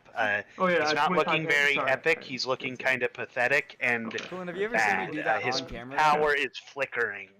Huh. And following. Wait, whoa! I have 2 attacks. He's like, I'm not done. Hey, mister. Hey, you listen up, buddy. Okay. So as I swing for the second one, you see me swing at the Lich, and I miss him, and you're like, "Oh shoot, Leif missed his second attack." But I slam down on the ground, and you're like, "What? Like what? That was such a bad swing. Like why did he like miss so hard? That's not normal." And then you see kind of like a shockwave fly towards his name, Wager, and he gains 15. No, yeah, 7 health. Let's go, dude. 7 health for the No, wager. wait, man. 15, 8 health. 8 health Yeah, for Wagor. and for Wagor. Dang, so Wagor's back up. Yeah. Wake Wow, up, Guess cool. what? I'm Wow. not going down again. wake me up, samurai. We have a city to burn. Wake up, samurai. See, I knew if nobody got me, my team got me, dude. I wasn't even worried. Perfect. When I went And that- down, I laughed at the face of the Lich. I said I could have saved myself. I No, laugh in the took face 51 thing. damage. All right. Perfect. And that then ends my turn. Following Leif's turn, it's the Lich's turn. The Lich is going to rise up a little bit into the sky. Not like where you couldn't hit him, so he's not leaving any range. Sure. And he's going to pull down from the rift. And as you see that happens, you start hearing like booming, as if the rift is pulling from a more chaotic area, something where mountains explode willy-nilly and volcanoes erupt. Something I like to call the From- 9 hells. From the fissure, you guys see 4 large meteors begin to plummet toward the platform you're fighting on. Oh, Everybody on the platform, this is including Gideon, this is including everybody, needs to roll a dexterity save. Okay. Ooh, hold on. Does Sanctuary protect me at all? I'm gonna. Let me see. Let me remember the language of I got a 15, Coolin. Does that fail? That fails. All right, I'm gonna use my Indomitable. Does 18 succeed? 18 succeeds. 24 is my new. 24 my new succeed? roll. Cool. Thank you, Indomitable. I'm still gonna go down though because I only have 8 health. 22. 22. Oh, I thought you said 22. I was like, bruh. Dexterity. So 3 of you have succeeded. What did you get, Leif? oh, sorry, 24. 24. Or 23. My bad. Oh. Leif succeeds. Did we all succeed? What did... I didn't hear what Nelwyn got. 23. Oh yeah, Nelwyn succeeds. Let me get my dice really quick to roll for Alora and roll for Gideon. Okay, so Alora... Oh, that is... Okay. Is he struggling? Alora fails. Gideon also fails. Bye-bye, Gideon. Let me go ahead and roll this dice. Let's see how many it is. A D100. No, it's... This is a spell called Meteor Swarm. Let's just say that it does a lot of damage. Does that pink knight also have to? So, That pink knight does have to save. Thank you. does it have to Oh, yeah. choose, since it's targeting me, does it have to choose a different target? Nope, Or because it's an okay. area of effect spell. That Pink Knight hasn't really done anything either. Pink Knight rolls a nat 20, so he just like shells up. I don't even know how to explain what he does. He just His does something. gooiness protects him. Right. He just covers Goo. himself in slime or something. That's the honorific title for like a really slimy prince. His gooiness. Let's see. It's D6s. So this is 20 d6 of bludgeoning damage and 20 d6 of fire damage. So we're all dead. We succeed. That's what I heard. Oh, 20 d6 of fire damage? And 20 d6 of fire. Don't. Well, I do take half, but still. I only take a quarter of fire damage. Yeah, but the full bludgeoning. Yeah, don't care. Caleb, fix your overlay. Okay, so is my overlay broken? I'm Xavian and he's Wager. Oh, dang it, I forgot. His camera's back on. That's 65 bludgeoning damage and 61 fire damage. Okay. You see Alora, boom, goes down. Her ape form dissipates and she hits the dirt. You see Gideon, boom, goes down. Wager also goes down. I don't know what number you said, but I'm sure I go down. 65 for bludgeoning and 61 for fire. And it's halved if we I'm succeed. down. Half if you succeeded. Okay, wait. Okay, I was like, I'm dead because that's more than my total hit points. But no, I succeeded, so that's fine. And as a rogue, when you're subjected to an effect that makes you, or allows you to make a dex save, you take no damage instead of half. Nelwyn, you see, hops into Nelwyn hops. Nelwyn, I don't even understand. Nelwyn like just stands as still as possible, and nothing hits him as it tumbles down. He's just so small, the meteors just miss him. It's like he's running as like stuff is like flying over him, and he's just dodging. I was imagining Yoda in the Revenge of the Sith, where he's flipping on all the carts that. He's pulling like a quasi Legolas in The Hobbit. Like, as the rocks are flying, he's like hopping off of them. Yeah. Wait, does that hurt the Lich as well? So so the Lich took half of that because he just immediately did a save. He wanted to live and survive his own thing. Okay, so the damage one more time. Yeah, tell me the damage one more time. 65 bludgeoning, 61 fire. Okay. So in total, I think fire damage you quarter that, right? Yeah. So I know you have resistance. What's giving you the quarter? So I took half damage because I succeeded. Mm-hmm. And then I resist fire. Then you take half anyways. Okay. I'm just trying to. So that's half and then half of that. Yeah, so 15. 15 fire damage, but all the bludgeoning damage. But Alora goes down. Where are you? So I take 47 damage. I have 46 HP. Oh, you see Alrak, boom, down. So that leaves. What did Leif get? 47 damage. So I'm up with like 6 health points. Oof. Okay. But I almost forgot. I have Stone's Endurance. So I'm gonna roll a d12. All right. Man, if only I casted a freaking spell prior to this. So keep track. Those of you who have negative HP, keep track how much negative HP you have. Because if you go negative your total, you die. Oh, yeah. But if we don't go negative our total, then it's just... We're still in saves. So, it was 61 fire, 60 what? Bludgeoning? 65 bludgeoning. Okay, so 65. Remember, you take half of that. Mm-hmm. Yeah, I know. 61. So you see as the meteors are coming down, Wager, just barely having woke up, blurry-eyed, looks like he just woke up from a nice long night, looks up, and he goes to barrel roll out of the way, and as his barrel roll completes, he's just laying out cold on the ground.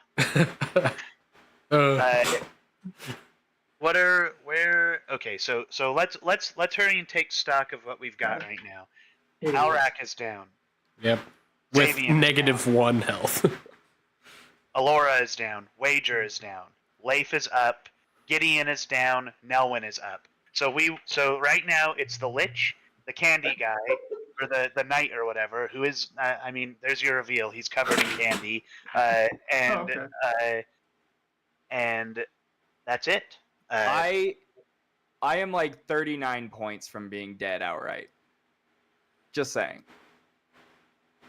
Okay, so Let me change that to 0. at least I got you up though, because you're not 2 death saves in now. Right. Well, yeah, but I wasn't 2 death saves in anyway. You would have been. Would be. I would be, but yeah. Oh. But no. Hey, so when I was in the when we searched the mansion and we found those potions, would we know what potions each of us had? We got potions. Yeah, I got a potion of. Oh, I should have used this. Gaseous form. Yeah, I had gaseous form. You could have just. I could have just. I thought I told everybody what potion they ended Yeah, up. we all You got. did? Our... I'm just wondering if they would know what potion Xavian had. Like, are you saying like what superior, like your healing potion? Is that what you're referring to? No one know that I had that if on. we knew. I think it would be fair. I'm trying to remember if we talked about it. Like, did our characters say anything about it? We all looked together, so I would imagine we would have like gone. Yeah, together. we all kind of we were getting them together, so we were like, "Oh, look at this! Oh, look what I got!" Okay, yeah. So we'll say they do know what's on your body. Bearing in mind that you are, I'm pretty sure you're near the Lich right now because you got a reaction as he left your range, and then he got caught in Leif's, right? No. Yeah. So yeah, so just be weary of that if you're gonna go after it. But yeah, you see Gideon hits the ground and he dissolves his armor and blade just sitting there. Following I get in. See ya. turn, it is Nelwyn's turn. So I just bobbed and weaved my way out of the paths of all of the meteors. How's the building looking? Valid question. The building is not doing good. In fact, I'll say, like, roll me an insight check, Nelwyn, for free, for completely free. Happy birthday. Free. Free check. What's that? 23. 23. 23. Okay. You're looking at this building, and you're pretty sure that if the Lich doesn't if the Lich doesn't try to do what he did before, then this building is going to collapse. So basically, you have until his next layer action before he abandons and no longer is stabilizing this building in favor of a different one. All of your people are down on this building. Bear that in mind. Okay. Good luck. Well, and how's he looking? Didn't you just say his armor and his things dissolved? Who? Gideon. Well, his armor and sort of the only thing left. Yeah, his body dissolved. That stuff is there. Oh, I see. No, but how's the Lich looking? Because did you say the Lich took damage as well? The Lich did take damage, and the Lich is looking. He's not looking great, but he's not looking like he's terrible. Like The rest of us. Yeah. right. He's not got like. I'd say he's getting pretty near the steps to the front door of death. He's getting there. He's not on the step yet. So how this campaign ends is pretty much how the next one is going to start. Well, it's gonna affect what occurs. Yeah. I think he was just saying that because you were like, next campaign, I want everyone to give me an idea of how you all die, and then we're all gonna die here. Yeah. No, that hasn't. If you guys die here, sorry. Sorry. Lich takes over the world, 9 hells, whatever. W Lich. For my turn, how far away is everybody from each other? I'm right next to you. So Leif and I are right next to each other. So Alrak is kind of on the edge. He's kind of near Gideon right now. or where Gideon perished, Alora is like probably Right, about yes. 5 feet from Leif at this point, who's 5 feet from the Lich. So she's about 10 feet away from the Lich. Wager, where is Wagor? I kind of imagined if we're looking at like a flat plane and up is north. I imagine Wager's kind of south, whereas the Lich is in like the northeast. Does that make sense? Okay.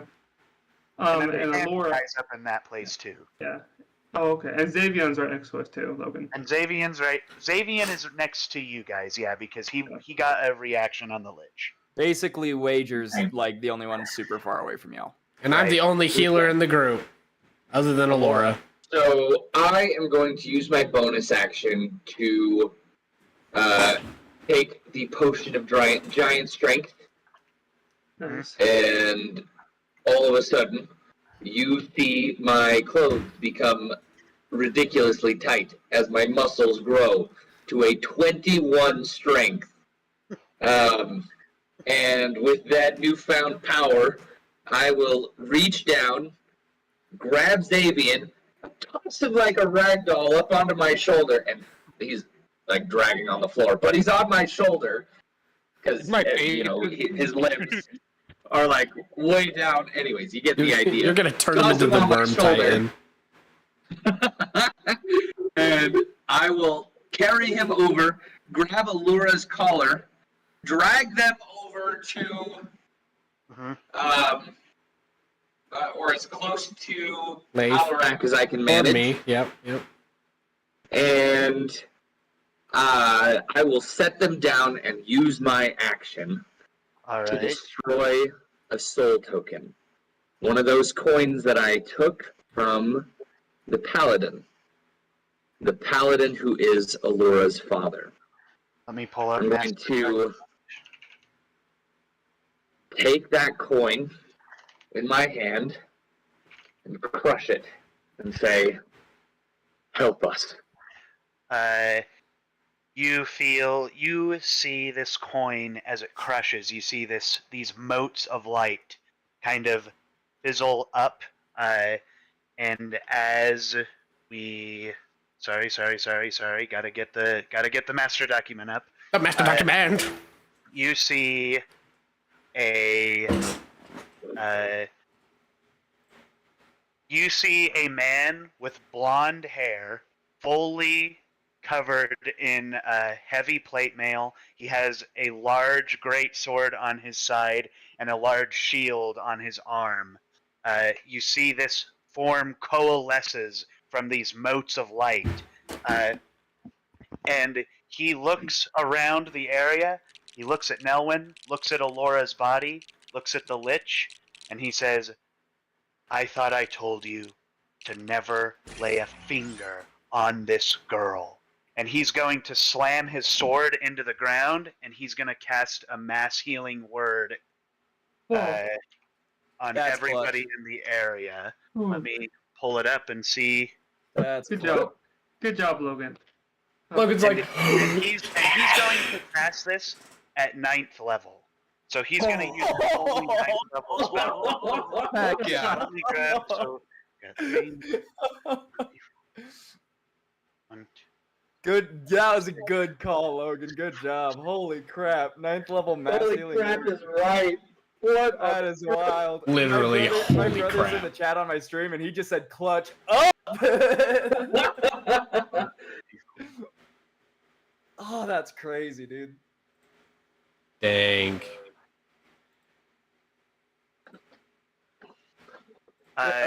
So everybody who was down is going to pop up with 40 HP just off the bat. And then everybody, he can target up to 6 creatures. So I believe that's everybody, including Leif and... Yeah, that's everybody, including Leif and Nelwyn. So 40 he's gonna, HP. boom, 40 and for everyone. you see this light just go throughout as plants just erupt from the sand as he smacks down into the soil. And you suddenly start hearing the Pacific Rim theme song. He's going to. Oh, speaking of which, for some reason my music's over. Speaking of which, a kaiju rises up from beneath. He comes out of the rip in the reality. Yeah. Alarak turns into Godzilla. Godzilla. And does the go-go Godzilla slide too? He slams Mecha Godzilla. He slams this on the ground, and after you guys all heal and get up, he pulls the sword out of the stone, and he just has it hanging by his side. And he's going to just stare down the Lich. How we're going to say this works, Nelwyn, is I want you to go ahead and roll me a d4. And this is going to determine how many rounds of combat this guy's going to stay around. Please roll a 4.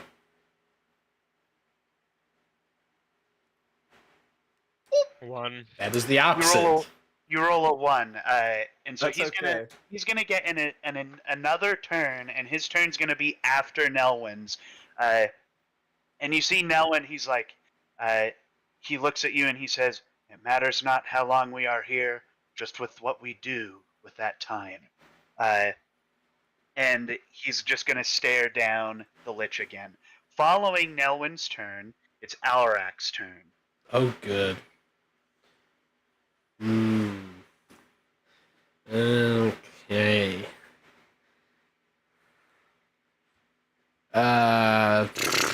Okay.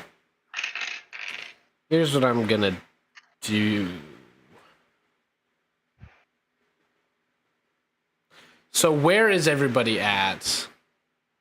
Is anybody like next to the Lich right now? Leif Pretty is much. the only one. Leif is the only one? Oh, I yeah, tracked 'cause Zabian and Alarak, or Zabian and Laura to Alarak. Yeah. And Wager's If just it's, off. if it's an area effect, you can position it where the edge of it hits him and not me. Yeah. Is the pink dude in between you? I and don't the know what the Lich? pink dude is. Where is the pink dude? The pink dude is just standing behind the Lich right now. Okay. Okay. So it's me, Lich, pink dude. Okay. Then I am going to cast a 9th level mass healing word. Do it. no. I'm trying to see which spell does the most damage that I have.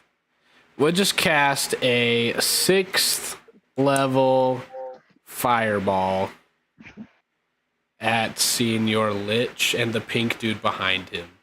Okay, let me go ahead. So the Lich is going to use his final legendary resistance to just pass it. The pink guy... The pink guy hasn't done anything. It's a The dex pink 17. Okay, the pink guy gets a 16, and he tried, but he's going to fail. Good. Good. That candy melts. That is 41 fuego damage. 31 fuego damage. And the fire spreads around corners, ignites flammable objects. Yeah, it was 41. 41. Yeah, 41. Yep, 41. It was 81. This is 81. Hey, what? I used inspiration to double the damage. 82. Yep. That's how it works.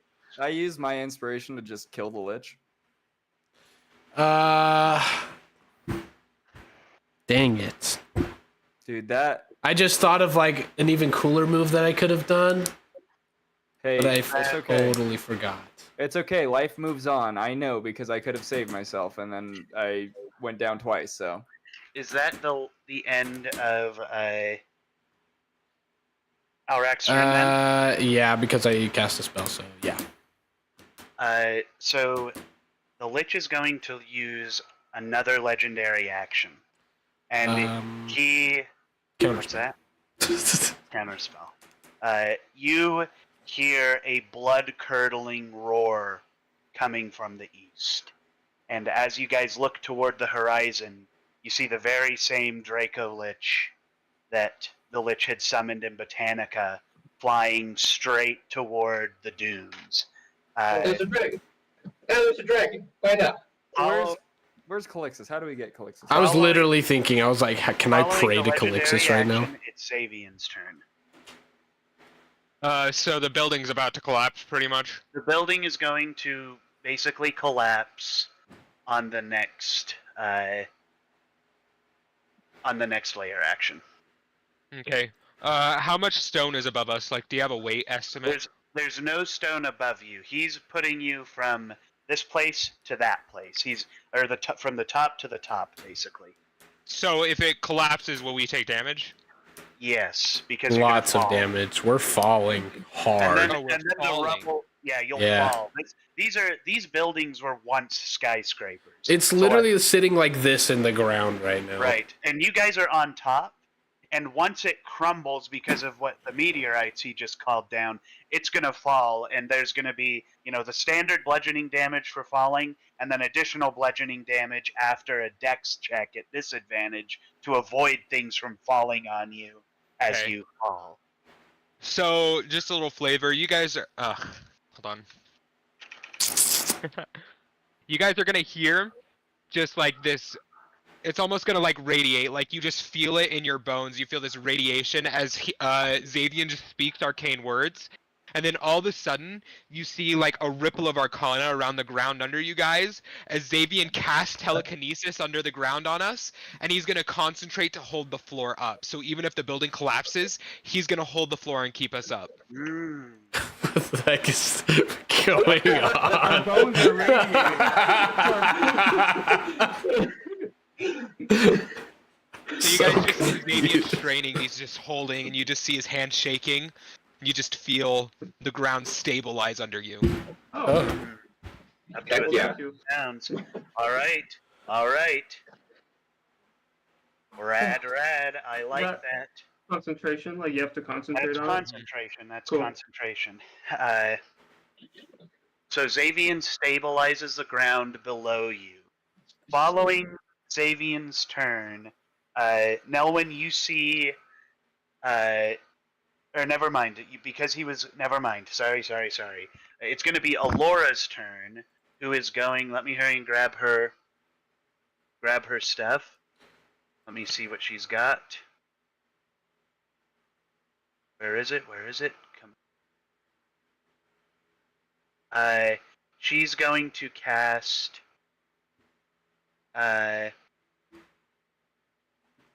She's going to cast a plant growth spell. And she's going to focus on the little cactus that's down at the base of this building. And it's going to just erupt up like the beanstalk, and it's just going to crush into the building to push it in the opposite direction of where it's falling to help Xavian support that. So if you get hit, Xavian, you'll have advantage on your concentration for that, as she's kind of... So, I also have Warcaster, so does that mean I get double advantage? No, there's no such Dang it. thing, sadly. Damn it. Uh, Okay. And you kind of see, like, Wager, can you hurry and roll me a perception check? I can definitely roll you out. Oh, yeah. Perception. Thank you. Giggity. 15 plus Dr. Pepper is 9. 24. Okay. So with a 24 perception, as this cactus launches and plant growth begins to occur in the dunes, where are you keeping the fang? Rather, the viper's weapon? It's on my left hip because my pistol's on my right hip and the Dune's Reckoning's on my back. Okay. So left hip. You feel just a little bit of a warm sensation, and your chest, where you were shot by the viper initially, where his poison got you, kind of burns a little bit. And you feel almost in like, I want to kind of reference it as like almost a symbiotic, like it's like Venom speaking to Eddie Brock kind of thing, where you hear the viper, like, I don't necessarily think you hear him say anything in particular. You just kind of hear him whispering, like he's there and he sees what's happening, and he's like he's basically, I guess he's being like,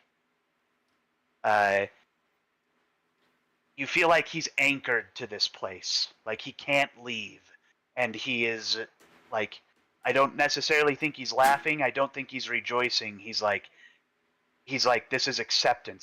He's making you feel like that his job is almost done, and this is how it was meant to be from the beginning. And I guess you just kind of feel that occurring. Following that,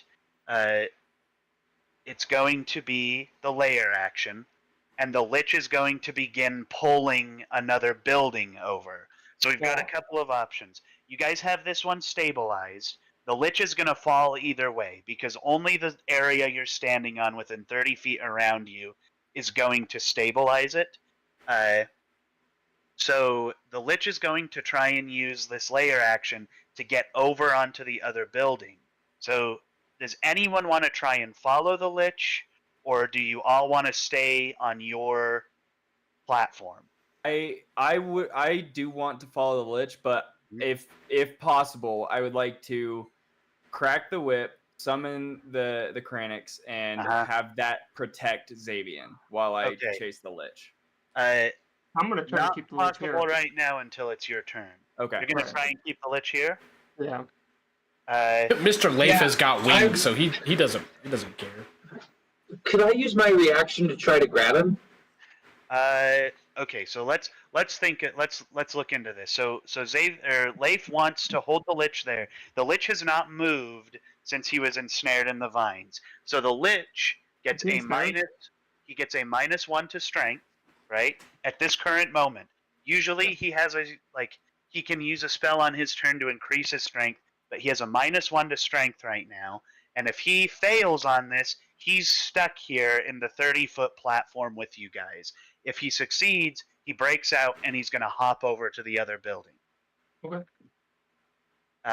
And then, does someone want to roll me a d10? I got it.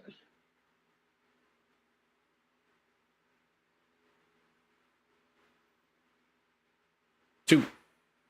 So you see 20 feet away from your building, the Draco Lich is in position.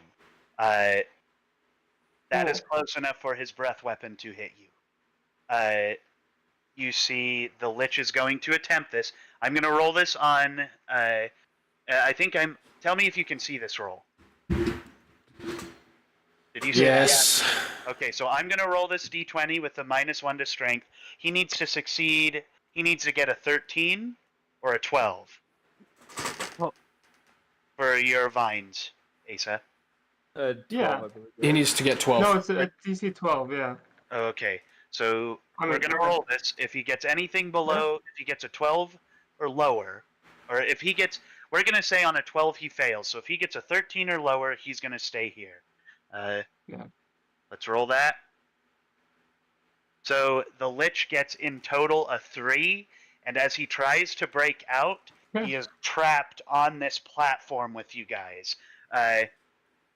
Following the Lich's turn, it's Wager's turn, or the layer action. Pardon. You said layer action next? It's over. The layer action. Oh, okay. So you see this building gets close, and the Lich is still kind of stabilizing it, but he doesn't break out of the vines to hop over. Okay. Do you have like damage numbers for the whip? The whip is just a standard whip because you need to be able to be religiously associated to have additional damage. So let's see, whip stats 1d4. 1d4, okay. So it would just be 1d4. I wouldn't add anything to that. Like I wouldn't add my +5 or anything because I don't have proficiency in it. Dex or what for a whip? Dex you would modifier.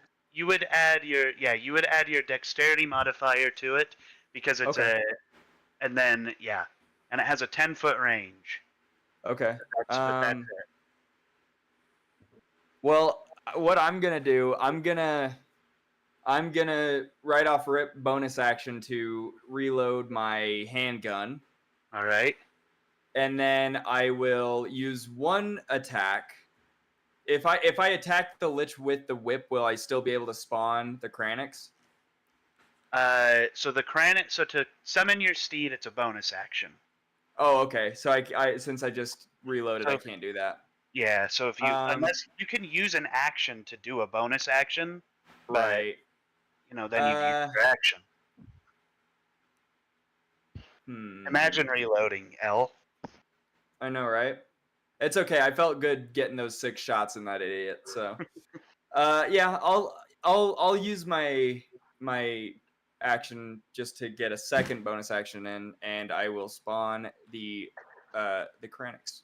So And- you crack the whip, and it kind of reverberates through the sky, and you hear like, and you look down on the side of the building, and the Kranix is just like leaping up as its claws are sinking into the side of the building as it's on its way up. And then can I give it a command of like what I want it to do?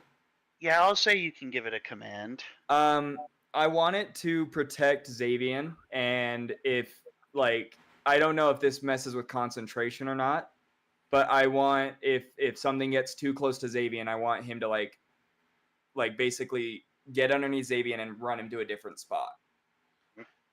But so like you want it to stay there. I want him to keep Xavian like safe, and then if anything threatens his concentration, I want him to get Xavian out of there. Right. And to another area where he can safely concentrate.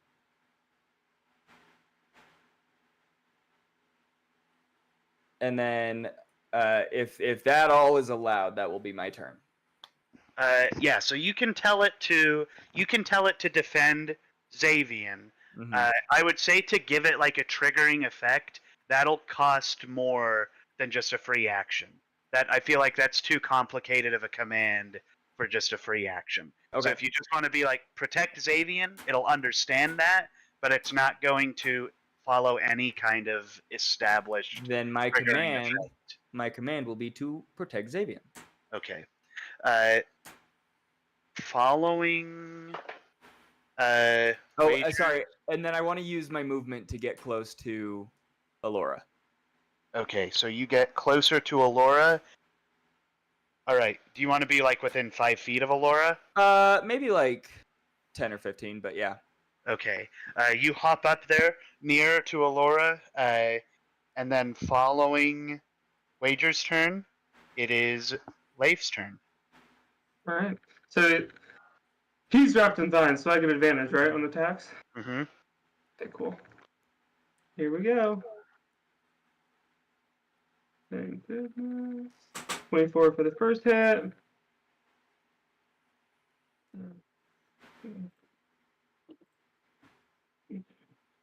Get my little paper out. All right.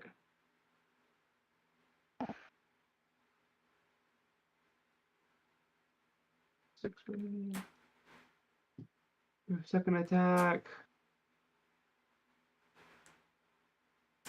Okay, 25 for the second hit. And that exceeds it by 6, right? Mm-hmm. 25. Because 18 hits him, right? Okay. Yeah. Okay. Dang, Asa, you're crunching numbers. You're trying to figure out my character's ACs here. Hey, Okay. we all know that it's higher than. Okay, whatever.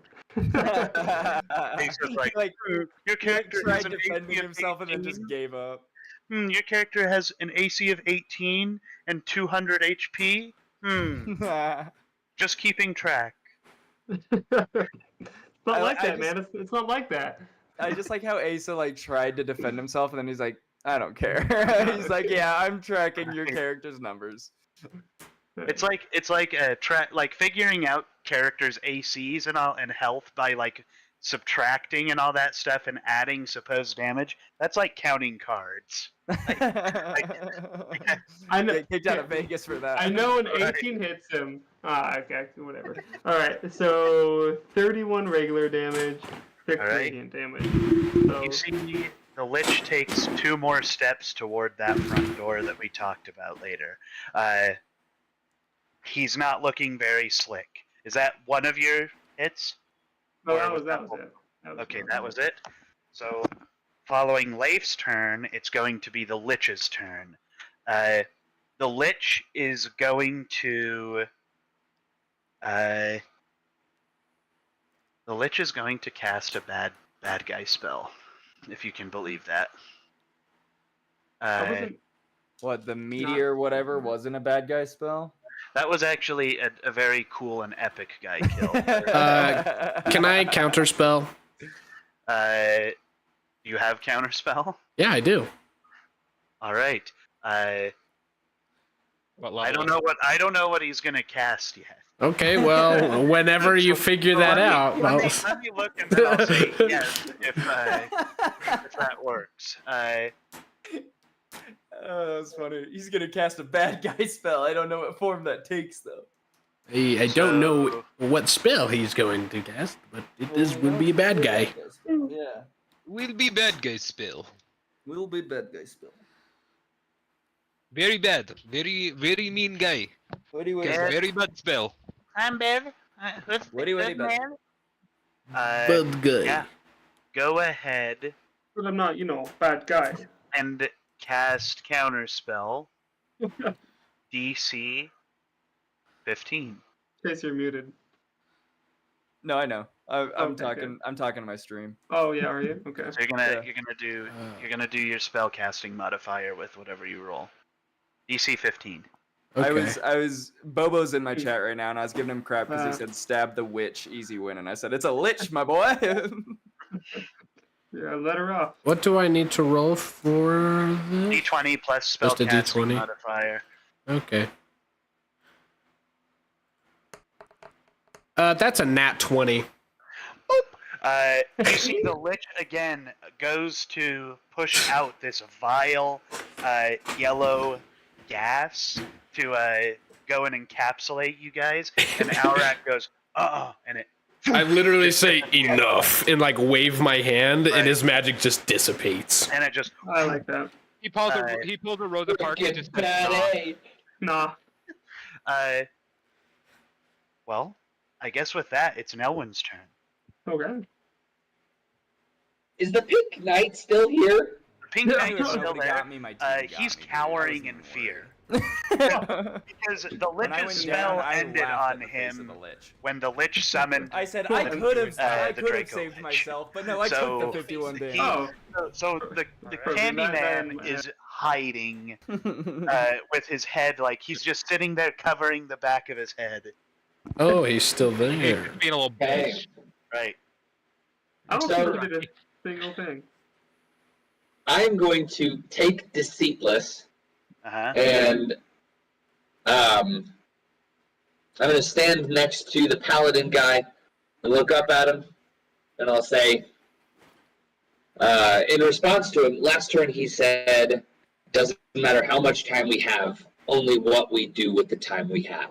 Or the time we do have, or whatever. Some variant of that, yes. Something close to that. Right. And I'll say, well then together, let's put an end to this. And I'll draw Deceatless and rush up to the Lich, and using my 21 frickin' strength, I am going to leap this 15-foot standing high jump. It's not actually that high, but it feels like it because I'm freaking strong now. Come down and skewer the Lich and kind of land on top of him. Take psychic damage. Was there? Take psychic damage. You got too close. Right. Did you touch him? Yes, I did. So you're gonna have to roll an intelligence save before you hit him. Okay. I have an intelligence save, or I have advantage on intelligence against magic. Rad. No moment. To think that I wore the Lich on my face Yeah, so same. many times. With Survive, but same. So you save, and you only have, you only will take 10 damage from that. So you succeed, and you feel just about 10 damage worth of a headache. That's whatever that. Game. It's about better- as much as a it's better demon rat. Right. Yeah, it's it's better than freaking Right. getting a blood vessel popped in your brain and dying because of it. You're fine now. You're fine. Hey, You're hey, fine. that's better. So go ahead and roll to hit now. Hey. Just So picturing since he's him missing. grappled, I get a 29. Nice. 29. And I'm assuming he is impure. I- Okay. And Leif, are you right next to him? Yeah. Okay. This is gonna be epic for Nelwyn. Does he So get? Does he do 9 extra plus damage with bludgeoning strength damage? 15, so 24 plus. So 24 plus 17. That's pretty low roll. Bang. question, Nelwyn, is strength? Are you using when you're using Deceitless? Are you using dexterity or strength to hit him? Dexterity. Dexterity. The strength was just for the flavor of the jump. The jump. Okay. Cool. So what's the total there? 24 plus 17. 41. 41. 41. Yeah. You see the Lich starts looking very kind of screwed up, but you still see that he is content. And I think it's starting to click that perhaps the Lich has already done what he needed to do. He is not fighting you as much to stay alive. It seems that, like, of course he would like more time to keep doing what needs to be done, but he has done the absolute minimum that needed to be done. Does that make sense? Yes. Yeah, I just So don't know. it's all about the rift. The Lich looks at Nelwyn, and I think He's just like hanging from the sword Right. embedded in his shoulder. right, like he's like face to face with Nelwyn right now, and I think for like a split second you see like that the skin on the Lich is resembling someone who was once alive. That the Lich was like at one time he was a living person, and something happened that made him become the way he is. I know. Deceitless has kind of removed that shroud of lies, this decayed, decrepit, disgusting. This is not what the Lich truly is, but this is what the Lich has truly become. Yes, Logan? And as that revelation comes forth and we all see it, Nelwyn is going to, still hanging from the sword embedded in the Lich's shoulder, like kick off the torso and flip over to the other side and kind of like pull the sword through, kind of opening the Lich's chest up for the next blow by the paladin. All right. Laying the groundwork for it. You see the chest opens. Following Nelwyn's turn is the Draco Lich's turn. What's about the paladin? What about The Paladin's turn is after the Draco Lich's. what? Lamau. Stupid Draco Lich. For the Draco Lich, it is the Draco Lich's turn, and the Draco Lich is hovering in the air, and you see this purplish light begin to well up in its chest. Anybody who wants to, go ahead and roll me a d20 and add 15 to the roll. I'm gonna do it. All turbo, baby. Math. 23. 23. You rolled an You 8. rolled an 8. Yeah. I Hell terrible. Hey, You guys are looking at this Draco Lich as it begins to issue forth its breath. You guys have experienced this breath before, in some form or another, as something very similar to this appeared in Calixus's den.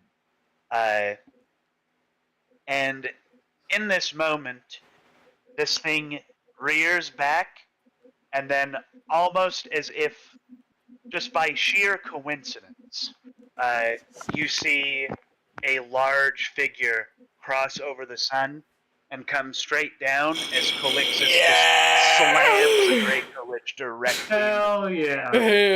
yeah. Following the Draco Lich's now dead turn,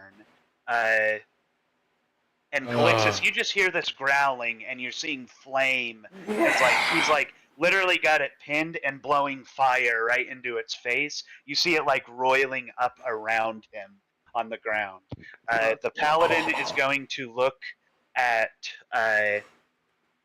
He's going to look at the lich. He's going to look at the open wound, and he's going to look at Alora. And bearing in mind,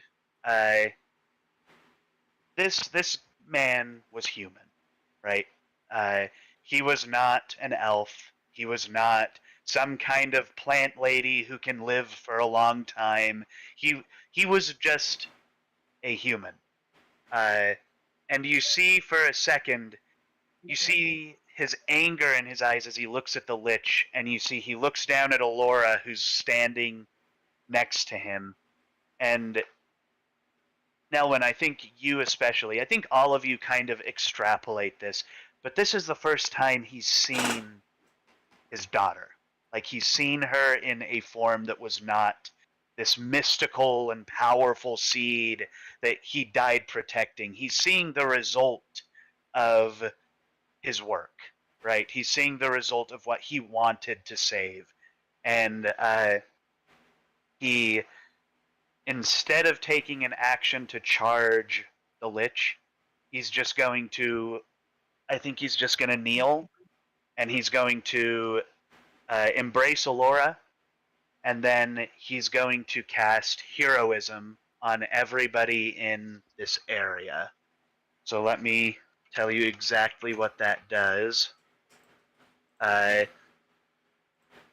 He is going to use a 6th level, and it says you are immune to being frightened. You gain temporary hit points equal to 10 at the start of each of your turn, and you now do, and he's going to throw on just a little special twist with him. You do an additional 1d8 damage with your attacks. Basically, he's given you all a smite. And then with that, you see his form begins to shimmer away and dissolve into the sky. Following his turn, it is Alarak's turn. Dante, give the man a salute. Oh, yeah, come on. There we go. Okay. And so Mr. Pinkman is cowering right behind the lich? Yes. Good. Okay, I am going to spend... No, Pinkman's not doing anything. Remember that. He's not anything. Yeah, but he's standing right behind the lich, and that's all that matters to me. Okay, all right. He's in the wrong spot, and that's all that matters. Literally, he's in the wrong place at the wrong time. Unfortunate for him. Make him suffer for it. I am spending 5 sorcery points for Twin Spell, and I'm going to cast Flame Strike at Pinkman and the Lich. So you could have just done the lich. You just specifically targeted an innocent person. Wrong place, wrong time, and you. Yeah, but the thing is like Flame Strike will encompass both of them like 2 times over. Oh, okay. So it's basically gonna hit them each twice. I thought you were essentially saying like the only way twin spells works is if it only targets one creature in the first place. But the thing is they're targeting each other, but because of how big the radius is, it's going to encompass both of them. Correct?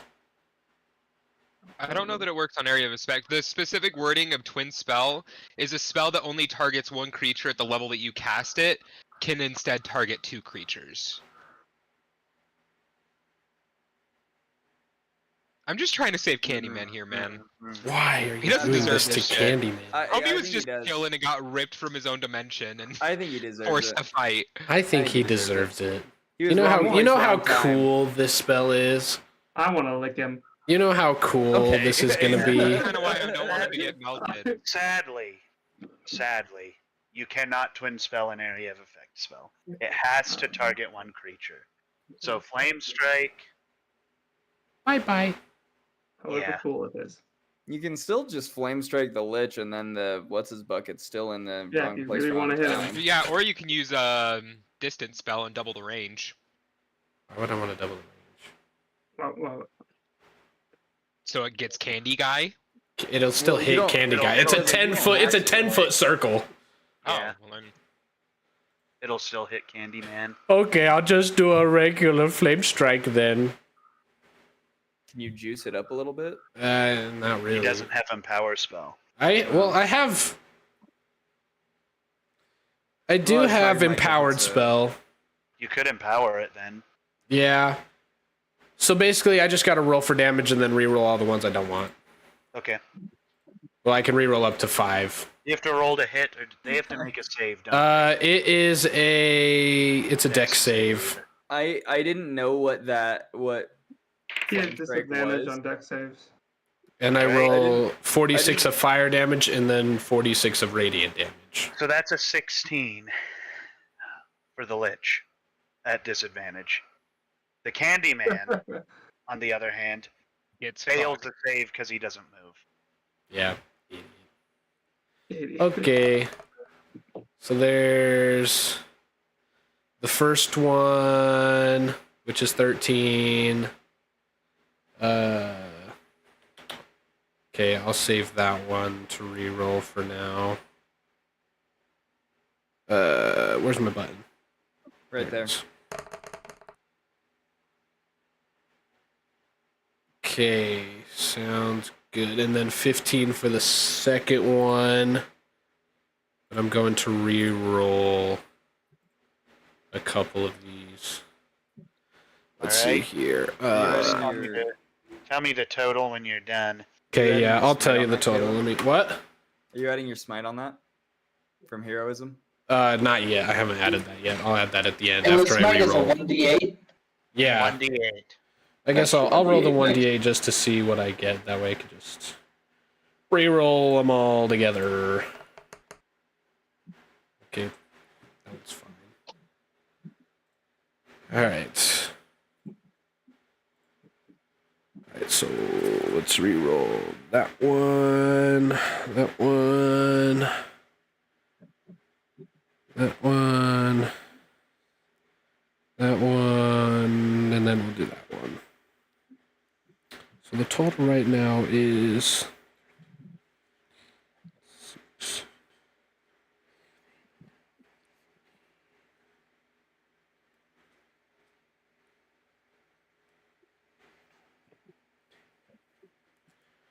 Okay, and then I will re-roll. What are these? D6s. So 1, 2, 3, 4, 5 of these. 5. Okay, that's better. And then I will add 20 to that. Okay, the total damage is 42. Alright, you smack the Lich. That's like half fire damage, half radiant damage. And then plus... And then like 6 of that is smite damage.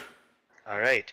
You see the Lich, you smack him, and you see his spells begin to flicker even more. The building he has a hold on starts to crumble. The Lich is still alive, but he is not doing very well. Mm-hmm.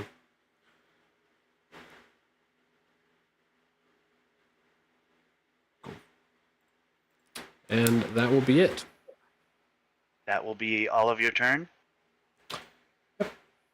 So following Alrak's turn, it is now Xavian's turn.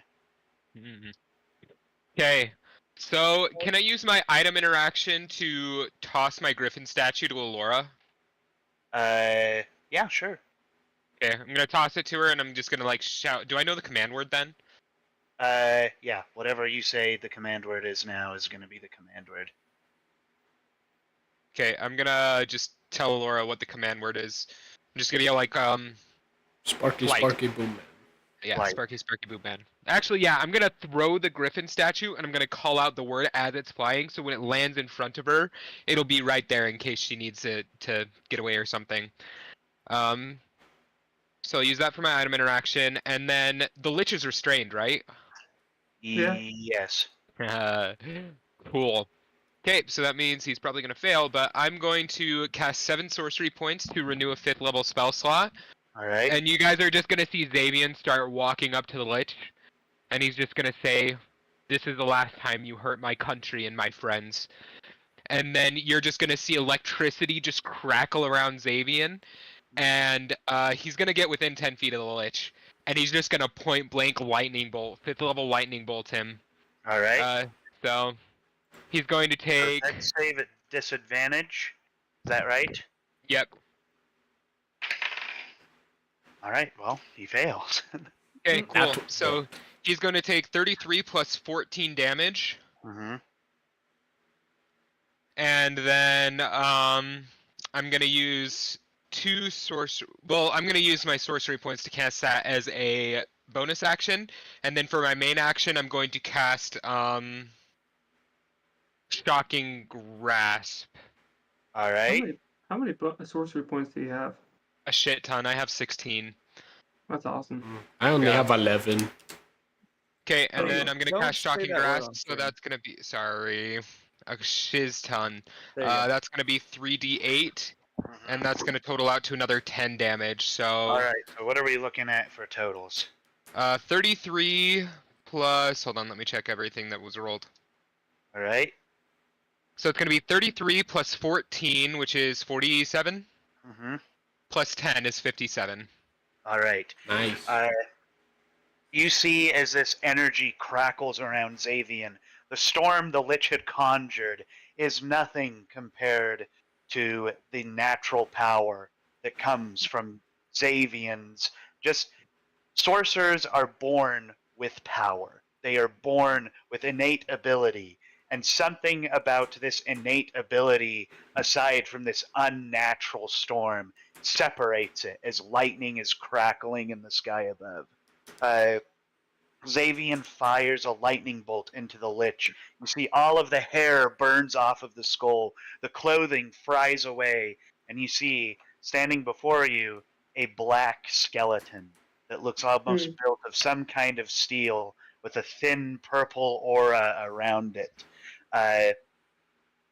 The Lich is still alive, but when I say he's hanging on by a thread, I'm not kidding.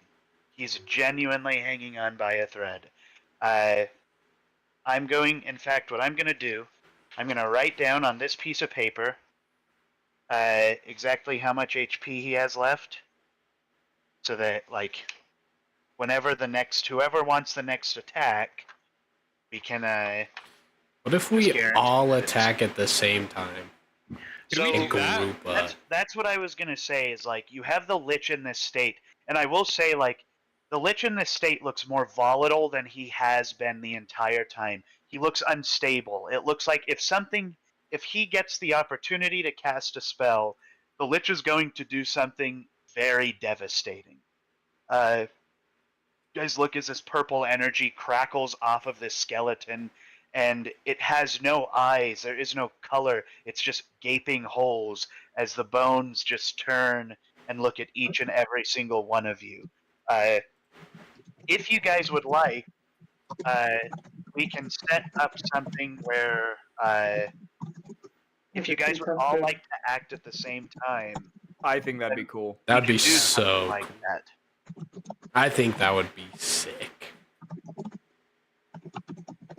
If that's what we're gonna do, at least on my end of this big 6-man attack, I'm just gonna dump every last grit point I have into a violent shot. Yeah. This is good music for this. Yes, it is. So yeah, so let's get together. We'll say what everybody wants to do to the Lich, and then we can see if we can combine that into like one grand thing. Where's my music? So, Asa, do you want to go first? Sure. I'll just do my attacks. Natural 20 for the first one. All right. Roll again. first. That would be funny. No, 4. So Before any of you can attack. We all double As, nat 20. Yeah, so that's epic, but also you guys don't need to roll to hit. Yeah, You're because gonna we're hit gonna him. demolish him. We're gonna hit him. So nat 20 Pog. Pog, but cool. useless. We're just gonna add up all of our damage. Okay, alright. Yeah, let's see. Also, Here, let's just say I don't think there's a way you can't kill him in one turn. So let's just add flavor. Let's just describe what we want to do, and let's make this be whatever you whatever. guys are looking for. Okay. Logan, you said were you still kind of holding him back? Okay. Yeah, so I'm still kind of like hanging from his back. Okay. By the sword embedded in his shoulder. Yeah, you have his shoulder. Then I come around. I like swing my axe around, Can I hit him in the other shoulder, pull him Can I- back even more, can and I then add something onto that, Asa? yeah. I want, as he's bringing his axe down, I want to shoot the back of his axe to give it a little bit more power. And Why that's not? with that's with the three stacks of violent shots. So that thing is going, and then his axe just comes down like a freaking meteor. Faster dude. than the 90 Yeah. mile per hour chair. Yeah, much faster. The strength of a barbarian and the All strength right. of So three Logan violent hasn't shots. bent over. I'm going for his midsection at godly speeds. Mhm. Does anybody else want to add to this or edit what I'm doing? What you're doing? Because I'm What are you gonna do, Caleb? Or I'm do your cutting own this guy in stuff. half. Light his axe on fire. Well, what I want to do is like I have like a weird personal relationship with this lich.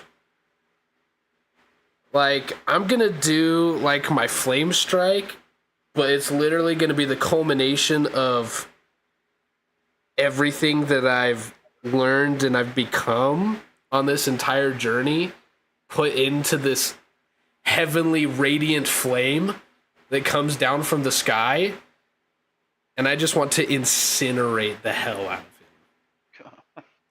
Now when Pillar of fire. now when sitting there sees the fire coming down and just hops off. So how about as my axe is coming down, right before he hits his midsection, the fire hits the axe and the lich, and it just adds even more just All right, devastation. and then And- what's Well, I that? kind of want my flame thing to be like the very end. Like Okay. everyone goes in and like hits, and then Sure. I walk up, and then Sure. I'm just sticking mine with I shoot the back of Ace's axe that it just goes Mach 10. That's Okay, Mach what 10. I'm sticking with. So I come down, I split him down the center, goes clean through him, and so this lich, let's just add like maybe he's cut in half, and he like his skeleton upper half is kind of trying to crawl away, Mhm. and then you can come up and And so I like the pillar of fire idea. I want to add to it. As soon as he's done crisping up with his last dying little like, I'd like to whisper in his ear, "You never stood a chance." And then using my 21 strength, I'm gonna grab the base of his throat or like his cervical spine and just rip his head off while ripping away a piece. Uh-oh. oh a what? Too intense, You're it's ripping too away much. a what? No, piece of his soul. he rips That's one. alright. He rips one. No one rips when he. No. Oh no! He's probably gonna rip So, away a piece of his soul, I think. To recap, Xavian tases the rest of the flesh off of him, Right. and then Wait, I need to do my last bit too. that's like the last bit. That's like bringing it all to the standstill. There's Plus- too many things happening. yeah, I was gonna say, I was like, There's too- everyone wants the final blow. Not everyone's gonna get the final blow. That's why I'm like, True. I think it's cool the fact that I'm shooting Ace's thing and it makes Oh, it yeah. go like we got to team up a little bit. Otherwise, I'm everyone's content gonna with putting just- him down. With Well, like that's- putting him to the last blow. I'm content with that. Yeah, I'm just saying it's like everyone wants the final blow, but Yeah, and I not don't need everyone's it. gonna get it. We need to work together in a lot of cases. Who's okay with not having the final blow? I'm fine because, like I said, Yeah, I'm sticking with. I'm sticking with Fine. shooting the back of Ace's axe. Fine. I think that's sick. I'm gonna add on with what Chase is doing. I'm just gonna grab Alora's hand and say, "This is for your mother," and I'm just gonna point up, and you guys are just gonna feel electricity crackle in the air around you. Caleb, you can have final blow, but this is just add flavor to Ace's Oh yeah, axe. no, you do everything that you guys need to do. Then all of you are just gonna feel your hair stand up, and you're just gonna see Xavier point down, and then a lightning bolt just strikes from the clouds into friggin' Ace's axe as he swings it down onto the lich. So you just hear this. Shoot, sorry guys, I lost. Oh, you're good. Okay, that's okay. So, there's been a development. So, if I may, I'm gonna retake the reins for a moment. Yeah. Do it. Put it together. Explain Whatever DM says goes. So No complaining. we're gonna reverse just a little bit to when Xavier's turn begins with the lightning. Okay. You see, Xavier approaches, lightning crackling. You see, again, the exact same thing. The storm, this unnatural, plagued storm, parts as a true storm with the teal and the greens of. Have you ever been in those storms before that, like, the clouds are, like, incredibly vibrant? They almost look like the ocean. You see these clouds start rolling in as lightning is arcing between them. At this point, the Lich is still kind of hovering there in this unstable form. I'm going to say Leif is going to come up at this point. He's going to grab his axe, sink it into the chest of the Lich, and pull him down, and then bring him up again. As the Lich comes up, Nelwyn's going to slide down his back, just slicing it completely open. As Leif brings him back around and over, the Lich is preparing, like he's got his arms on the ground to push himself up. Wager fires 3 shots into his arm. Boom, shatters, and he hits the dirt again. And then Alrak approaches the body that is sitting there. The skull, like, looks up in his direction, and Alrak points what is Dravai's sword up into the sky to summon down this flaming pillar. And as it's falling down, lightning encircles it, and it just hits. Massive scorch mark. When it comes back, there is basically nothing left of the Lich. Barrett, this ebony skull, right? And then that's when Nelwyn comes up and says what he wanted to say. Following these events with the death of the Lich, you guys feel a final shudder in the Earth's crust, and you feel a boom of arcana, as if something that was once gone has returned, something that once had an arcane presence so powerful that it changed and edited Erahim, has returned once again. You guys see that the fissure in the sky remains. It is not sealed. You look, as you guys are kind of looking around, you see Alora has a hold of the phylactery as it starts to pulsate with a red light. And you see it kind of breaks and bursts open, and you see this, like, a black tar skeleton. It's covered in sticky, gooey nonsense. It's trying to claw its way out to kind of, like, be reborn. And you just see it gets wrapped up in vines and plants, and it just gets strangled down into nothing.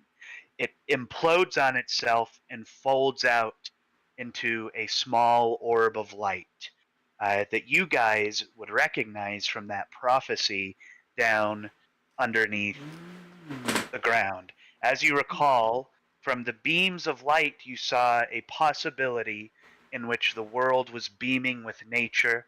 The dunes were once again solid. They were once again thriving. And you see that Alora holds her hands out, and this orb kind of hovers in the middle, and she's just standing there looking at it. What would y'all like to do? I just want to go stand behind Alora and just put a hand on one of her shoulders. Mhm. I'm just gonna stand behind the pair of you and put a hand on Alora's other shoulder and wrap my hand around your other thigh and be like, "We're a happy family." I think Wager's gonna like almost like an excited little kid run up to Alaric and be like, "Did you see that? We did it!" And like after seeing this big like swirling fire and lightning that just like and like how cool we all looked when we demolished that lich, Wager's just gonna have such like giddy feelings. Yeah, he's not gonna be able to keep himself contained, and he's gonna be like, "Look at that!" I want to like Alaric's gonna like take everyone and like we're gonna like go down in a group hug, and I'm gonna kneel down in front of Laura. I'm gonna say, "I told you we would do it together." You see, Olora is looking at the light, and she looks at all of you, and she says, "Thank you. This has been. We all know that this isn't the end, but at least for a time, we may find some peace." She looks back at the orb, and she says, "I think this has manifested with a great open-ended potential." She says, "If you don't mind, I would like to use this, but if there's anything you guys would like, I would love to include it in part of my dream." Wish? Oh. Wish. Yes.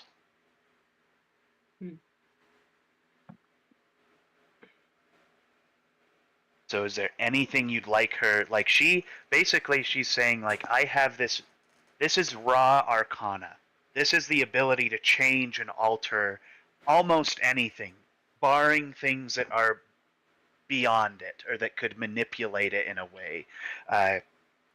And she has a plan for it, but she doesn't want to exclude you guys from that plan. And so she's asking what you would like her to. What would be your input with this? Wager's gonna like kneel down and say, it'd be really easy for me to be a little selfish here and ask if there weren't no way to bring my mother back or anything like that, but kind of like you and Alaric had said towards me when I was going through it, I found my new family, so I wouldn't change anything at it. And then she's just gonna kind of like maneuver behind Alora and like just show that whatever she wants to do, Wager's gonna be there for her through it. All right. She nods. Can I be a Goliath again? Can I be? Well, I think. Can I please have a glass of water? Please. I would say to make the land right again, even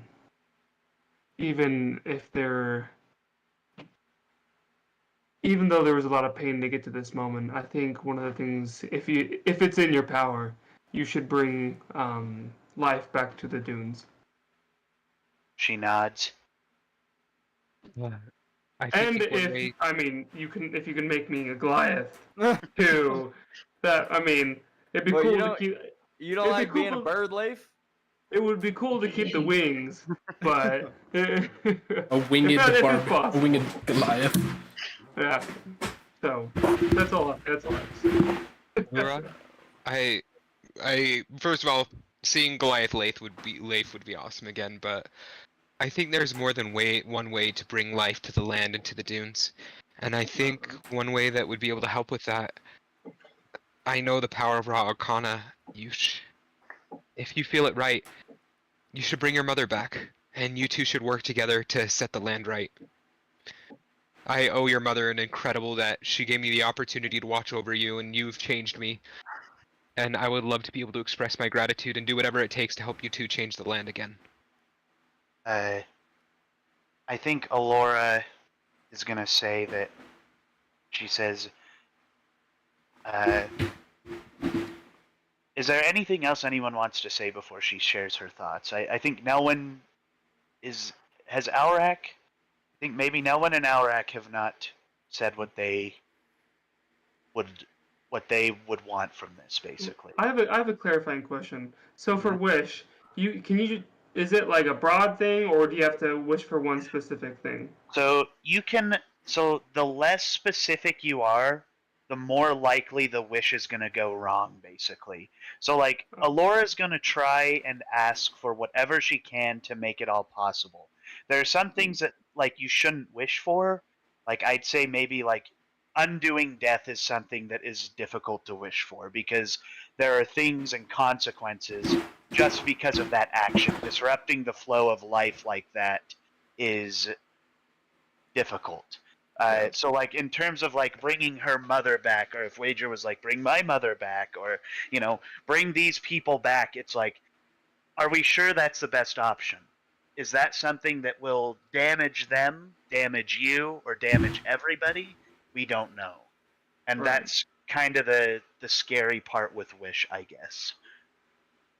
Yeah. Okay, then my only input, would be like bring life back to the dunes, not knowing if it's possible or not.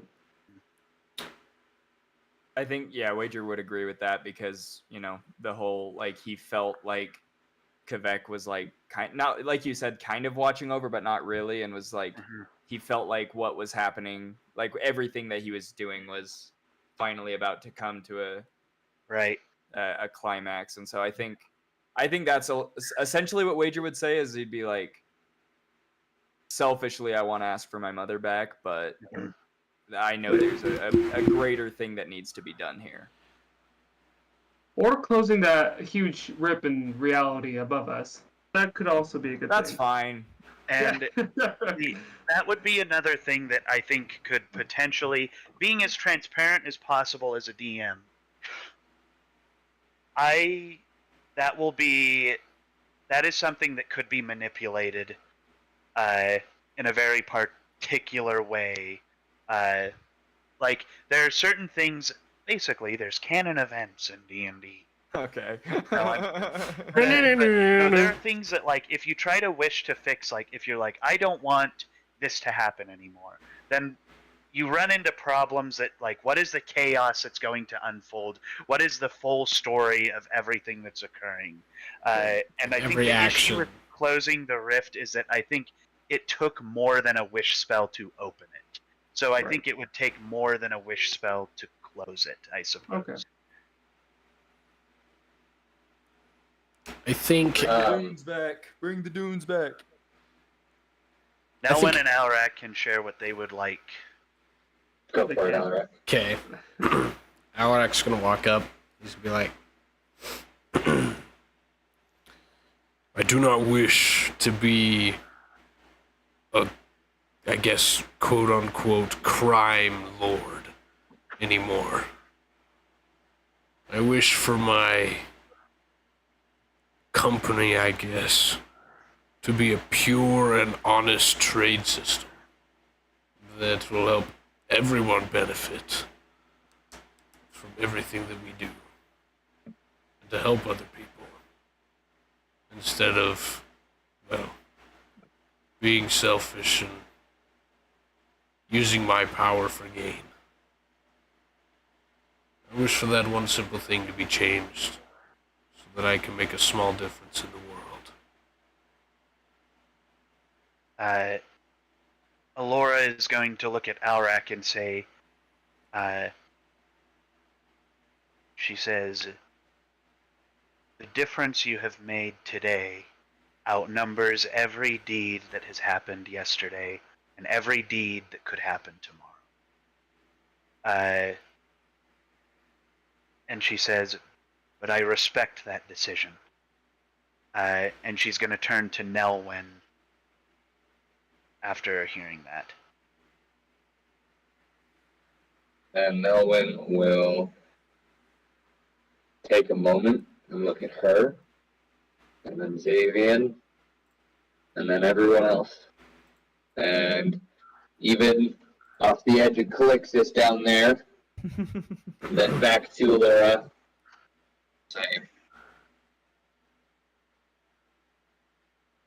Girls, you have been a gift. My only wish is to help you achieve whatever goals you wish to see in life. Whatever you choose, I'll be there to support you. Thanks, Dad. And then he's gonna hold her hand and stand with her and with the rest of the group and see what she decides to do. Vivian's gonna like get in and get close to his little dad. You.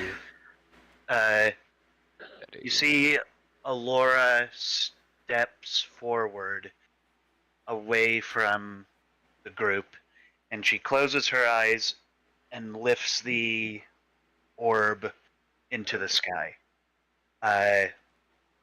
And as she kind of lifts it up, it hovers for a second, and it just slowly fades out, and then just you feel this ripple throughout reality occur, and as it hits, you start seeing small plants and crops bursting out of the sand, out of the earth here.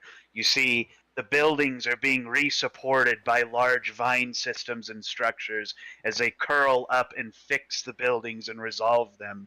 You see that massive trees begin bursting from the ground, filling the dunes as far as your eye can see to the east, to the west.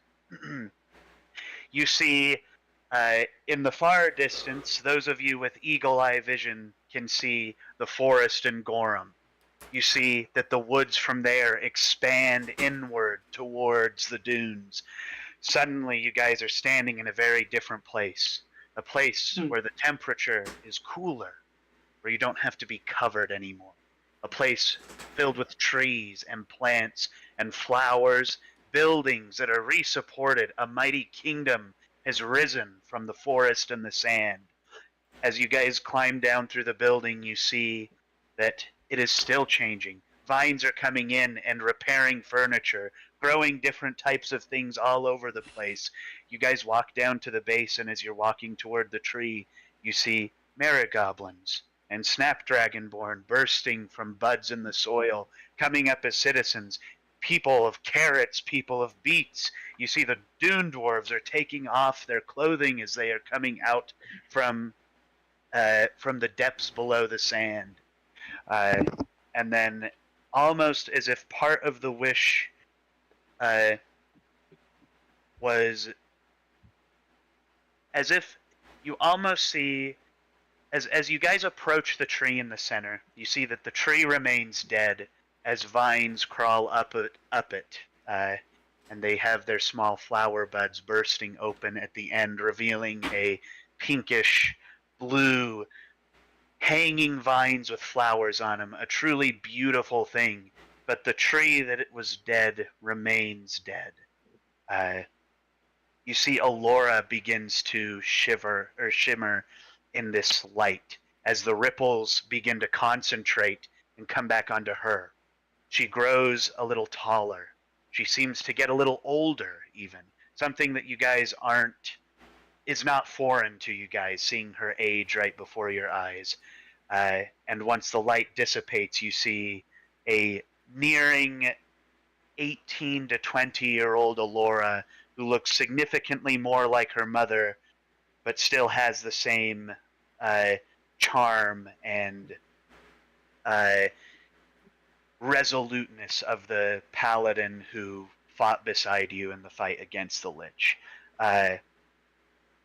You see Alora is standing there as the wish kind of reverberates out and settles. And you're standing in this lush forest, not unlike the forest you traveled through to find Alora. And she just kind of stands there. I'm gonna walk forward and stand with her and just overlook the city, overlook this new world that she's helped create. And with a tear in his eye, he'll just look up at her and smile and look back out over the city. She looks down at Nelwyn and smiles as well. And she walks toward Alrak, and she says, "Perhaps you would like to stay here and manage trade, if that is something you would like." I think it would be best if I do. She nods, and she looks at all of you and says, "If you would like to stay, you are welcome to stay. But I am not forcing you to stay here. You are all welcome to do as you please." Wager's gonna look at all of you and say, as enticing as that sounds, with Alarak taking over here, I reckon back home's probably got a little bit of a power vacuum going on. So, and I've never really been one for a nice, quiet life. So, I think I'll probably head back there and, in the very least, try and make things better my own way. She nods, in almost like I want to say like brotherhood. Like, she recognizes something in Wager that she also has within herself, and respects that greatly. Alarak, here's the lease to my house. Alrak gives him the keys, gives him the car keys. Give me that 100K in your pockets right now. No, I'm actually transferring that to my account. Here. I'll leave you. I'll leave you 50K to start your own thing. Your booming business. Your booming business that's just a side sister location of mine. As you guys are kind of traveling through what Alora has dubbed the new Botanica, you guys are seeing just like people starting to come in. Like, you see immediately, like, there are dune dwarves that are talking to Alora and talking to Snapdragonborn, and some of these fruit and vegetable people that are living in this place. And I'm just gonna say that you guys kind of stay here for a couple of days as you see stuff kind of rising out of the sand and becoming more, becoming a little more lively, as people, like even people from the new Rindwald place, begin to travel in to come and live here. People who are displaced by the old Botanica, people who have been displaced by the Lich, start to come into this kingdom, and Alora, with like the wave of a hand, is creating buildings in this kingdom, etc. She's going to Alora becomes very busy in the following days, and she's granted Alrak the luxury of just having some time off, basically, so he doesn't have to deal with trade right off the bat. And all of a sudden, Leif, you feel like, I'm going to say, you guys kind of sit here for a couple of weeks, basically. And after this, like, second week comes to a conclusion, you feel a sharp pain in your chest. You feel like your feathers are starting to, like, molt off. You don't really feel...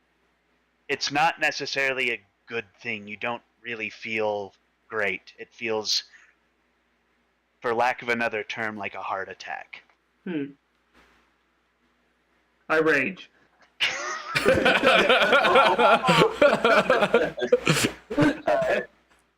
Go ahead and roll me Initiative. a religion check at advantage, Leif. Okay. 21. Leif, you feel for a second, you start to think about the Colosseum a little bit more. You think about how when you died there, your body was granted to you. It was almost like a gift. Like, your purpose was not fulfilled. There was more for you.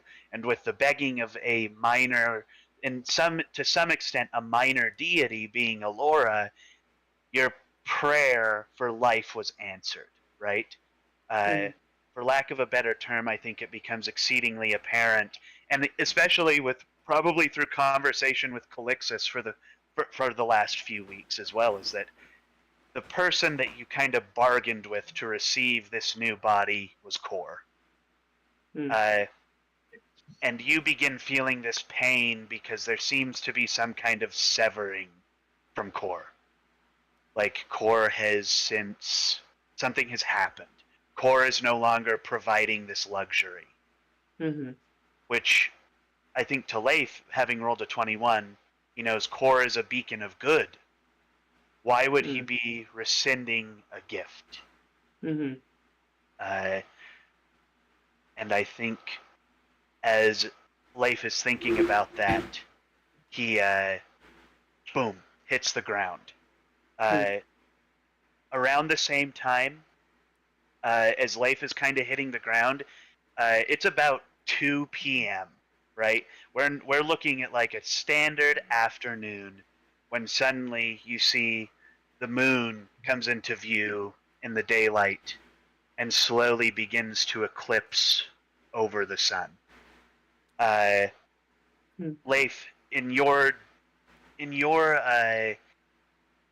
dazed, dream-like state, you have a vision of the moon. You're looking straight up at the moon in your hawk form. You're molting feathers, like your skin is kind of peeling off. This hawk form is decaying. When suddenly you see a shadow appear on the moon. A shadow you've seen before. A shadow that seems to be standing in front of it, using it only to illuminate that it is there. And this shadow reaches down to you and says, though that power is gone, you will know more power. And he taps your head as the feathers molt away, revealing your Goliath body beneath. Now with like swirling tattoos that go down the arm that resemble runic writings about the moon. And Leif, you wake up in a cold sweat, and you're just in the middle of the forest somewhere near Botanica, and you are in your Goliath form again. You're no longer this hawk. You guys in Botanica see the moon. What's that? I'm just gone. Like, it's like when you get drunk and you wake up somewhere and you're like, oh. Right. You see that you're in your Goliath form, and I think at the same time, all of you are seeing this event occur where the moon eclipses the sun, and as the moon crosses over, you see that the sun has changed from yellow to orange to red. The sun has changed. It's almost evolved into a different state. What would you guys like to do with that knowledge? The moon still lingers, probably quartering about 1/5 of the sun right now, and it kind of looks like it stops there. Run to Calixus and ask him what the heck is going on. And I'm going to say that, like, you guys, so before you run to Calixus, you guys kind of convene. Leif, like, runs out of the woods. You see he's in his Goliath form again. Quick question. Hey! Do I still have my wings, like a remnants? We'll explore that at a later date. Leif runs out of the woods, and Wager's like, "Who are you?" Who are you? he never knew Leif in Goliath form. He only knew. I slow down, and I'm like, and in the same kind of like low voice, he says, "Wager, it's okay." How do you know my name? Who are you? It's Bird Life. It's Bird Life. That's not Bird Life. Oi, that's his real body. Remember when he died? He a bird? Remember when he died and he came back? I wasn't here for that. We told you about it when we recapped the whole story. He just like, my fault. That's what he said.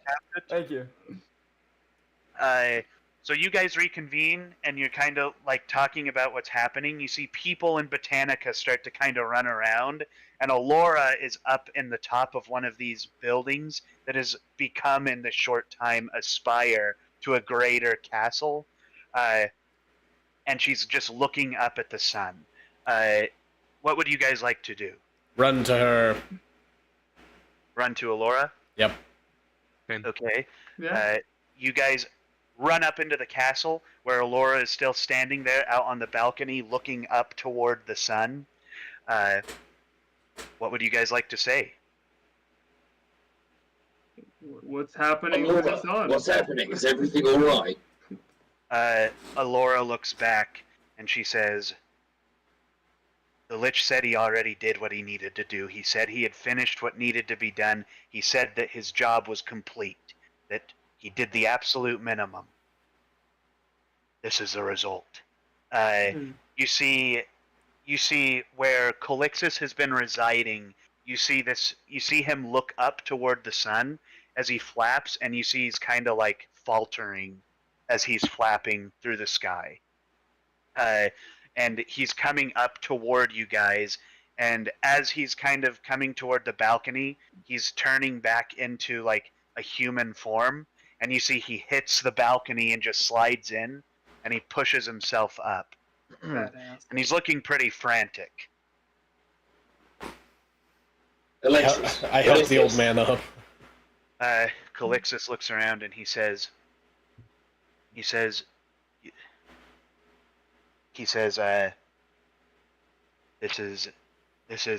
really not good. He says, No "They're- shit. they're-" He looks at Leif. No. "You're not a bird anymore. You're not a what's going on?" He's I not know, a bird I know. anymore. I was freaked out about it too, but The apparently rope's that's not normal. long enough. And you guys will see like new tattoos if you knew me before. Like I'll like have yeah, it's different. Calixus says, "Listen, I think there are writings about this. There are writings about events like this and what happens to the natural world when things occur that maybe shouldn't occur." Calixus says, I think the god of the moon, Aesoldor, whatever you want to call him, whatever his name is, I think he's begun step 2. He says, Aesoldor a long time ago was banished to the Nine Hells. He was trapped there.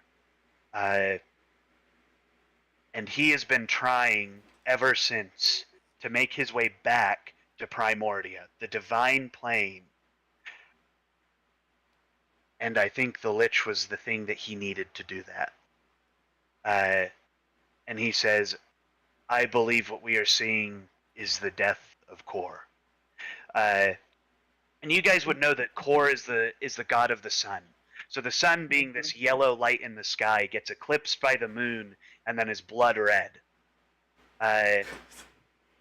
And you see that obviously Calixus begins to deteriorate as if some of his power is being stripped from him. He's not dying, but it looks like the shimmering scales are kind of dulling as he's sitting here. And I think it becomes kind of apparent to you guys that this is what's happening. Alora's going to look at you guys and she's going to say, listen.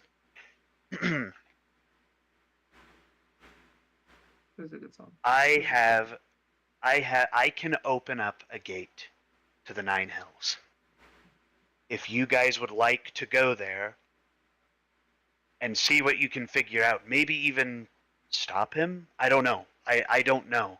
Then I can stay behind and I can try and protect as much of Renora as possible if you guys wanted to go and try and make something change, if you wanted to go and try and get rid of this or see what's going on. I don't see any. I almost got dragged down there once before. No harm in going willingly. You see Alora opens a gate. You see she like pulls out this like small twig that's gnarled and bent, and she opens it's like a chalk door. Like she draws a gate with the wand and it fizzles away when she's done, and it opens up. and you look in there and you see, what's that? Is that fissure still in the sky? The fissure is still in the sky, and Okay. once the moon eclipses the sun, for the last few days, the fissures have been inactive, right? Okay. But they start to pour things out again. They start to pour things out like something, something behind the scenes is doing something else that is making the events transpire that were initially transpiring. Albeit at a less detrimental rate, but it seems like even though it's slow, the consequences are still incredibly dangerous. And she opens up this gate, and you guys look in there, and you see just a plain of.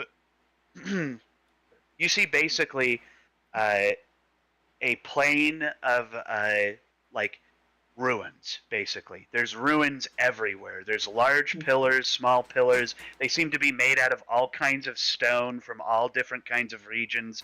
There's some dead grass. There's some grass that's trying to grow. You're looking into a realm of complete chaos. There's fire that is bursting from the earth. There is fire that is bursting from the heavens. And there's stuff that is just occurring in there that it seems like something's out of whack, basically. It's like the Nine Hells. Right. You see there are rifts in there as well, like that are opening, dumping gingerbread men out. You also see things like cattle from mainland Renora are being dumped out. You see things like some elvish armor from Ohm that is on the ground as it's scattered below one of these fissures. So yeah, we have to go in there, is what you're saying. Oh, How do we know what we're looking for? She says, I don't know. I don't know. We're looking for Aeseldor. We need to get rid of Aeseldor. That's what needs to happen. I know what he looks like. Asa's half-brother, Aeseldor. Aeseldor. we are going into another dimension. She says, if you meet a guy called Asa, he's going to try and get you to go to his demi-plane. Don't go to his demi-plane. Stay out of there. It's really It freaky. sucks. I've been there. It sucks. I can confirm. I've been there. It sucks. I can confirm.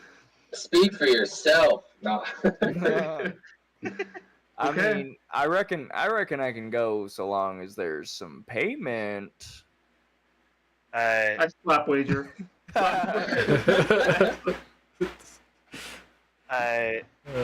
says, well, this is what's going to have to happen. I'm going to stay here and try to keep this place. I've been looking into ways to maybe seal the fissures, and I might be able to actually make some headway on them. If you guys wanted to go on, I can stay behind to make sure this happens. Calixtus, do you have any advice or anything you can give us before we go? Calixtus says, be incredibly cautious, and if you see Aeseldor, if you're not ready to kill him, run. Yeah. Sound advice. She then says, well, what do you guys want to do? I will say my goodbyes, pack up, and then spend a few more precious moments with her, and tell her this is the last time we meet. It was a privilege, a pleasure, and an honor. She nods, and Alora, as you guys walk into the portal, I leave a letter with her just to my family. That's okay. it. You leave a letter to your family? I leave the sword for Baldur with said letter so that it will eventually get to him because I still have that sword. Leif has gotten like 30 letters from Baldur in the last week. That's like, when are you returning the sword? Please bring the It's sword. like in Demon Slayer. It's in Demon Slayer when he writes the notes to Tanjiro about his sword. He's like, you cursed. Yeah, I'm like if that letter's going back to Leif's house, just like Amazon Express this with it. Right. Baldur is like, Yeah. Just kind of telling him the state of the world right now and what's going on, and that kind of letter. And we'll say, for the sake of having a very difficult time remembering this thing exists, Asa, your owl familiar, flies down, grabs the letter, and takes off. I've thought of him, and I'm like, wow, I haven't used him at all. Anyway. So he flies in, and he grabs the letter, and he grabs the sword, and he takes off to head back toward the mountains near Pine Grove. Before you guys leave, Alora looks at all of you, and she holds out her hands, and you see a light kind of pulsates from it, and each of you, except Xavian, are going to level up 5 levels to level 16. Xavian, you're going to level up 2 levels. Okay. Wow. See how everything just writes itself? No, I don't. Wow, so many things. So you guys immediately feel a surge of power as you proceed to go into the next step. Oh, so we're all at the same level now? Oh no. Do I dump everything into dexterity? I'm taking my Griffin. What's that? I'm taking my Griffin. No! Nah. Yeah, you can take the Griffin. Yay. You guys walk into the portal, and you see waiting by the entrance of the portal is a very old wizard with a long white beard, glassesless, wearing a purple cunicular hat and large flowing robes. Really? And he says, well, I guess we both ended up suffering the same fate anyways. And you guys recognize, those of you who were there for it, recognize Arkelos in a more dead and decayed form, standing in the Nine Hells. You bitch. He says, I didn't do it, I swear the glasses did it. I didn't do it, I swear the glasses. Me, I whip out his book, and I'm like, remember this book? And we are going to say... Part 2, alright, 7 hour. That is going to conclude campaign 1 of the Arahim Chronicles. As we get in there, Wager just, I was serious about the payment. And then the door closes. Yeah. It's like, wait! That's the last word that's uttered in this. And I think before we part off, I'm going to kind of narrate a teaser for campaign 2, even though it's kind of far away. I'm going to narrate a set of events. We pan forward to a Renora that is 15 years since you guys left in the portal. This world has greatly changed. You see people wearing the iron shield covered in black, darkened armor, and they carry with them a symbol that shows a mountain with a light beaming off of it.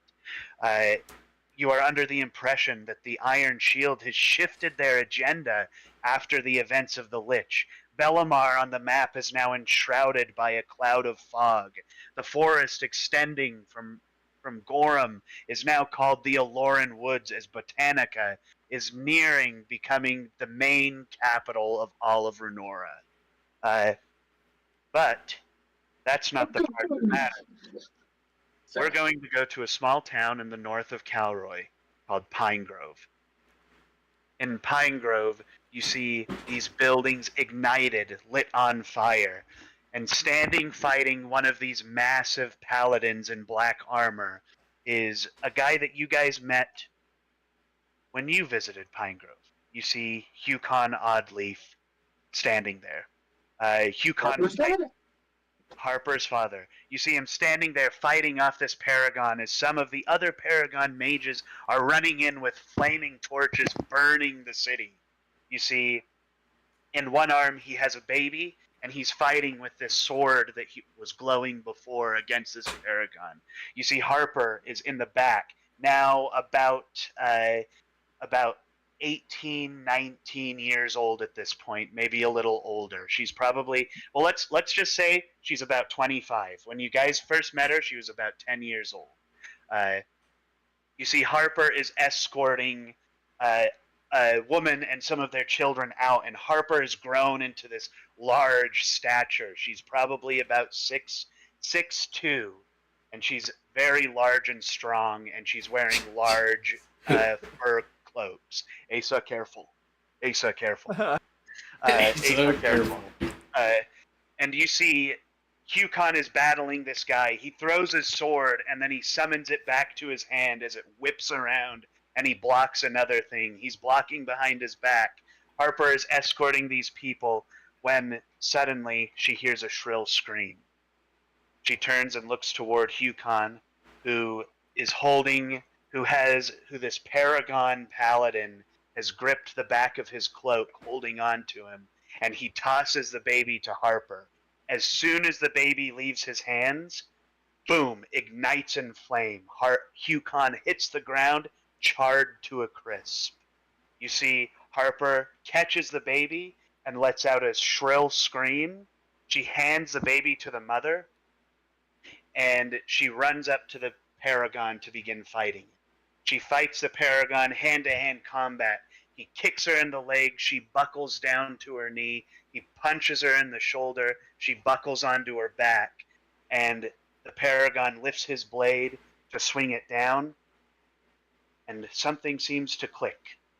A sparkle of green energy flickers in Harper's hand as the sword that her father once wielded shoots into her arm, and she pierces it into the chest of the paragon as he falls, and she rolls him to the side. Harper stands up, bloodied and beaten, looking at Pine Grove burning down. When something strange happens, you see a small rift appear next to her, and a goblin man with a brown beard hops out of the rift and says, "We need to get out of here ASAP." Harper, crushed, destroyed, nothing left to live for in her own land, hops through the rift with the small goblin man, and it seals closed. That's the plot for campaign 2.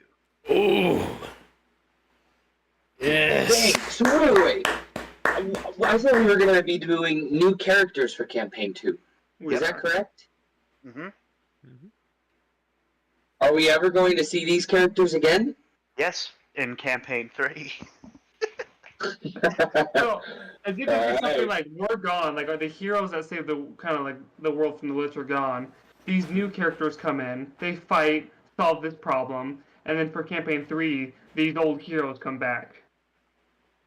Who left to another plane. Big predictions, big predictions. We're in that plane. Forever. Well, what we know is that you guys disappeared one time, a long time ago.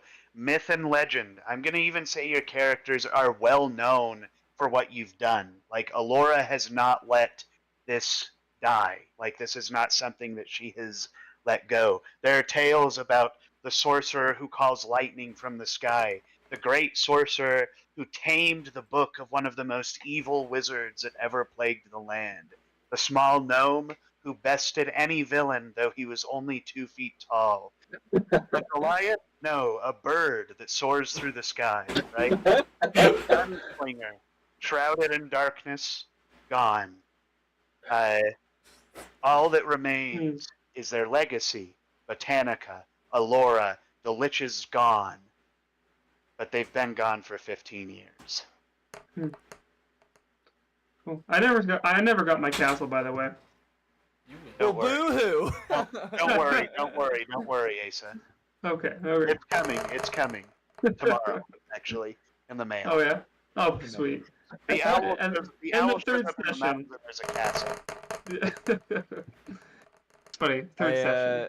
That's when I get it.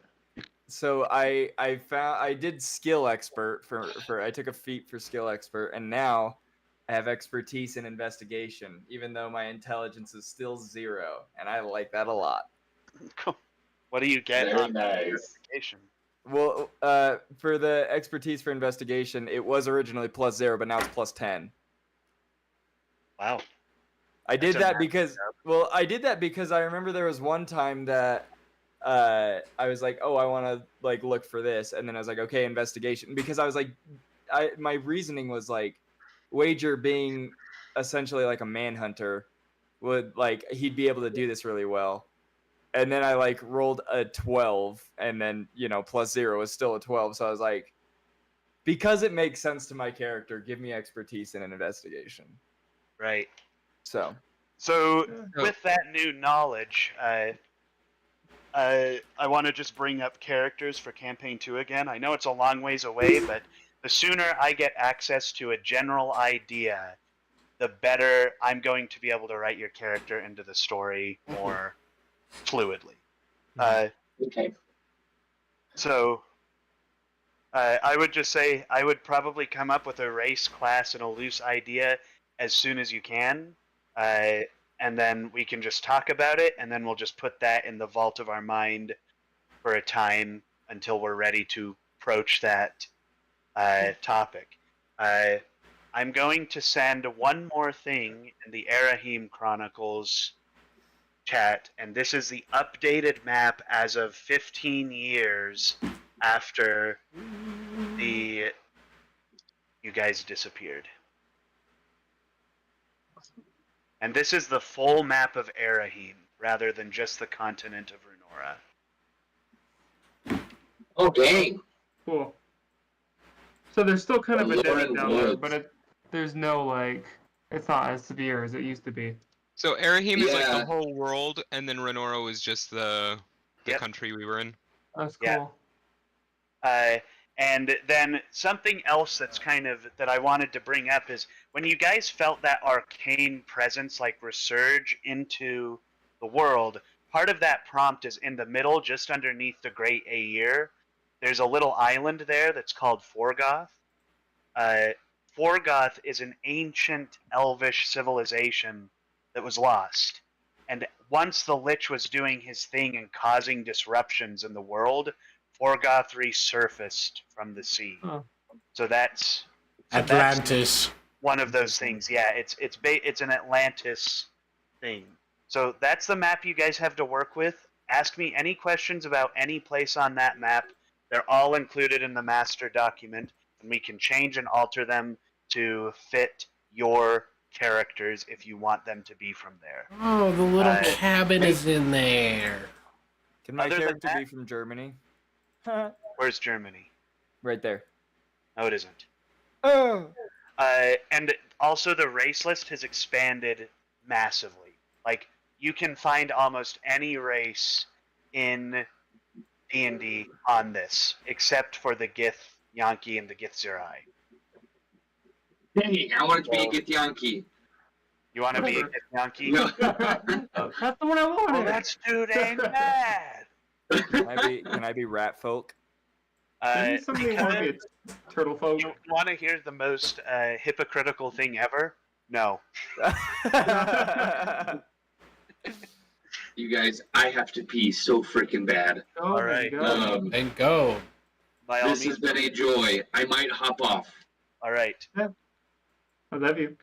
Bye. You That's guys killed this session. I A lot of fun. Good campaign. had a ton of fun Yeah. tonight and through the rest of this campaign. Awesome job. I'm gonna Very. I'm gonna miss our characters. Dude, How much dude's 1.8 liters down. That's awesome. All right, you guys. Have a Bye. good night, okay? Thank Bye, you, Logan. thank you. All Sorry right, you guys. Bye. feel Bye. like No, that's all right. I'll talk to you guys later. Okay, bye. Bye. Bye. Kool-Aid. Bro was doing What the dungeon Yes, master Gary? says goes. But it kind of feels like those 2 cards I drew were like worthless now. Like There are a couple of things that will occur. So, like, those of you who haven't had a resolved card or the card has been changed, I need to write it into the story. It's something Okay. that I just struggle with having random events like that that can change everything so much that Yeah. I want I can to write them into the story. And I'm working on it. I think I definitely have your extra levels down, and I have Ace's castle planned out. So, like, Okay.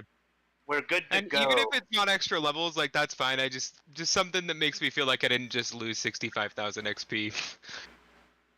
Yeah, like I trust like an extra feat or something like that, maybe. Mhm. I But was yeah, so considering doing that, but I think I'll do something else. Well, we'll talk about it, Dante. I trust you. so I kind of spearheaded that, the drawing from the deck of many things. Oh, you're fine. That's fun. It was fun. Hey, quick question. I have there. I mean, we're not playing these characters anymore, but if we do come back to it, there's a feat that I want to take, but it doesn't show up in D&D Beyond. What's it called? How would fell-handed? I'll have to figure out what source book that's from, and either buy the source book or I'll homebrew the feat in Oh, okay. and make Cool. it just be in there. So Cool. yeah. While you guys are here, do you guys want to hear kind of the classes that I will have you playing on Monday, so that Yeah. you can not be Yeah. completely surprised? Do you make our characters for us, Chase? Yeah, for one shots cool. I will, but once my world becomes a full-on campaign, you guys will make your own. But for Okay. one shots, I will have everything set for you. So,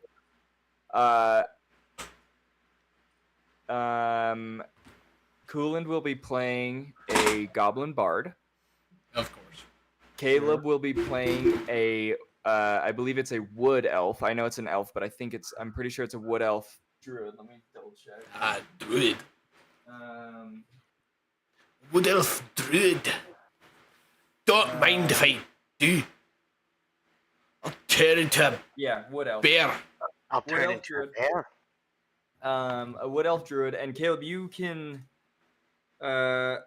transform into any beasts you've seen with a CR 1 or lower. So like you can do a little bit bigger than most druids at your level. And I will say you've seen a lot because your character and Ace's character, the background that you guys have, you would have seen a lot of animals. So if you What to ask me, turn like, into hey, a drake? probably not, because I feel like that's a bigger CR than 1, but What if it's a little drake?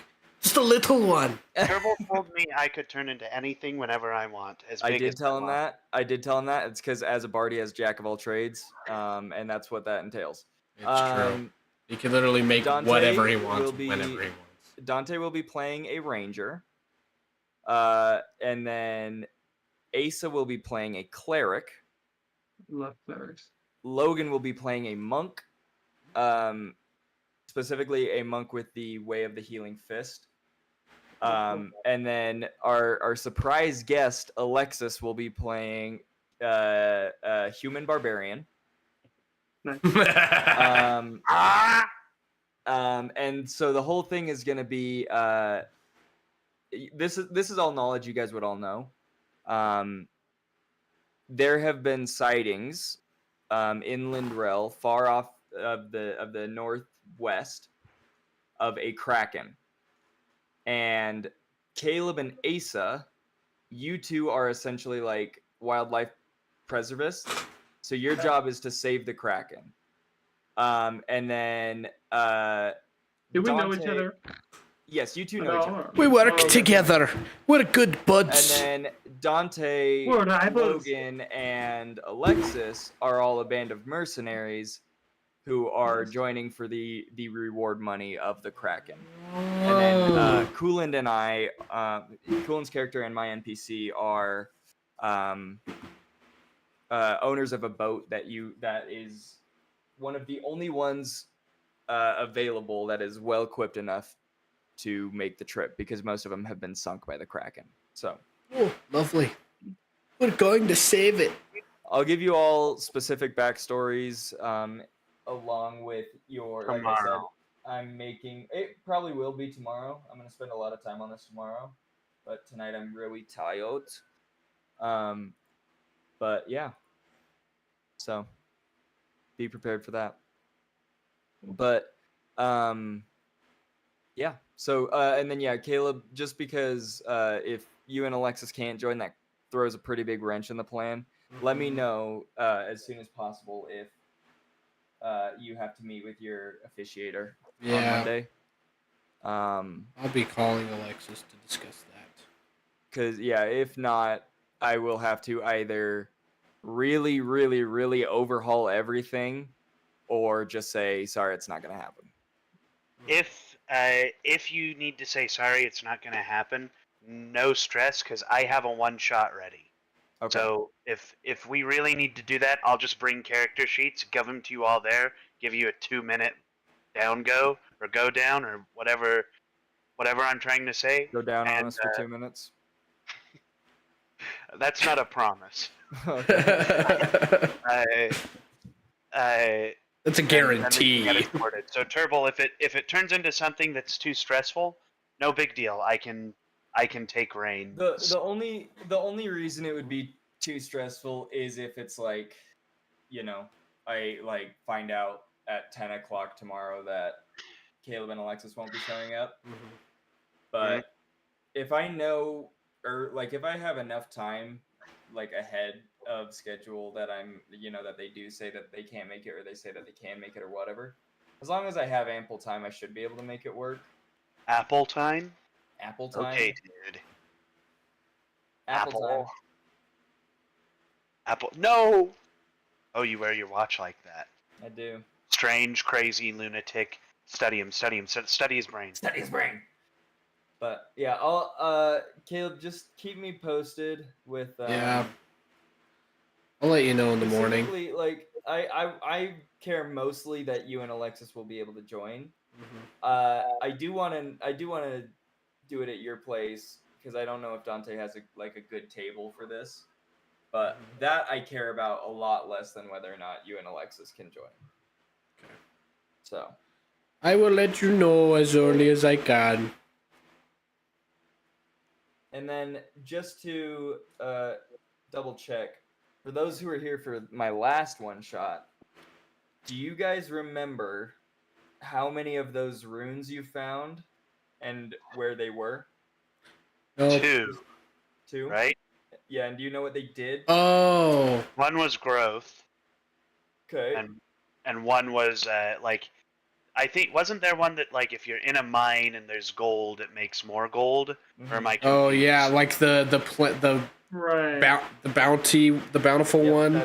That's exactly what it is. Bounty. There you bounty. Bounty. Then do you know what the other one was? This one's a little Ring of Power. Ring of Power. No, this was the one that Gria had that you guys were originally looking for, that Caleb's character Edivon found. Oh, I can't remember. I knew Gria had it. I can't remember what it did.